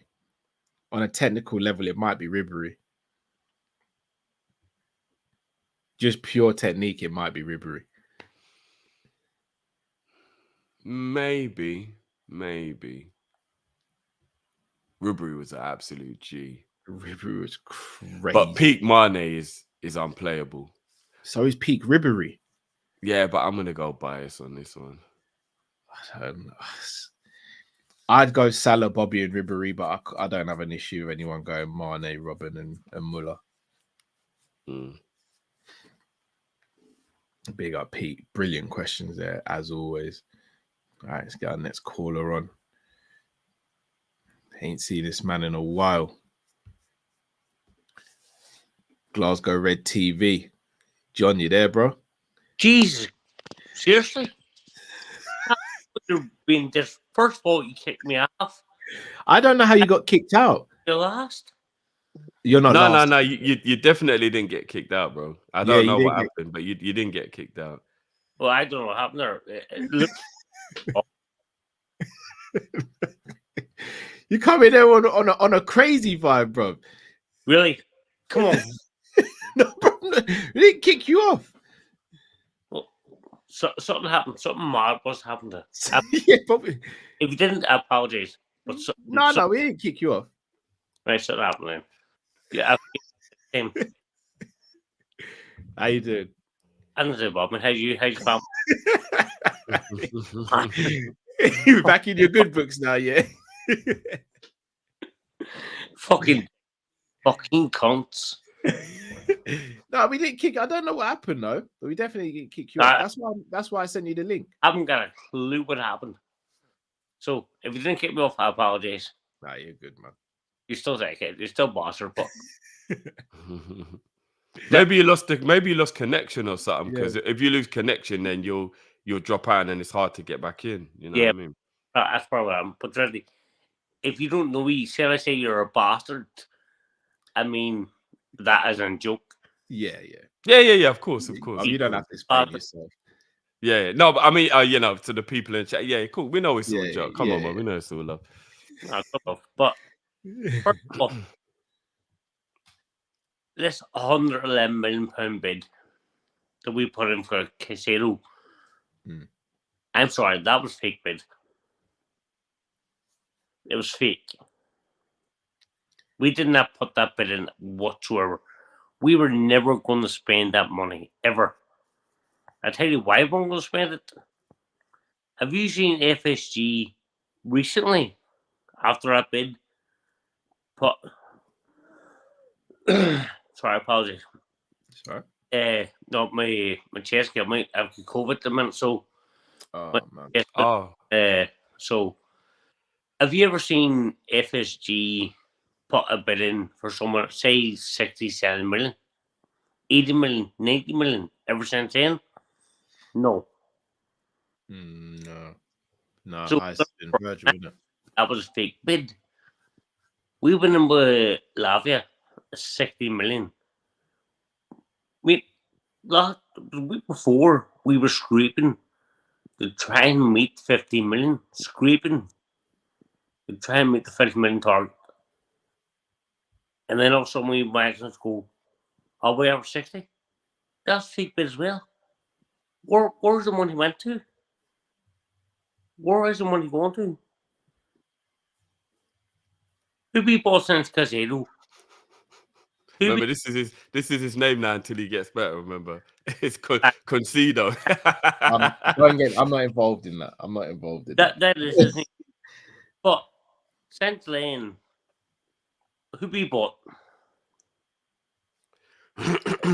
No. We bought Endo for 16 million, a 30-year-old.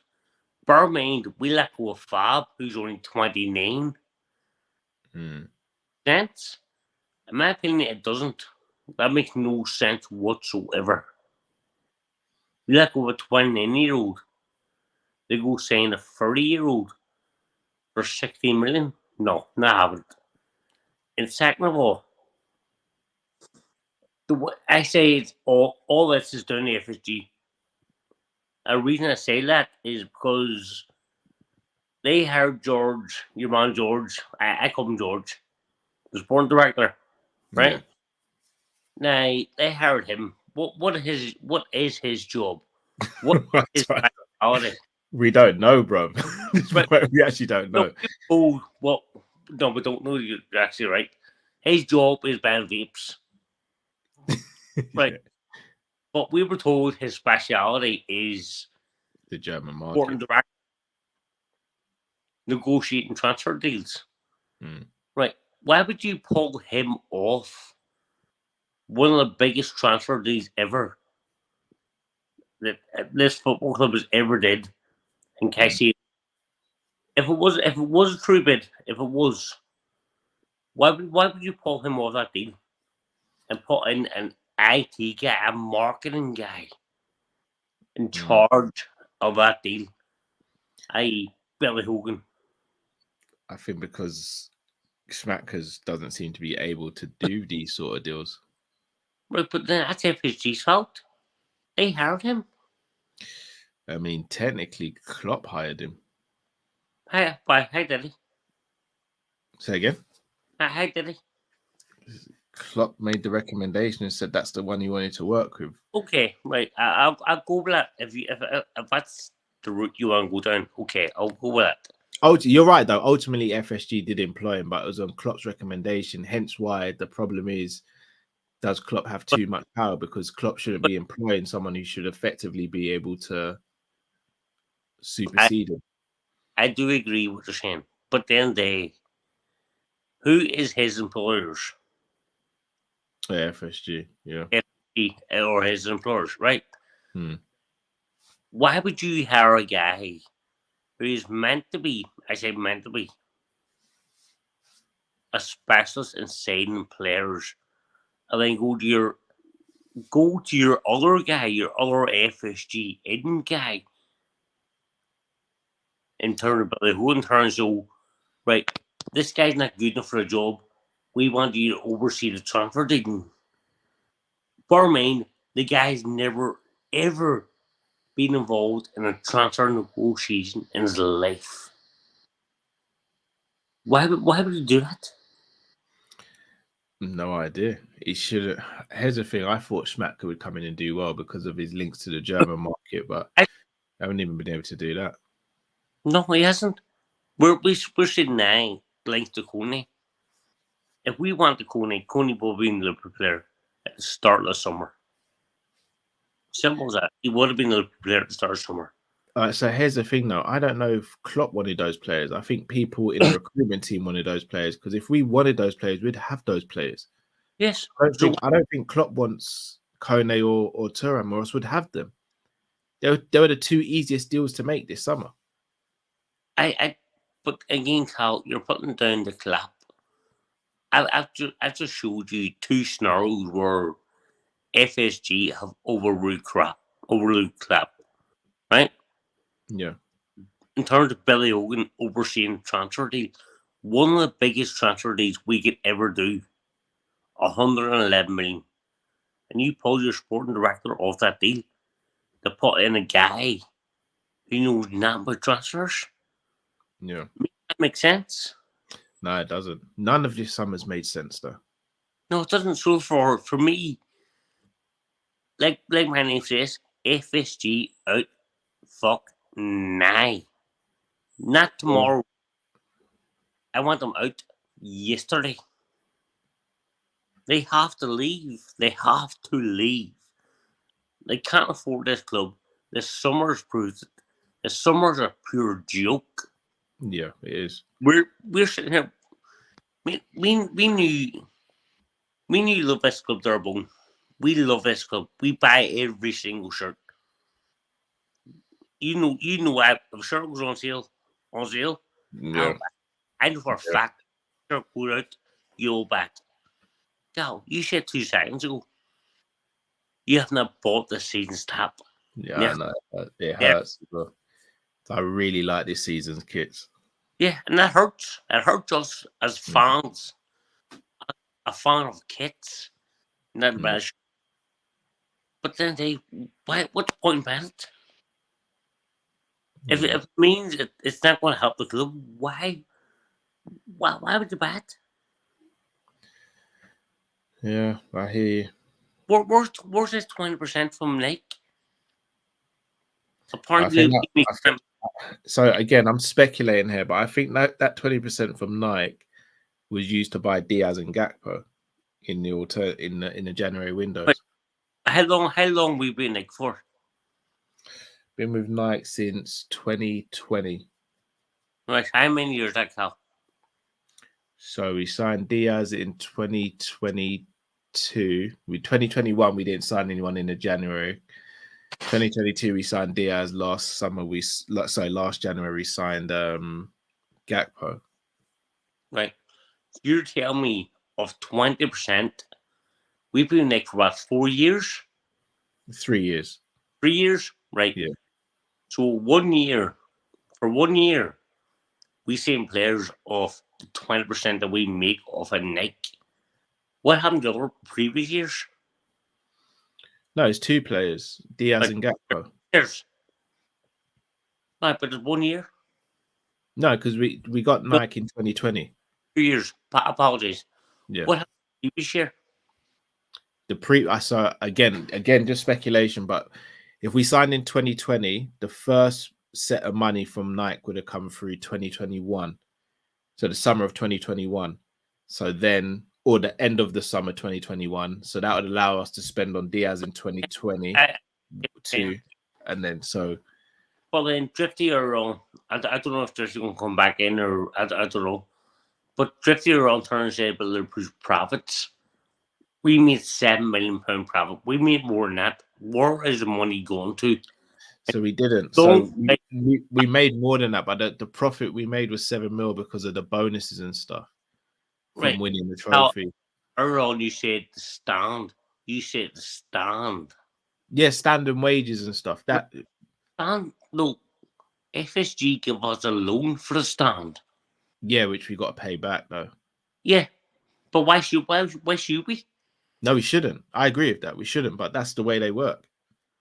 Well, so FSG needed to fuck out of this club. They're not. Gone ages ago. They're not. I thank them for what they did. I do genuinely thank them for what they have done. But at this moment in time, they're not big enough to run this football club. It's as simple as that. No, they are big enough. They just choose not to run it in the way we want them to. That's why I want them gone. Yeah. My only issue with Klopp, I got one big issue with Klopp. That's it. You think about Rafa. What did Rafa do? Tactically, Rafa was brilliant. What did Rafa do in terms of owners? Called them out. He called them out. I want Jurgen Klopp to come out in a press conference and call them out. Now, Rafa reapplied for the job after we sacked Roy Hodgson. Why did Rafa not get that job? Because they knew for a fact. He'd call them out if need be. He'd call them out. I mean, it's not a coincidence. They want a yes man. Yes, is Jurgen Klopp a yes man? He probably is. He is. But then Jurgen Klopp hasn't, in my opinion, he's not been backed enough. Like Kal, you said in terms of the new managers, again, I don't want to take too much time. Yeah. He kind of says in terms of new managers, you go for a bright manager. Yeah. Are we really going from a world-class manager, world-class, he's up here. Yeah. To a bright manager who's down here. You can't even see my hand. That's how low. But then I asked, who else would there be? Exactly. So why replace him? I'm not saying I want to get rid of Klopp, by the way, but I'm saying. Well, I know for a fact. I know you're not a Klopp. Yeah. I know all these people in the comments saying, Carl's Klopp, Carl. He's not. Yeah. You speak to me offline. You know my thoughts on Klopp. Klopp is never. Yeah, I've never wanted Klopp. I've never said the word Klopp out. I've never said, even privately. Anyone can clip me up privately who I speak to outside of the streams and stuff. If I wanted Klopp gone, I would genuinely say it. But I do also think that we have this notion as fans as Klopp's the last manager we can ever have. There are other talented managers out there. It's just some of them haven't had the chance to prove themselves yet. And I think De Zerbi's one of them. But again, we thought that about Brendan Rodgers. I didn't think that about Brendan Rodgers. But no, that's what FSG thought. But I know. I think FSG looked at Brendan Rodgers as a young manager who couldn't really come in and throw his weight around because he didn't have a CV that allowed him to do that. The difference I feel with De Zerbi is De Zerbi might not have the CV in the UK, but he doesn't seem like a yes man. He seems like someone who will be like, well, I wanted this player, but I wasn't backed. And that's what I want from my manager. Plus, he seems like he's good tactically and technically as well. You're probably right, but one of the last things I'll say is until we get these owners out, you will never see me on your channel wearing a Liverpool top ever again. I hear that. Which is why I'm wearing a Noran top. Yeah, I hear it. I can't. I will always support Liverpool with all my heart. That's my club. Yeah. Liverpool's my club for the day I die. But in terms of FSG, I can't support them. I can't. No, I hear it. I hear you, man. And even if I buy a retro shirt, that money goes to FSG. Yeah. I can't even buy. I can't bring myself to buy a retro shirt. My 14-year-old boy is to ask me will I buy him the home top for his birthday, which is next week. I told him no. Yeah. The thing is, though, that's hard to understand. It's a double-edged sword because obviously we don't want to buy merch because it feels that the owners get money from it. But technically, it's the club that gets money from it. But who owns the club? The owners, they don't get the money though. It just means that they don't have to spend their own money. Who owns the club? But well, FSG, but it just means so. All right, so the way I break it down is, let's say I wanted to buy something that cost £50. Right. Let's say Drifty is the fan who buys shirts, and that brings me the £50. That means I don't have to take the £50 out of my bank. I just wait for Drifty to buy the shirt, and then I buy the £50 thing. All that changes if we stop buying shirts. Is FSG have a choice whether they use their own money or don't buy the shirt. The way FSG operate, they probably won't buy the shirt. No, yes. So we might be hurting FSG, but we're also hurting the club as well. But it's just that's the only thing we can do. Now, I had a phone call with a pal earlier on, and this is a question we don't want to ask and we don't want the answer. If it is true about Mo Salah, if about the Saudi offer coming in, I'd be willing. Now, I love Mo Salah. I don't want Mo Salah to leave. People do not come at me. They're gonna come at you. But if I have to sacrifice Mo Salah in terms of FSG leaving, I will sacrifice Mo Salah. Salah leaving will give FSG a stronger position now. No, Salah leaving will give the fans a stronger position. It'll be easier for FSG because Jurgen Klopp will walk out the next day. He won't walk. He will. What I'm telling you, he will walk. And Drifty, all due respect, mate. I love that shirt, but I can't. Just you wear a shirt, right? I don't want to wear the shirts. I love that shirt. Oh, you know, got a Liverpool kit on now, no? I thought it was no, Northern Ireland. Oh, okay. Yeah, do you know what? I get where you come from, but if I've already got it, I'm gonna wear it. Buying a new one, it's you know what? It's mad because like what Cal was just saying, like I agree with both sides. I have no issue with somebody who doesn't buy a shirt because they feel that they're helping them. Like I totally get that point, but I also understand the people who want to buy the shirt because they love the club and they feel like their ownership shouldn't ruin their love of wanting the product that gives them that feeling. So I actually just fully understand both sides of the coin. I really do, and it's hard to know which one is the best one to do. Do you know what I mean? You're right. If you already own the shirt, then it doesn't make much difference. So you're right in saying that, you are. Me not sitting here one of the pusher I already own is actually a bit stupid because I've already bought the shirt, so why shouldn't that work? Where a new product, in my opinion, will be different. But I'm gonna be real with you. I want that purple shirt. I want the red one as well. I even like the home kit.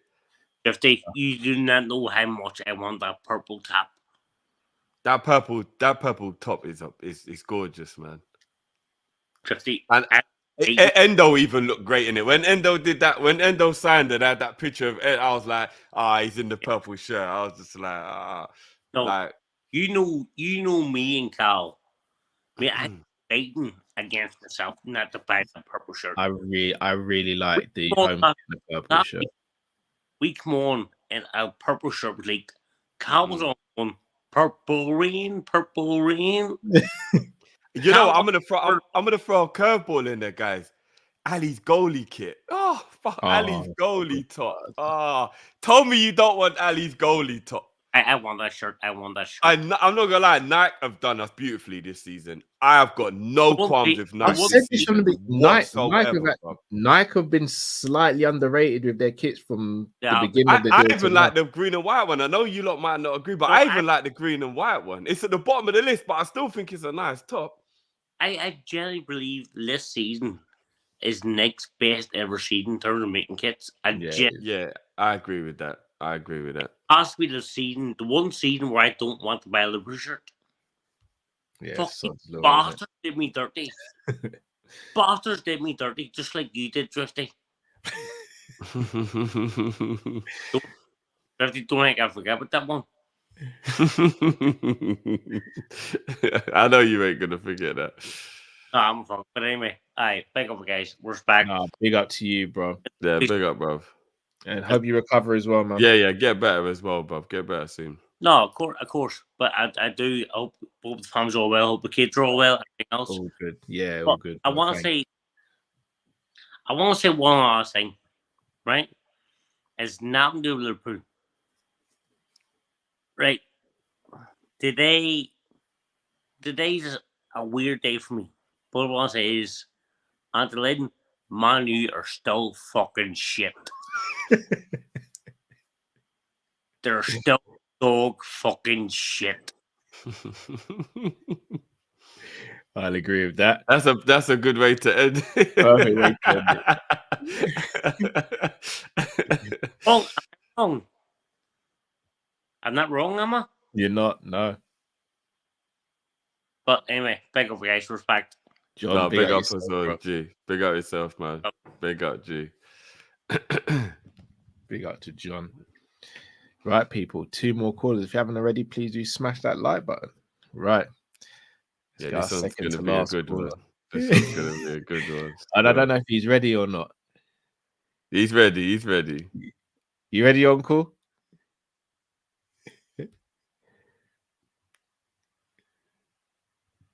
Can you? Oh no, we can't hear you. We can't hear you. Are you on mute? I don't. Is he? No, No, he's not. Is he? Uncle Albert, we can't hear you. No, don't do that. Uncle Albert, we can't hear you. Have you got headphones in or anything? Let me try to.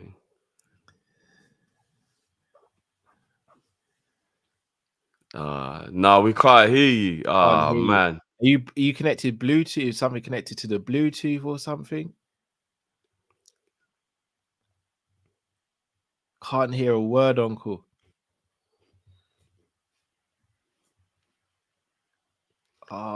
Is there any way you can come out and come back in? Try and jump out. Yeah, try and jump out and come back in. All right, while he's doing that, we'll get our other caller on. Streets approved Thames. You there, bro? Oh no. Thames, you there? Yeah. I'm here. Yeah. Yeah, what's good, bro? What's good? Yeah. Yeah, I'm all How you good. doing, I'm all bro? good. Wait, just give me 1 sec. Yeah, can you not hear me now?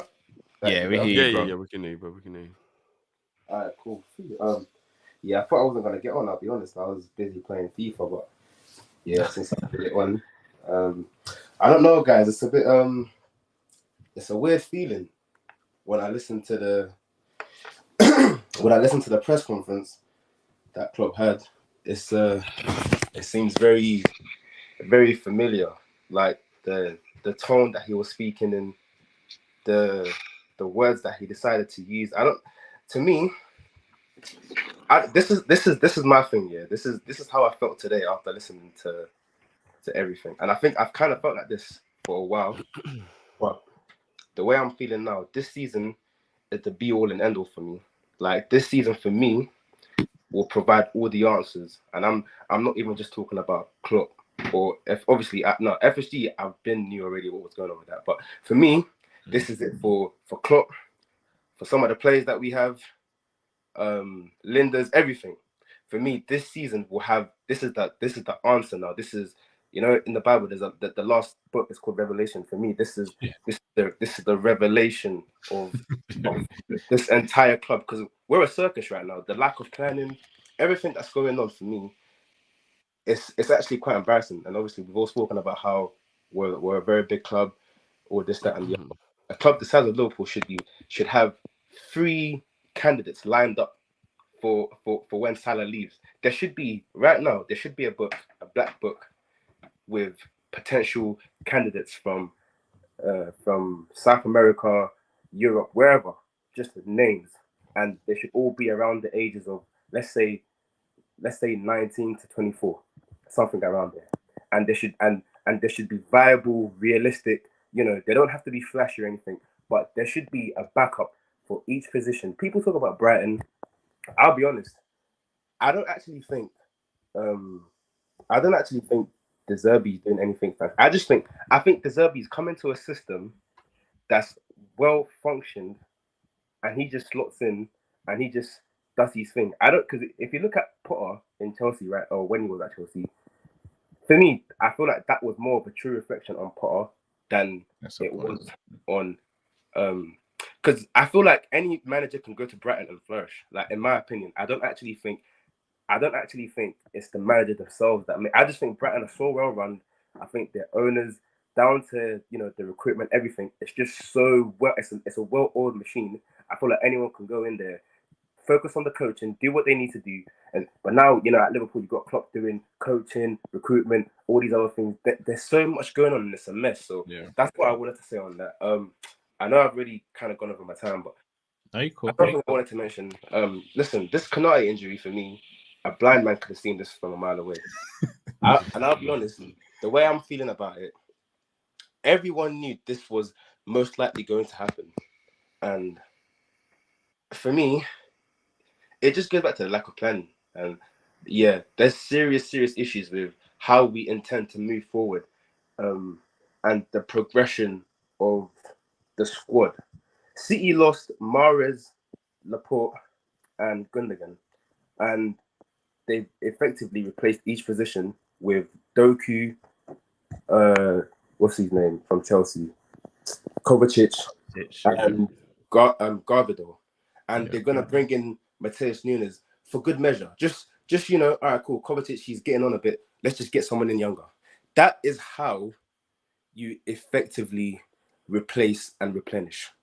That's how you're not. You know when you grow a plant, you don't just siphon all the fruit from it. You have to. What's the word? What do you call it? You have to. Yeah, like you have to look at how the tree can also replenish itself. You don't just siphon everything. You don't suck out everything from that tree, and in doing so, the tree won't be able to replenish and it won't be able to grow again properly. So again, lack of planning. And what else did I want to mention? Yeah, another thing about this. I actually wanted to talk about this Lavia thing because I was watching Chelsea today and they panned the camera at him to the stands. I just wanted to get your opinions on this real quick. I don't know what's going on over there, but he hasn't started or he hasn't even featured on the bench, and it's 2 games in a row now. I wanted to know your thoughts on this whole Lavia thing because for me, I feel like this should be a life lesson for all of us, and I feel like this should be a thing where sometimes in life, you actually just have to drop your ego. You actually have to, because this is opened my eyes a little bit, because people are saying, oh, he went for footballing reasons and stuff like that. Obviously, I'll never look at anyone differently for going somewhere else for money, but you have to own that, and you actually have to, you have to be honest with yourself, and you have to be honest to people. When you make a decision, you have to let people know the reasons why you make the decision. Or I mean, you don't have to, but if you're gonna say you went for footballing reasons, do you really believe you went for footballing, or do you think anyone believes that? Because for me, he hasn't even featured on the bench, and obviously Potter's come out and said, yeah, he needs time to, I forgot the quotes he used exactly, but he just said effectively he needs time, which I don't know. I think if he came to Liverpool, I think he would have at least featured on the bench, at least. So for me, I don't know. I think, guys, I just think, listen, sometimes in life, you have to drop your ego. And I got one question, or actually 2 questions. Go for it, bro. What can Szoboszlai do? Oh, sorry, what can Bellingham do that Szoboszlai can't do? I've come on here and I've sent the super chat before, and I've said I actually prefer Szoboszlai over Bellingham. I'll be honest, but I wanted to hear from you guys. What can Bellingham do that Szoboszlai can't do? And this is like an attributes thing. I want you to compare each footballing attribute. Right? I'm not talking about stamina. I'm not talking about although those are attributes. I want to know what passing, shooting, dribbling, press resistance, all of that. I want to know what Jude Bellingham can do that Szoboszlai can't do. Because for me, if I was to pick one, and I'm talking about value for money, because you know me, I do like my Audi and I do like my Lidl. I want to know. Same here, big up. Come on. Same here. I'm saying, for every penny that is spent, which one is worth more? And not even just worth more, which one do you prefer? Because I'll be honest, I love Jude. I actually do. And I rate him. What he's doing at Madrid, he scored a goal today, tonight again. Big up to him. Another one. Literally, I think that's 4 goals and 3 starts. Fair play to him. Like, he's actually carrying their attack. But in saying that, he's playing a bit further forward. He's not really playing the way he played at Dortmund. But in saying that, for me, I'm picking Szoboszlai over Jude Bellingham all day. And I feel like there's a lot of hype around Jude Bellingham, which is fair enough. He's earned that hype. He's earned it. Sometimes you actually have to earn the hype. And last thing, who has had the best debut in a Liverpool shirt? For me, I'm going Thiago. I think Szoboszlai's display the other day was an honorable mention. But yeah, from off the top of my head, I think Thiago, for me, in recent times, I think, yeah, his debut for me was the best one. So yeah, that's it from me, guys. That's a sick question. Nah, big up as always, man. Yeah, man. And yourself well as always, bro. Big up. Yeah, I appreciate it. Another thing as well, real quick. You can be FSG out and still get merch, in my opinion, because I feel like because I got the new shirt, like the new kit, the red one, the home kit, and for me, I look at it more of like a I think it holds sentimental value to me. So yeah. I'm very openly FSG out, but I want to be able to, later on in the future, if I when I do have children, I want to be able to kind of show them some of the stuff I had, some of the stuff I wore, growing up, and the football team I supported and stuff. I would like them to be Liverpool fans as well. So I feel like these things, showing them these type of things, these, the shirts, the kits, all these that pictures in the shirt. I've got loads of pictures in like previous kits and stuff like that. So for me, it's more of a personal thing. And Kyle, you mentioned that you're not gonna get or you haven't got your kids the kit yet. I would say if it makes them happy, do it. Because at the end of the day, you might have just changed my mind with what you just said. You have to. No, you have to, because it's more about football is drift. You said this as well. There's a lot of emotion in football. You can't actually separate the two. For me, growing up, I'm very emotional, especially when it comes to football. Football can ruin my whole week. So there's a lot of investment emotionally that I've put into this sport, especially into Liverpool. Emotional investments are just as big as no, not just as big. But I thought they're very valid and they're very important. And for me, getting the shirt was a representation of my emotional investment, my emotional. It is almost as big, bro. What you was gonna say wasn't gonna be wrong. Emotional investment is probably almost just as big as financial. It's just in a different way. 100%. Like it just is. Like if you pick the woman that you want to marry, that's an emotional investment. That's one of the biggest decisions you'll ever make in your life. Things like that, emotional investment is huge. It is. Absolutely. And you can't separate football and emotion. People Absolutely. always say, oh, if you're too emotional, that I get it. But what's mad is Cal, no, in life, I ain't. It's Liverpool that do this to me, and it's weird. I don't know if I just pump all my emotion into football and leave myself like a robot for the rest of life. But like, you have to have football. Without emotion, I don't really want to be a football fan, if I'm being honest. Facts. So I'm too deep in. I honestly, like, the way I am way deep in. Yeah, I can't. I signed the contract. I can't. Sign the contract. It's too deep now. It's for me. It's like, you know, I'm fully in, and yeah, hopefully, you know, yeah, these little these gestures of like emotional support, like, you know, with the team and stuff. For me, it overrides my hate for FSG. So when you know, if you're putting it on a scale, you know, as they do, then yeah, like it would be heavily in favor. It would be heavily in favor. Or so I love to know how you sexually invest into Liverpool. Yeah, how do you sexually invest it? I don't know how you do that, bro. Crazy. No, I mean, unless you've got Liverpool covered sheets and stuff, I don't know. But yeah, like, you know, I mean, some people might do, but yeah. Do you know like, what? Yeah. Actually, I get where he's coming from. He might be saying it from point of view like I'm in the mood if they win. Okay. I'm totally out of the mood if they don't. 100%. That might be it. That might be it. What's it? Didn't Henderson have? I think Henderson had his had a child 9 months after we won the Champions League. I don't know if that's a couple of them man did still. Hey, listen, there you go. That's a sexual investment. When the time's right. When the time's right. Nothing feels, I'm telling you, everything feels better after a Liverpool win. Everything, eating food feels better after a Liverpool win. Going to the park feels better after Liverpool win. Everything is just better. But yeah, like yeah, as I was saying, sometimes yeah, your emotional love for the club has to override your hate for FSG, because yeah, we'll still be here after they're gone.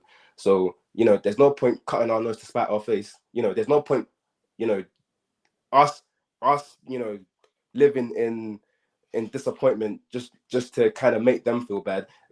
As long as they're here, you know what I mean, I might as well.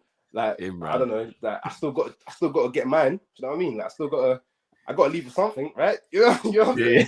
No, do you know? And again, that's what I said, Bob. I totally understand where both sides of the argument are coming from, and I always will. And what you just said about the sentimental thing and having a collection for your kids, a lot of people, especially I saw Cal's eyebrows raised. That resonates with people who do love 100%. having all the kits and remembering every season and having that collection. And you're right. Imagine if FSG leave in 2 years, but there's about 8 kits you wanted that you don't have in that time frame, and then you're left with that whole gaping hole within your collection. Like, I get it. I'm still burning from the fact that I didn't get the Champions League winning kit with the collar on it. At the time, I didn't really have my own money, so I couldn't, like, it was hard. But I'm still burning from that, and I'm still burning from the fact that I didn't get the kit we won the league in. So, you know, I'm having it's painful. It is painful. I'm not gonna lie, I got the Champions League winning kit. I got a long sleeve and short sleeve.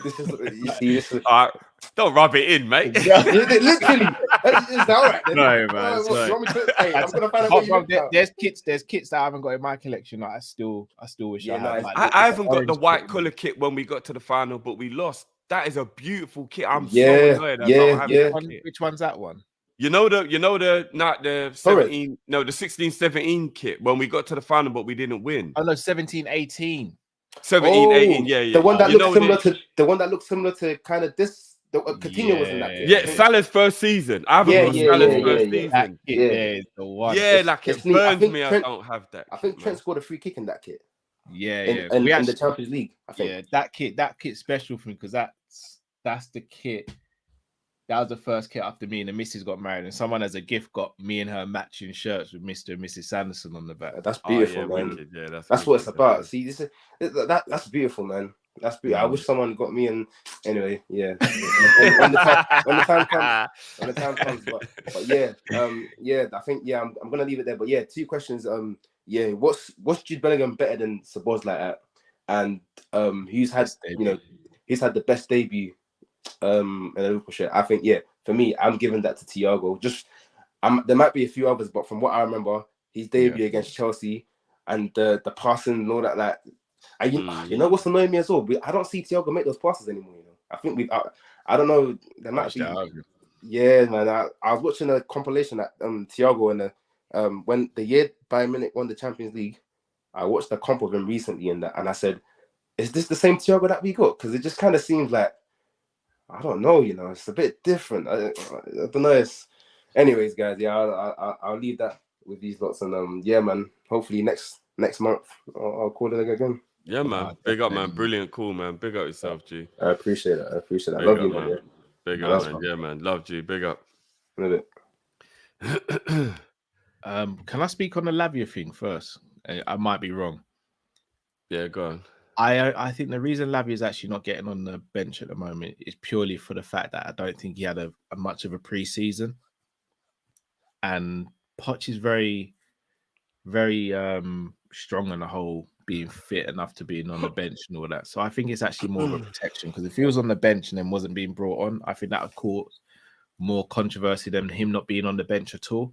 I think once he gets some fitness, some match fitness and stuff, well, not even match fitness because he's got to play to get that, but once he gets some fitness under his belt, I think he'll be fine. You could be right. You could be right. But again, I definitely think it was monetary rather than footballing reasons why he picked them. But yeah, I think it was a bit of both.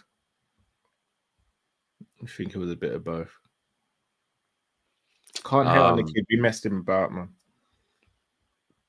Yeah, I hear you. Things that Szoboszlai, is there anything Bellingham can do that Szoboszlai can't? Without people going too crazy at terms, because obviously, like, opinions are opinions. He's not wrong.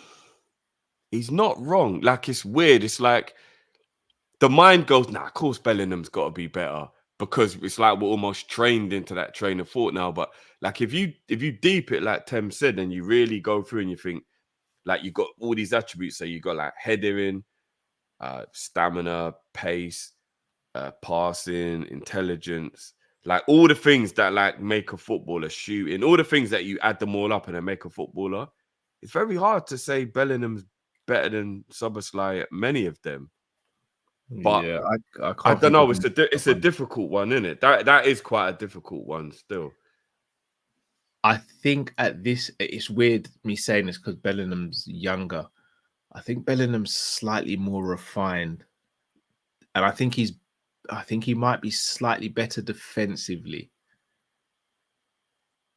Yeah. I'd probably say he is. Yeah. I think Szoboszlai is criminally underrated defensive wise. I think we're starting to see that anyway. But Bellingham 6, Szoboszlai 6 as well. This is what I'm saying. Like, us not getting Bellingham, I can live with when you get players like Szoboszlai. You know what, Imran's got a good point. It's probably just more Bellingham's consistency at this moment. Yeah. That will be the thing that you would kind of put up there. But yeah, Szoboszlai for me. And you know what? He's one thing I'll say, Thames is definitely right.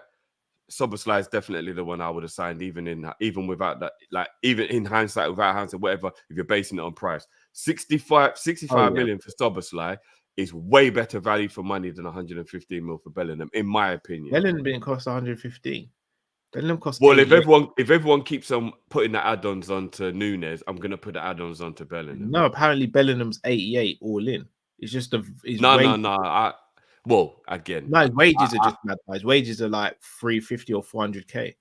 I heard there are add-ons that take it up to 115, but again, like, if he's 88, then that is a different conversation, because that's a lot cheaper. But... yeah, it was never a price thing for us. It was always the salary that was an issue. Yeah. I agree with that. But I do think that we thought we'd have to pay over 100 mil as well. And at that time, we didn't have that kind of money. We wouldn't have to from the moment we found out Madrid would pay. It's more down to the salary and all that, and agent fees and all that stuff. Best debut in a Liverpool shirt. For me, there's probably going to be some that I'm going to forget. It's Sadio for me. In recent memory, Sadio Arsenal. The Thiago one is a brilliant shout, though, because to come on and break a record in 45 minutes of just pure passing, like just artistry or whatever you want to call it, was a sensation. But yeah, Mane's debut against Arsenal was something different. I'm trying to think of some others. Emre Can's first game for Liverpool was against Chelsea in a 2-1 loss, and he actually played really well in that game. Going way back, Glenn Johnson's debut against Spurs, we lost the game 2-1. Glenn Johnson was excellent that day. And in the second game he played at Anfield against Stoke, where we won 4-0, Glenn Johnson was our man of the match. And I'll go as far to say, if Glenn Johnson didn't get the knee injury he got against Aston Villa, Glenn Johnson could have very well gone down as one of the best right backs in our history. I do think Glenn Johnson was criminally underrated in his time at Liverpool still, I do. I think people forget how good Glenn Johnson was before the injury. He could score screamers with both feet. He could cross. He had pace. He could beat players. Glenn Johnson before the injury was something else. There's a reason we splashed out the money we splashed out for him. He was brilliant. Was it West Ham we got him from, innit? Nah, Portsmouth.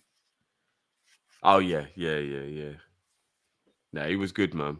Glenn Johnson was good. And he was actually performing well before we even bought him. Naby Keita's debut against West Ham was bloody brilliant. It was good. I wouldn't put it on a Nunes or a Mane level, but it was a good debut. Nunes? Mane, sorry. Oh. Mane or Thiago. I wouldn't put it on the level with them, but it was a good debut, though. It was a good debut. I actually think his debut was excellent. Was Torres' game against Chelsea his debut? No, Aston Villa. I was thinking. But it was his first goal, innit? The Chelsea game. Yeah, should have had a few goals in the Aston Villa game, to be fair. Yeah, I'll go with Mane though, because that's what my memory remembers the most, and it was such a brilliant performance. And I think that was the first time we'd won at the Emirates for a while as well. Yeah, I shout to Imran. I was just going to say this: Virgil against Everton, FA Cup, 2-1. Yeah, scored as well. If I'm not mistaken, Coutinho's debut. I can't remember what Coutinho. I can't remember who. I feel like his debut was against Swansea. I know his first goal was against Swansea. I wonder if his debut was against Swansea. I can't remember, you know. If that was his debut, we won that game 5-0. If I'm not mistaken, Coutinho was really good that day. Or was it Wigan? I remember one of his first games he played for us. He was just brilliant. Let me double check actually. Hey, do you know what? I just want to say, big up Imran every time. Imran's an undercover savage, you know. Undercover? He's not undercover, bro. Imran's just savage. Imran's my guy, bro. Imran is savage. Oh my days. Imran is undercover savage. I swear down. Oh man. But yeah, let's get our last caller in. No, and sorry. you know his full debut was against Swansea 5-0. He was excellent in that game. Got his first goal for us as well. I don't even remember that, you know. Yeah. Emre Can. Jose Enrique scored a beautiful goal in that game. Him and Sturridge and Suarez did a nice little triangle, and he scored with his right foot. We were excellent that day. Suarez scored a sick goal. Is this Cal bigging up Coutinho? Coutinho, when he was at Liverpool, Coutinho was untouchable, bro. He just ruined it for himself. I know. I didn't think you liked talking about him anymore, though. No. Now look at him. Can barely get on the bench at Villa. Mad that. Oh well. They want the statue built. He's an old boy now. It's a different time. Yeah, not that old. He's just, could have had that statue at Anfield. Instead, he chose to go whore himself at Barcelona. Right. Let's hope this works now. Let's bring in Uncle. You're mute, Uncle. Can you hear me now? Yes. There you go. Sorry about that. I've been waiting 5 hours, so I had to step outside and do something. Don't worry. No, you're okay. No, you're right, man. Listen, I have a few issues, and it's a little worrying.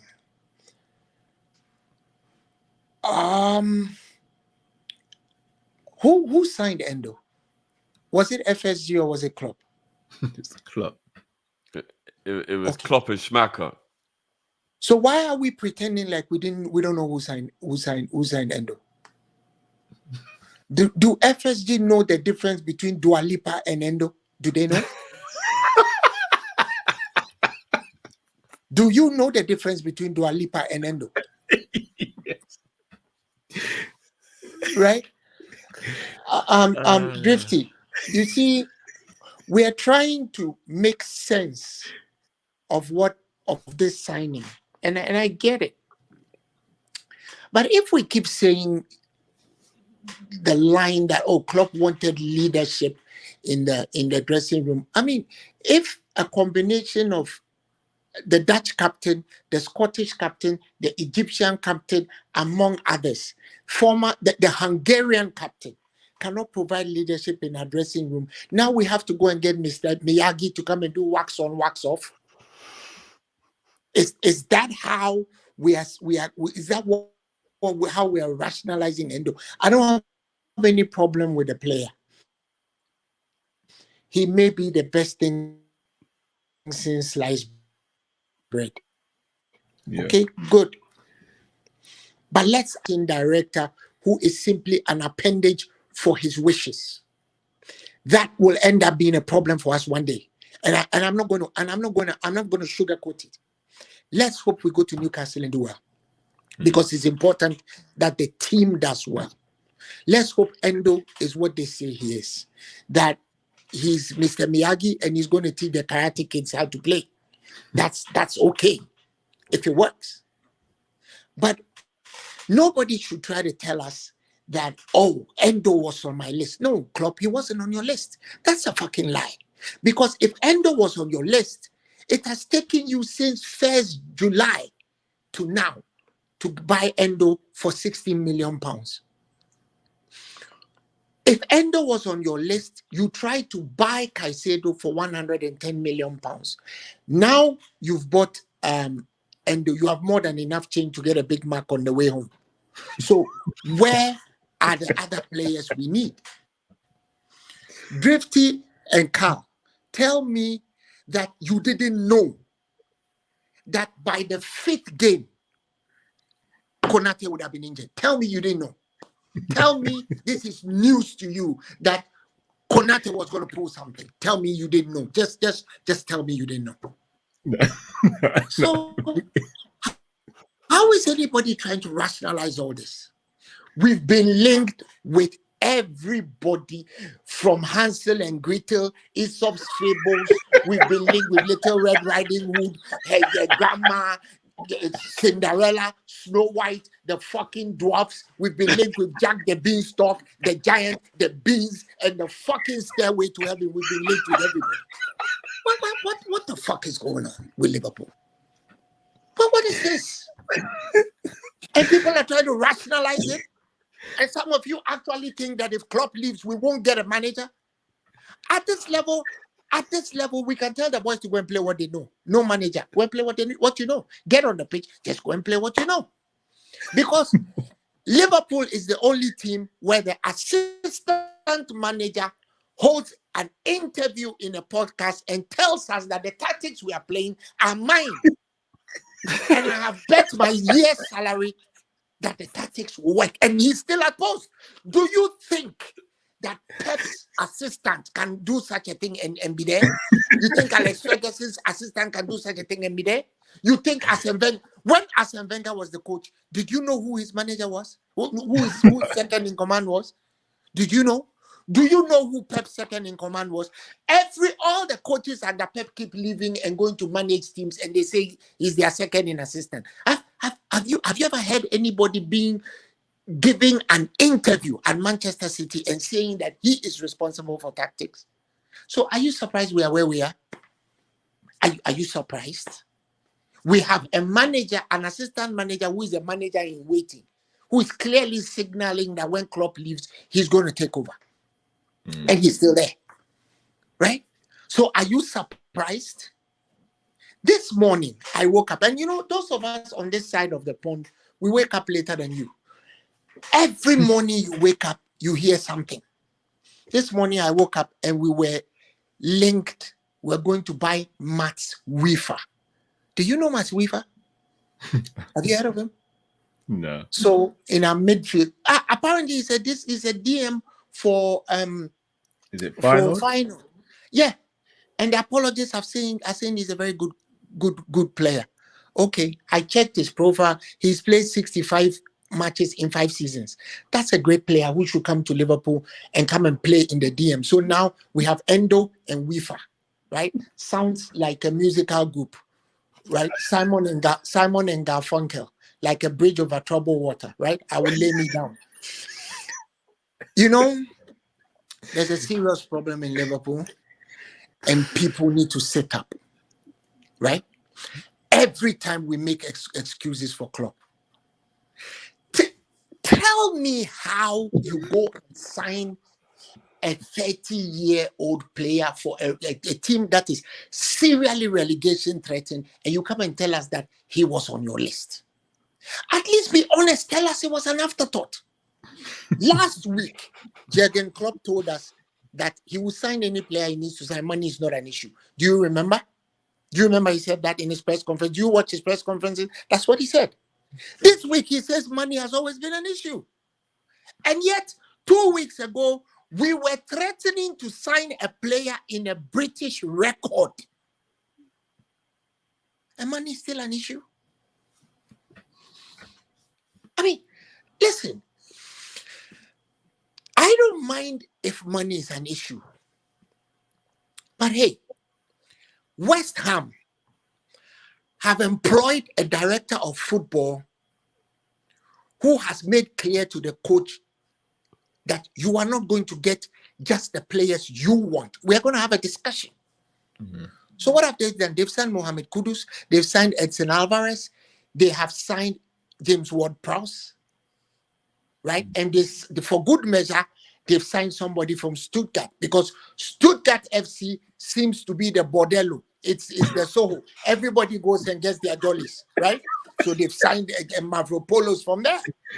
But they've got Kudus, they've got Edson Alvarez, and they have gotten James Ward-Prowse. Now you tell me, if we had James Ward-Prowse, Mohamed Kudus, and Edson Alvarez, who will be complaining?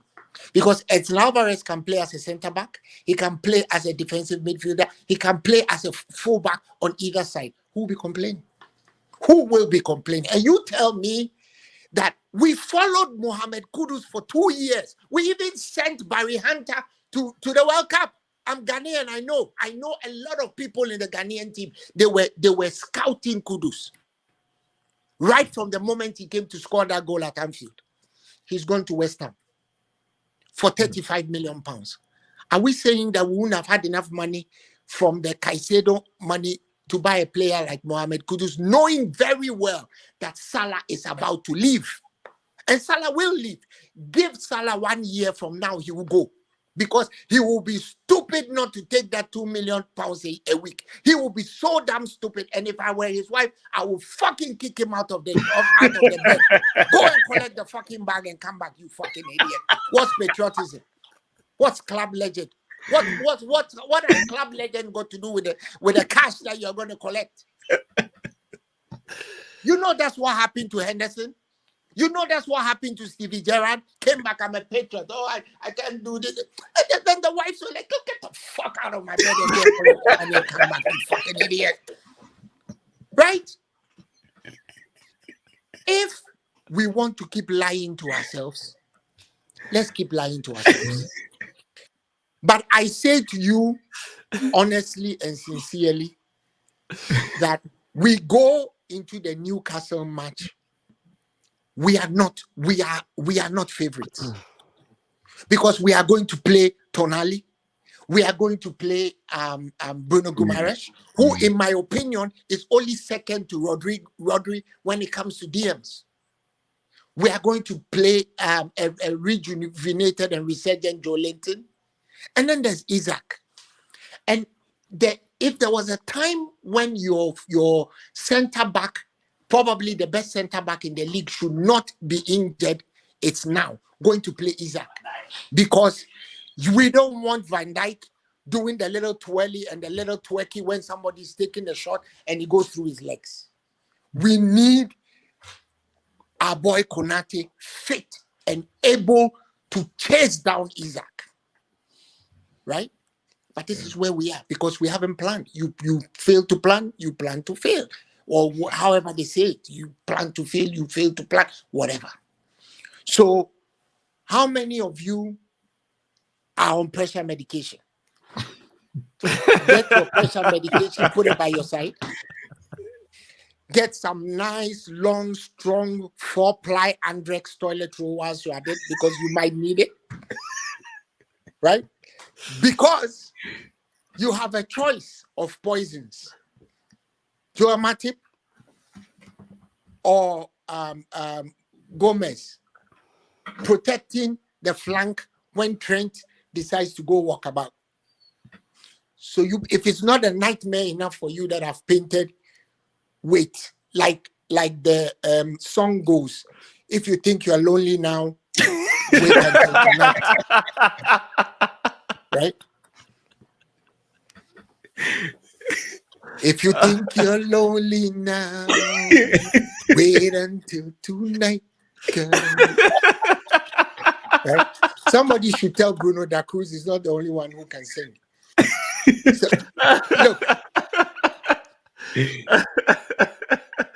I hope to God that the invert system goes away. Pep Linde's so-called much vaunted invert system, which he brought to Liverpool and actually has the balls to go on a podcast and spew it, telling us that our manager does absolutely fuck all. He's the one who does everything, right? Let's hope it pans out. Let's hope Endo is the best thing since sliced bread. Let's hope he waxes off and waxes on perfectly. Because if we lose, the meltdown that will follow, I'll be sitting on my toilet and I'll just be watching. Because unlike most people, I'm getting my stack of Andrex, long and strong. You know what I'm saying? Even if the puppy comes to pull it from the rope, there'll still be some left over. Right? Y'all make sure you giddy up, strap up, buy a seat belt if you don't have one, because Tyneside on Sunday is not going to be easy. It's just not going to be easy. Yeah. We picked the wrong time to have the problems we're having. If we're a serious team by this time, look at Aston Villa. Carl, how much did they get your boy Musa Diaby for? About 45 mil apparently. So if we are a serious team, and you see, I watch you all the time, so I recall everything both you and Drifty and Matt, all three of you say. I don't know how many times you've been on about Liverpool. If you are serious, get Musa Diaby. Get Musa Diaby because he's one of the few players who can actually come and fill fill Salah's spot when he leaves. Am I right or am I wrong? Correct. Now we've allowed Aston Villa to get him, and guess what? We have Aston Villa a week after Newcastle, so we're doing great. Let's just hope. Let's just hope. And I know what has been said that we have a very good team, but the forward line and the goalkeeper are the best at what they do. But football is not all about the forward line and the goalkeeper. Somebody has to fill in that space in the middle to make sure that your opponents don't run at you. And notice, Liverpool concede goals. We score goals, we concede goals. So it's just how many we score against how many we concede. You can't win championships and titles that way. You have to have a really solid defense. You have to have a solid midfield that actually stifles opponents. How many of the teams we are competing against? Man City. Because I see us as title contenders. Man City, Arsenal. How many of them will buy and start Endo and claim that he was on their list? How many of them? None of them. Arsenal wanted to get rid of Thomas Partey. Thomas Partey is younger than Endo. Right? How many players of the ilk, Jorginho, sits on the bench in Arsenal, doesn't he? Calvin Phillips is getting fat on the bench of Man City, right? That's what his manager said. I didn't say it. Ruben Diaz, guys, listen.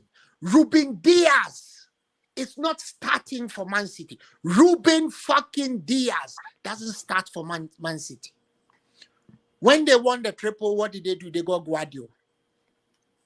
They got all the other people. They are still trying to get some more. When we won the Champions League, we got Sepp van den Berg. Has Sepp van den Berg kicked a ball for Liverpool? We got the other guy, what's his name? Adrian, right? I don't know whether Adrian is being groomed to become the goalkeeper's trainer or he's going to become the football director, whatever it is. Adrian, we have Adrian, right? And then we bought Elliott for good measure. That's how serious we are. But I say to you once again, some of the teams that we are competing with have Ruben fucking Diaz. Doesn't get a look into the defense. Think about it. Ruben Diaz doesn't get supplant Akanji, Ake, Walker, and now Guardiola. Right? And we sit there and somebody tells us, oh, Endo can jump, he can run, he can shoot, he can hop, he can skip, he can step. So we got him. Right? And that's where we are. That's that state of play. So let's wait and see what happens. Liverpool didn't get Kone. That with a name like Schmuck, I'm not surprised what he's doing there. He couldn't even get Kone over the line when his son is the director of football at Mönchengladbach. And yet he's a director of football. But like I said, if you are called George the Schmuck, I'm not fucking surprised, am I? Find out what Schmuck means in German. But Klopp needed a Schmuck so that he's his appendage, so that he can do whatever he wants for him. Now, let me go on to another topic. For those who complain about buying merchandise, because I heard John talking about no merchandise. The no merchandise thing is personal. But let me ask this. FSG have been there for what, 13 years, 14 years, something like that? So 13. So they piss me off. I don't buy the merchandise. So I'm sitting there, I haven't bought merchandise for 13 years. Wow. So if the next person comes tomorrow and you don't like him and he spends another 28 years, you won't buy merchandise? Is that what you're saying? It's about a team, people. We support Liverpool. That's our team. I buy everything. I fucking buy everything. I just got my purple gap today. It is so beautiful. I got the purple. I got the training purple. I got everything, and I make no apologies. At the end of the day, I'm a Liverpool supporter. What should I do? Should I go and get the Leyton Orient stuff? They also wear red, right? Or what, Middlesbrough? Should I synchronize? Should I synchronize what I'm doing? Because come on, people. It's Liverpool. The owners of it. Then let me extend the argument. Stop watching Liverpool because you pay subscription. And the biggest stream of revenue that goes to the football team is the subscription we pay for the cable, and that's the biggest stream of revenue, followed by the merchandise, and then they get proceeds. So don't go and watch either, because if you go to Anfield and you go and watch, you are giving them money. And if you do go to Anfield, don't buy anything. Don't even buy the sausage roll, that really unhealthy sausage roll on the SO wall. Don't buy it. Because you never know. All the vendors may be holding franchises from Liverpool, and they may be paying Liverpool. I actually think that's the case. They actually pay Liverpool to sell there on match days. I am very sure that's the case. There's a lot that goes into managing and our team. If you're a supporter, be a supporter. The people that we want out, Even the Moores family, which owned Liverpool for 60, nearly 70 years, there came a moment where they left. So everything will leave. The only thing that's not transient in life is God. Everybody will pass. We will all pass, right? I mean, some of you are old enough to remember John Barnes playing for Liverpool. You remember Alan Hansen. Some of us remember Graham Souness. You remember Robbie Fowler. At 17, Robbie Fowler burst on the scene. Before he left Liverpool, he had won the Ballon d'Or. People forget that. He's come and gone. Right? Steve McManaman, come and gone. Who doesn't come and go? Who doesn't come and go? Right? So, if we support our team, let's support our team. This business of I'm not buying merchandise, and this is just my personal opinion. I don't buy merchandise because of FSG. It's it's like rubbing salt in your wounds. It's like taking what do you call it? It's like taking trying to swat a fly off your balls with a mattock. If you miss the fly, what happens to your balls? Right? Your balls become fucking pancake, don't they? Right? Even if you get the fly, you could end up getting fly pancake and testicular pancake. Right? So let's support our team. Let's call out what needs to be called out.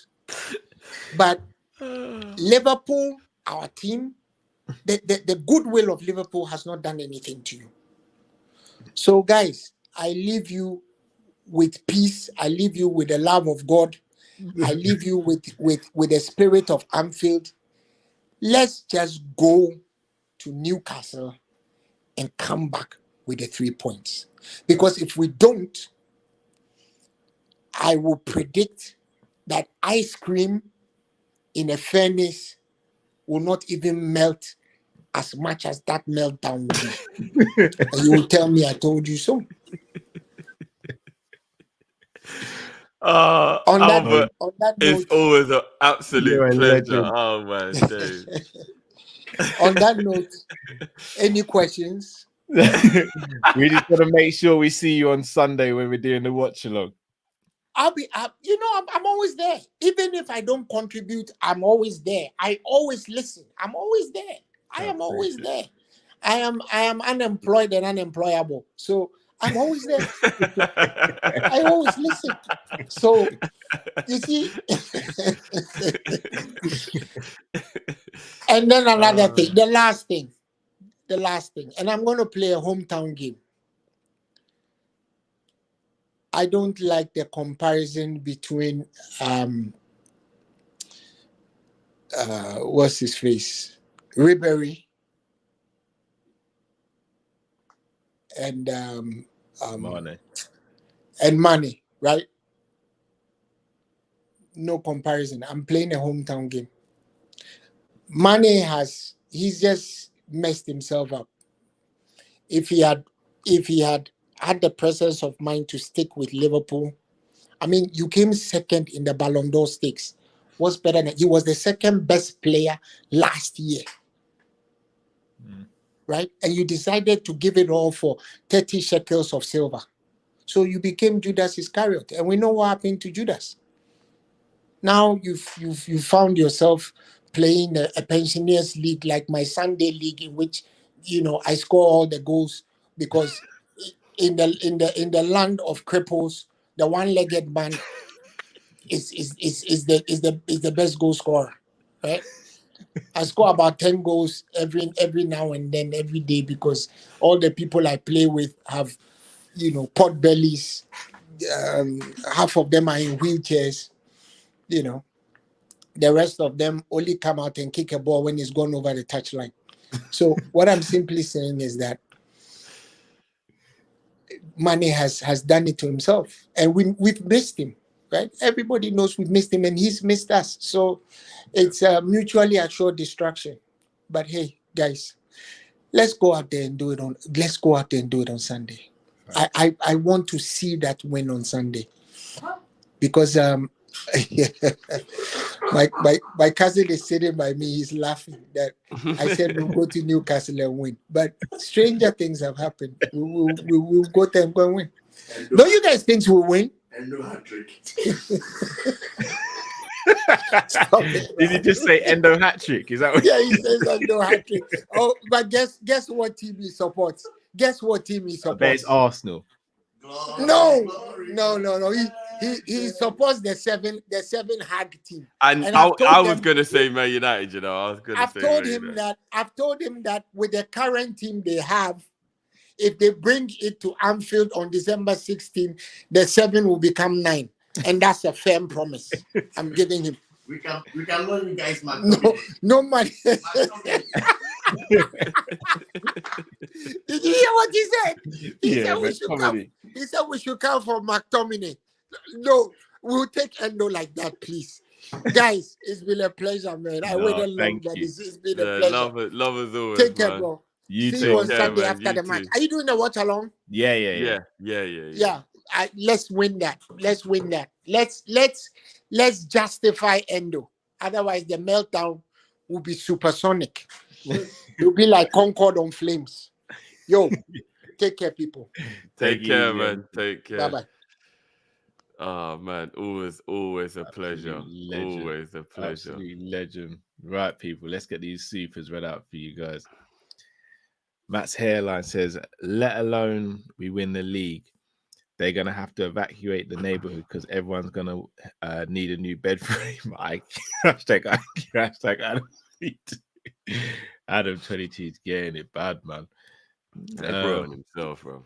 Facts. Shout out to Peterson, says apparently Chelsea want Nunes. FSG are keen for the big money. I don't think we sell Nunes. Not this summer. If Nunes doesn't have a good season this season, then next summer I think we cash in. Well, I think we should cash in, should I say. We probably won't know. We'll probably let his contract run down and then let him go on a free. LFC Aaron says, I love you guys. Been watching since the banter days. Best LFC channel on YouTube. By the way, Cal, could you wish my sister a happy birthday? No, I'm not going to say her name. LFC Aaron, I don't do this. I'm not going to get caught out. Is that happening? But big up to yourself, LFC Aaron. Yeah, no, big up LFC Aaron every time, man. He's been in the community from day for real. Trust. John O'Brien says, I posted the link. Thanks, guys. Loving the show. Big up yourself, John. Yeah, big up, John. Big up. H says,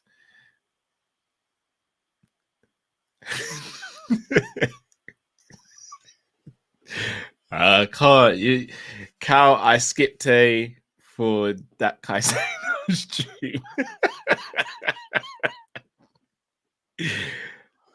H, man. Who's the biggest savage? H, Imran, Matt's hairline.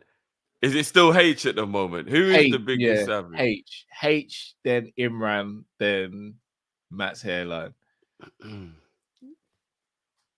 H is the biggest savage so far. Imran's not far off though. Yeah, I agree. Shout out to Taddy Official says, I've seen the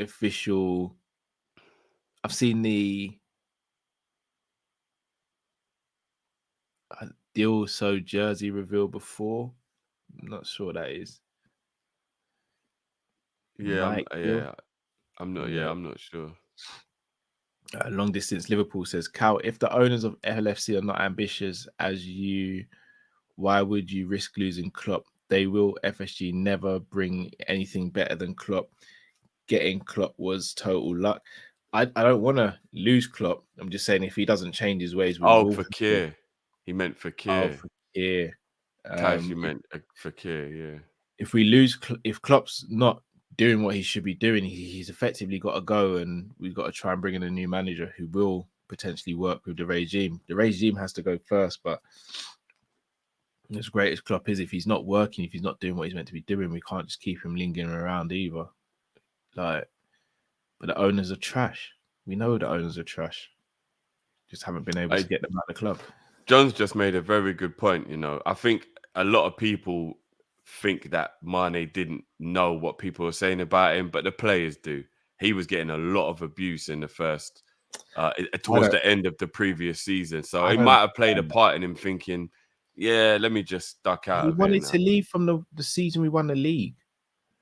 He just wanted something new. No, it wasn't that season, bro. It was the season after. No, he did. He did want to leave that summer, but because COVID happened, it was off the table. When did that? Where Real this is new Madrid. information to me. No, it's not. It's common knowledge. Real Madrid. But I've never heard that in my life. Bro, it's common knowledge. It's actually common knowledge. Nah, I've never heard that in my life, bro. Bro, it's common knowledge, bro. But it can't be because I've never heard it before, bro. Because I've never ever heard anybody talk about him leaving until the plan was for him to leave in the season when we won the league, but when the pandemic happened, everything was on hold. There's no big money transfers happening. That's news to me. Then he wanted to leave the summer of after the pandemic. So the pandemic summer, the pandemic season, he wanted to leave that summer. We asked him to stay one more. He stayed one more, and we honored him. I know that the actual pandemic season, not the one when we won, which was only right at the end. I heard at the end of that season is when he said, like, I want a new challenge, and then Klopp asked him to stay for the quadruple season. But the whole leaving after we won the league, I've never heard that ever before, ever. I'm gonna try and find some stuff to show you. Mane's been wanting to leave. He wanted a new challenge. It's nothing to do with the fans. This whole fan stuff, I don't buy it. I think a lot of people underestimate that they do know when they're being disrespected, though. He's getting way more love than disrespect. No, during that bad patch that he had, I'm talking about. Pimp in distress, big up Pimp. Pops. That says we need to speak. 111 mil on the table for a special player. I'm sorry to say it doesn't mean we have 111 mil for any players. That's not how business works. I can explain. Love to Kopish always. Oh, I'm gonna have to hit you up, speak to you about that. You know what though?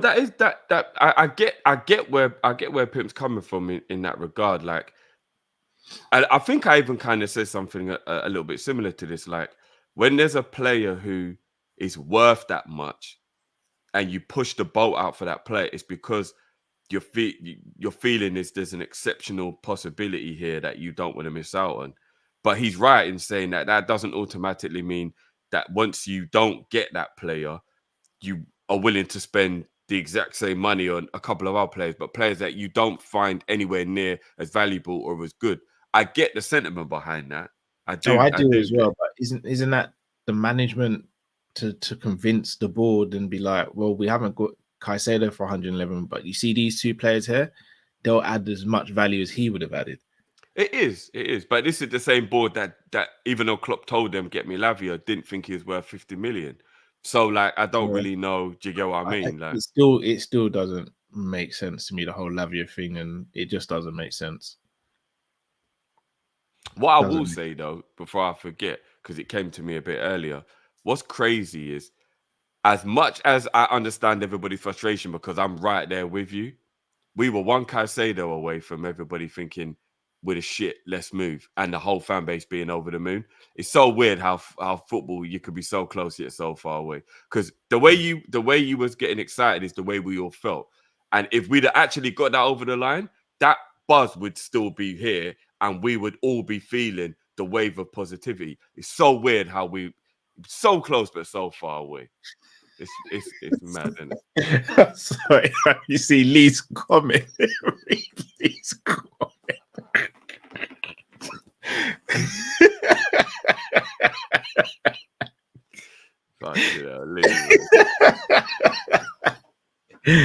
Big up Goon and Lee in the building, bro. That's our brother, right? I'm not gonna lie though, Lee. The way that sounds is like you left the bus stop or something, bro. Like, no, I think he means make your ball out. Yeah, I know. Big up, Lee. H, I can't really read this out, but Schmacker's the king of festival toilet. Rumor has it he sits bare batty and drops plonkers. Splashback. Rudy War hitting his underneath as well. I told you it's H. H is the most brutal on there. It's H, man. Matt's hairline says, "I like shirts." Callum, what's the... Yeah, I'm not even gonna take that one seriously, man. Big up to Ensman TV. Make sure you go subscribe to his channel. Says, to be fair, Cal, I would like to hear the questions he was asked to understand the context, because people will now make stuff up. Bless up the man. And that's a point as well. I don't actually know what the question was that was asked. Yeah. Ensman's that is a very good point. I think there's a lot of time we hear the answer, but we don't actually know what rattled him or what was asked to make him do that. So yeah, that's true. Yeah. Shout out to Vacabon, says there is no FFP in Saudi Arabia. They're backed by the government. And when China tried to do it and failed, even South America had the most talented players staying there, not moving. Yeah, that's true. That's true. Saudi seem to have different type of money though, man. Plus it's tax-free over there as well, isn't it? So everything you earn is all yours. I mean, a lot of people forget that to live in a country that's tax-free, a lot of the goods are more expensive to buy because that's how you make the money. I don't know if that, like Sweden, for example, I know because I was there. It's tax-free if you work, but then the goods you buy are more expensive. So cost of living might be more expensive, but like, yeah, I mean, it still sounds absolutely sensational. I think you'll probably still end up richer regardless if you get it that way. Not probably, Drift. Two mil a week in Saudi Arabia is different to 2 mil a week over here. You're only probably seeing about a mil. I mean, again, I don't know if that's how it works, but I'm guessing it has to because the country's got to make money somehow. But I know, like Sweden, for example, when I was over there, money makes money from oil. Like, that's how I. It's like us. It's like me selling grass from the garden, bro. It's always gonna grow. They're good for money. They're good. Shout out to Aaron. Aaron, am I calling in? No, bro. I ain't giving you the link to call in. You've been harassing me, bro. Ash says Endo got 6 kids. Man knows the stress is pressure. Yeah, for real. Oh, does he have 6 kids for real? 6 youths. Jeez. How is he doing that? Bro, big. Maybe we have signed the 6 in it. Oh yeah. If you've got 6 kids, you have to have a support system. Real talk. Because that must be very difficult to do, just you and your wife, man. That's got to be like nan and granddads and aunties and uncles. A meal, bro. But just cooking. Cooking's a madness for 8 people, bro. No, I'm starting to think about things like kids want to go Legoland or something. Yeah, no, but that's just out of question, bro. No, but you gotta go on family trips at some point, bro. I'll buy Lego and you can build on the land that we live on, bro. I'm gonna be real. 6. Like 6 kids, the size of your yard, bro. You've got to cook for 8 people every single meal, bro. Breakfast, lunch, and dinner. That's 24 meals, bro. 24 feeding, bro. Do you even have enough plates in the yard, bro? How much are you washing up a day? What's the dishwasher saying? 6. Nah, man, I'd have to split them lot up, man. I'd have to alternate the days. Each kid gets a day with the parents. The other kids have got to find their way, man. 6. But you see the stress I'm under with 2. Yeah. So what you say? You set a tent up in the back garden, and every day one's allowed to come sleep in the house, and the others have to sleep in the tent. No. Oh man. No, that's mad. 6. Big up, man. I'm not someone who believes in maids and stuff like that, but I think if I had 6 children, I'd probably have to hire a maid to just help out, or a nanny or whatever. Kids, I'd pay for everything, bro. Maid, driver. Yeah, you gotta have a nanny. You gotta have some help, man. Yeah. Therapist on deck, bro. Where are you going? I finished my shift. Nah, take this extra bread. I need to talk. I got some stuff I need to get off my chest. Them kids would learn real quick to appreciate peanut butter sandwiches, bro. I tell you that much. It might just be bread and butter, bro. And I'm never gonna lie, I love a peanut butter sandwich, but like they'd have to learn this is what it is. It might just be bread and peanut butter. So it might just be bread and butter, bro. Might not be no peanut about.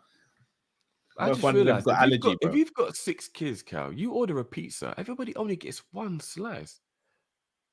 Yes, What? I know. That's it, bruv. Bruv, you're not. I don't think you deeped it, bruv. I've already deeped. I've done the mash, bruv. I remember. I've got 2 kids here, bruv. I got 2 youths, bruv. Stevie's 4, Robbie's 2. These brothers will eat their food, and they'll see my food, and Robbie will come and sit on my lap and put his hand in my plate.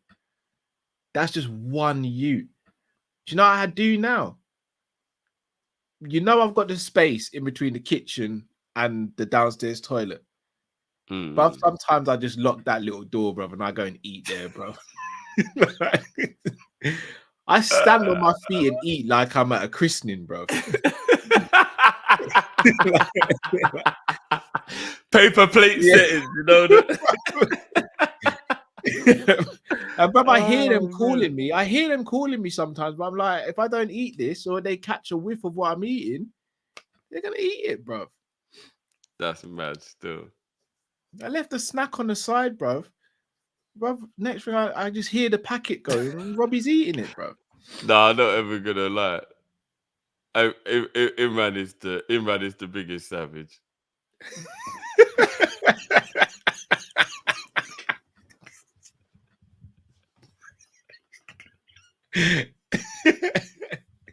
Imran is the savage. Oh man. No, bro. This is, I'm telling you, I don't know. I know people will go, yeah, he's rich, he's a footballer. The mental strain of having 6 kids is mad. You can't even have a normal 7. What car do you have, bro? What do you have to get one of those? The van? You got to get a van, bro. You got to get a minibus. Do you know what? It's mad. I'm actually realizing the only reason he ain't got 7 is because he's got no time to beat anymore. Yeah. No, it's so true, bro. Where'd you find the time to beat with 6 kids, You can't, bro? You can't. And in all fairness to your wife, she's gonna be so exhausted after the long day of looking after her because you can't even expect anything anyway. Mad thing. The semen retention must be mad, bro. That's why he's got so much energy, bro. That's why he's got so much energy, of course. And they lashing, he ain't even relieving himself, bro. That's the reason, bro. Maybe Klopp's onto something for real, bro. Like, how can he? You're telling me you train, you might have a match, and then you got to come home and deal with 6 kids, bro. And then you're thinking, oh, I'm going to knock one out. Nah, I'm all right, man. I'll roll up in a ball and go to bed, bro. Like, I don't know. Miss me out, bro. Miss me all the way out, bro.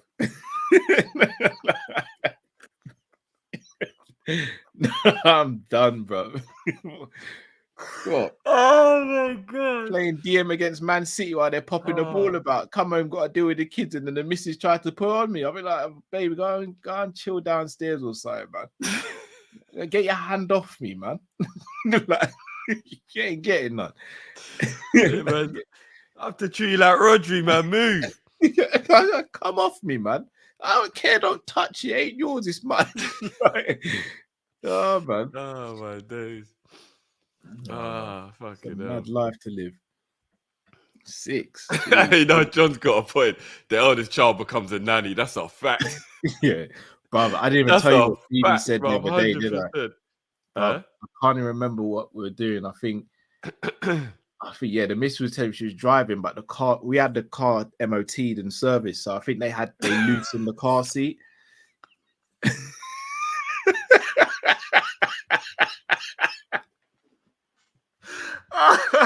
Oh man, fucking hell, hey, yeah, servo, God. So yeah, the mechanics loosened the car seat in it. So the missus was driving, and she saw the car seat was swaying a little bit, so she pulled over to fix it because obviously Robbie was sitting it. So she took Robbie out of the car seat and put him in Stevie's lap.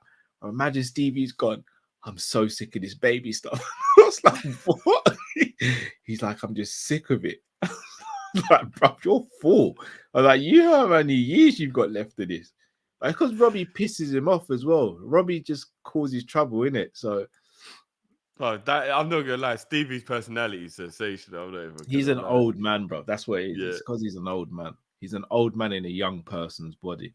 His personality is sensational. Some of the stuff that you guys have told me that he said is just sensational. I swear down. Yeah, Robbie's really starting to now. Robbie's starting to talk more. He's starting to come out with some wild stuff himself as well. The other day, man called me Cal, and then when I asked him why did he do that, he said it was Stevie who did it. He's trying to get his. No, I'm not gonna lie. That's one thing where man has to get a pull up for that. Still, Oh, I'm bro. dad, and I will always be dad. Yeah, he faced the wall for a little while. Still, he can tell you everything on that wall now. He can tell you absolutely everything.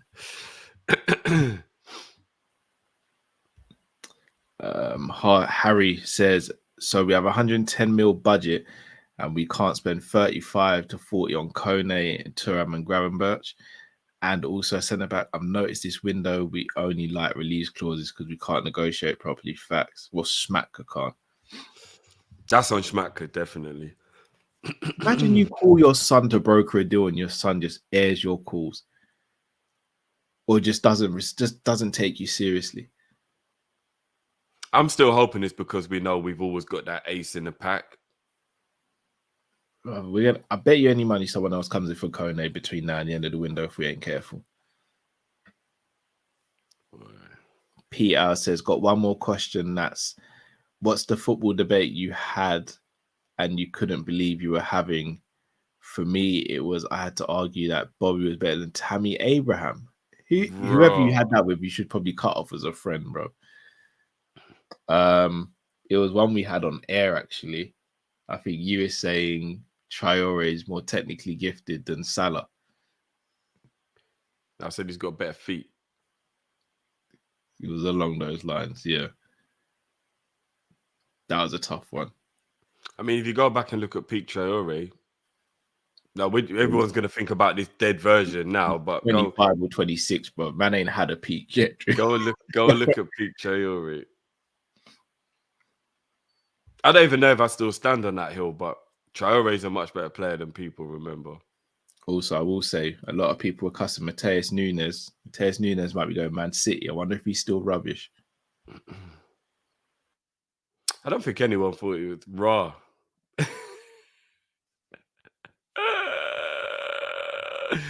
Oh, man. Actually, he should be back. Yeah, there you go. I know this has been happening a lot to Cal recently. It's been happening to you a lot recently, bro. Yeah, no, I'm going to stop mentioning Man City still. T1 says, how do Liverpool fans feel knowing that Chelsea's trajectory would have been different if we had won against them back in 2002, 2003 to get top four? Roman probably doesn't buy Chelsea. Yeah, it hurts. They've been stabbing us ever since, man. Do you think that rumor is true that Liverpool were one of the clubs he looked at, Roman? Yeah, it was literally between us and Chelsea. Whoever got top four that day, and Chelsea got top four. Mad, isn't it? And apparently John Terry was going to go Man United. Was it Man United? Like John Terry was even going to leave Chelsea, apparently, some of the rumors. But then obviously because they got top four and Roman took over, he stayed, and then the rest is history. That's mad, isn't it? Yeah. Streets Approved. Tim says, Gomez starts versus Newcastle. I've got one left in me. I've got one left in. I gotta read this first.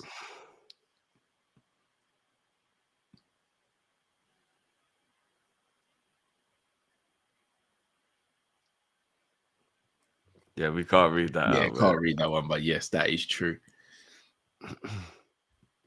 That is very true. Oh, that's so damaging, man. They got a daughter as well, man. I know. Mr. Sinclair says, if your employer doesn't care, your colleague walking in at lunch wearing a singlet box, you can complain all you want. You just left praying man don't walk in nude with toothbrush next time. So the singlet and boxes, you know, imagine. Man, they're looking like Kurt Angle. Jason says Endo doing a 6-ting on and off the pitch. For real. Oh boy. Well, people, that brings us to the end. of our monthly call-in show. It's been a blast as always.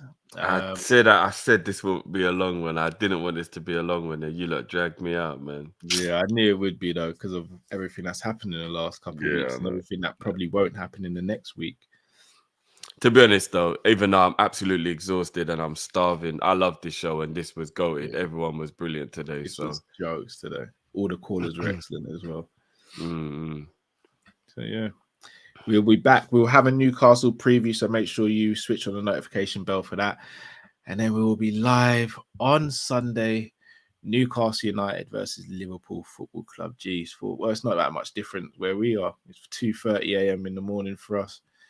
Yeah, somebody ordered me a Uber Eats, man. I'm hungry. Yeah, I've got some jerk chicken and stuff to eat now.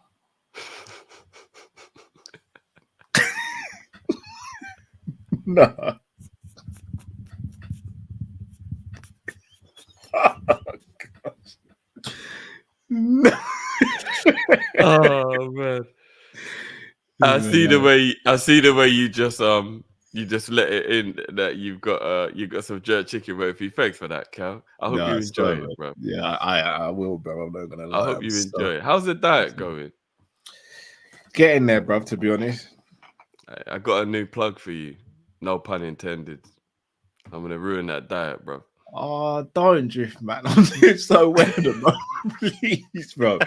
No, allow it, drift, man. I'm sorry. I stepped out of line. I'm sorry, bro. What? Just out of curiosity, what is it though? Big up Kevin. It's 7 a.m. in India. That is some legendary dedication. Big up. So Jason says, unbelievable content, lads. Appreciate it as always. And I appreciate you guys, man. You guys are the legends. Big up. It's of a cinnamon persuasion. Oh. That's all I'll say. Cake, yeah? It's sweet. It's not savory, yeah. Is it pastry? I'll just leave you in suspense. You enjoy your jerk chicken, big man.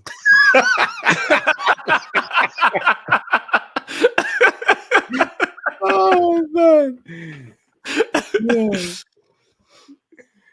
I've got one for you actually. Have you got an Aldi near you? Yeah, I do, yeah. They do a Rocky Road, bruv, in a packet.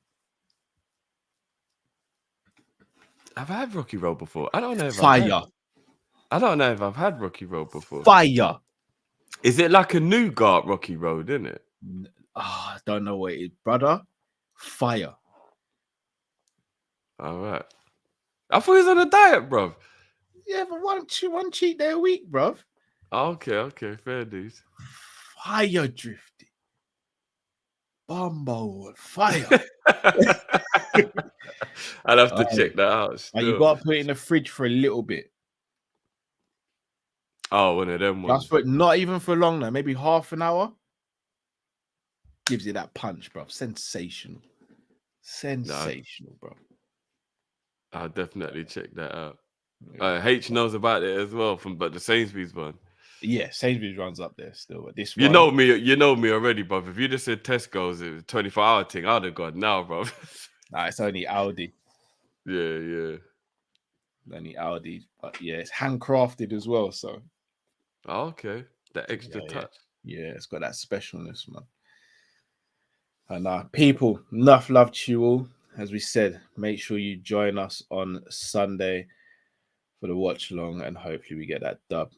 Until we see you next time, people, have a great rest of the weekend. Until we see you Sunday, stay safe, stay blessed. We're Kopish for our people. Take care. Peace.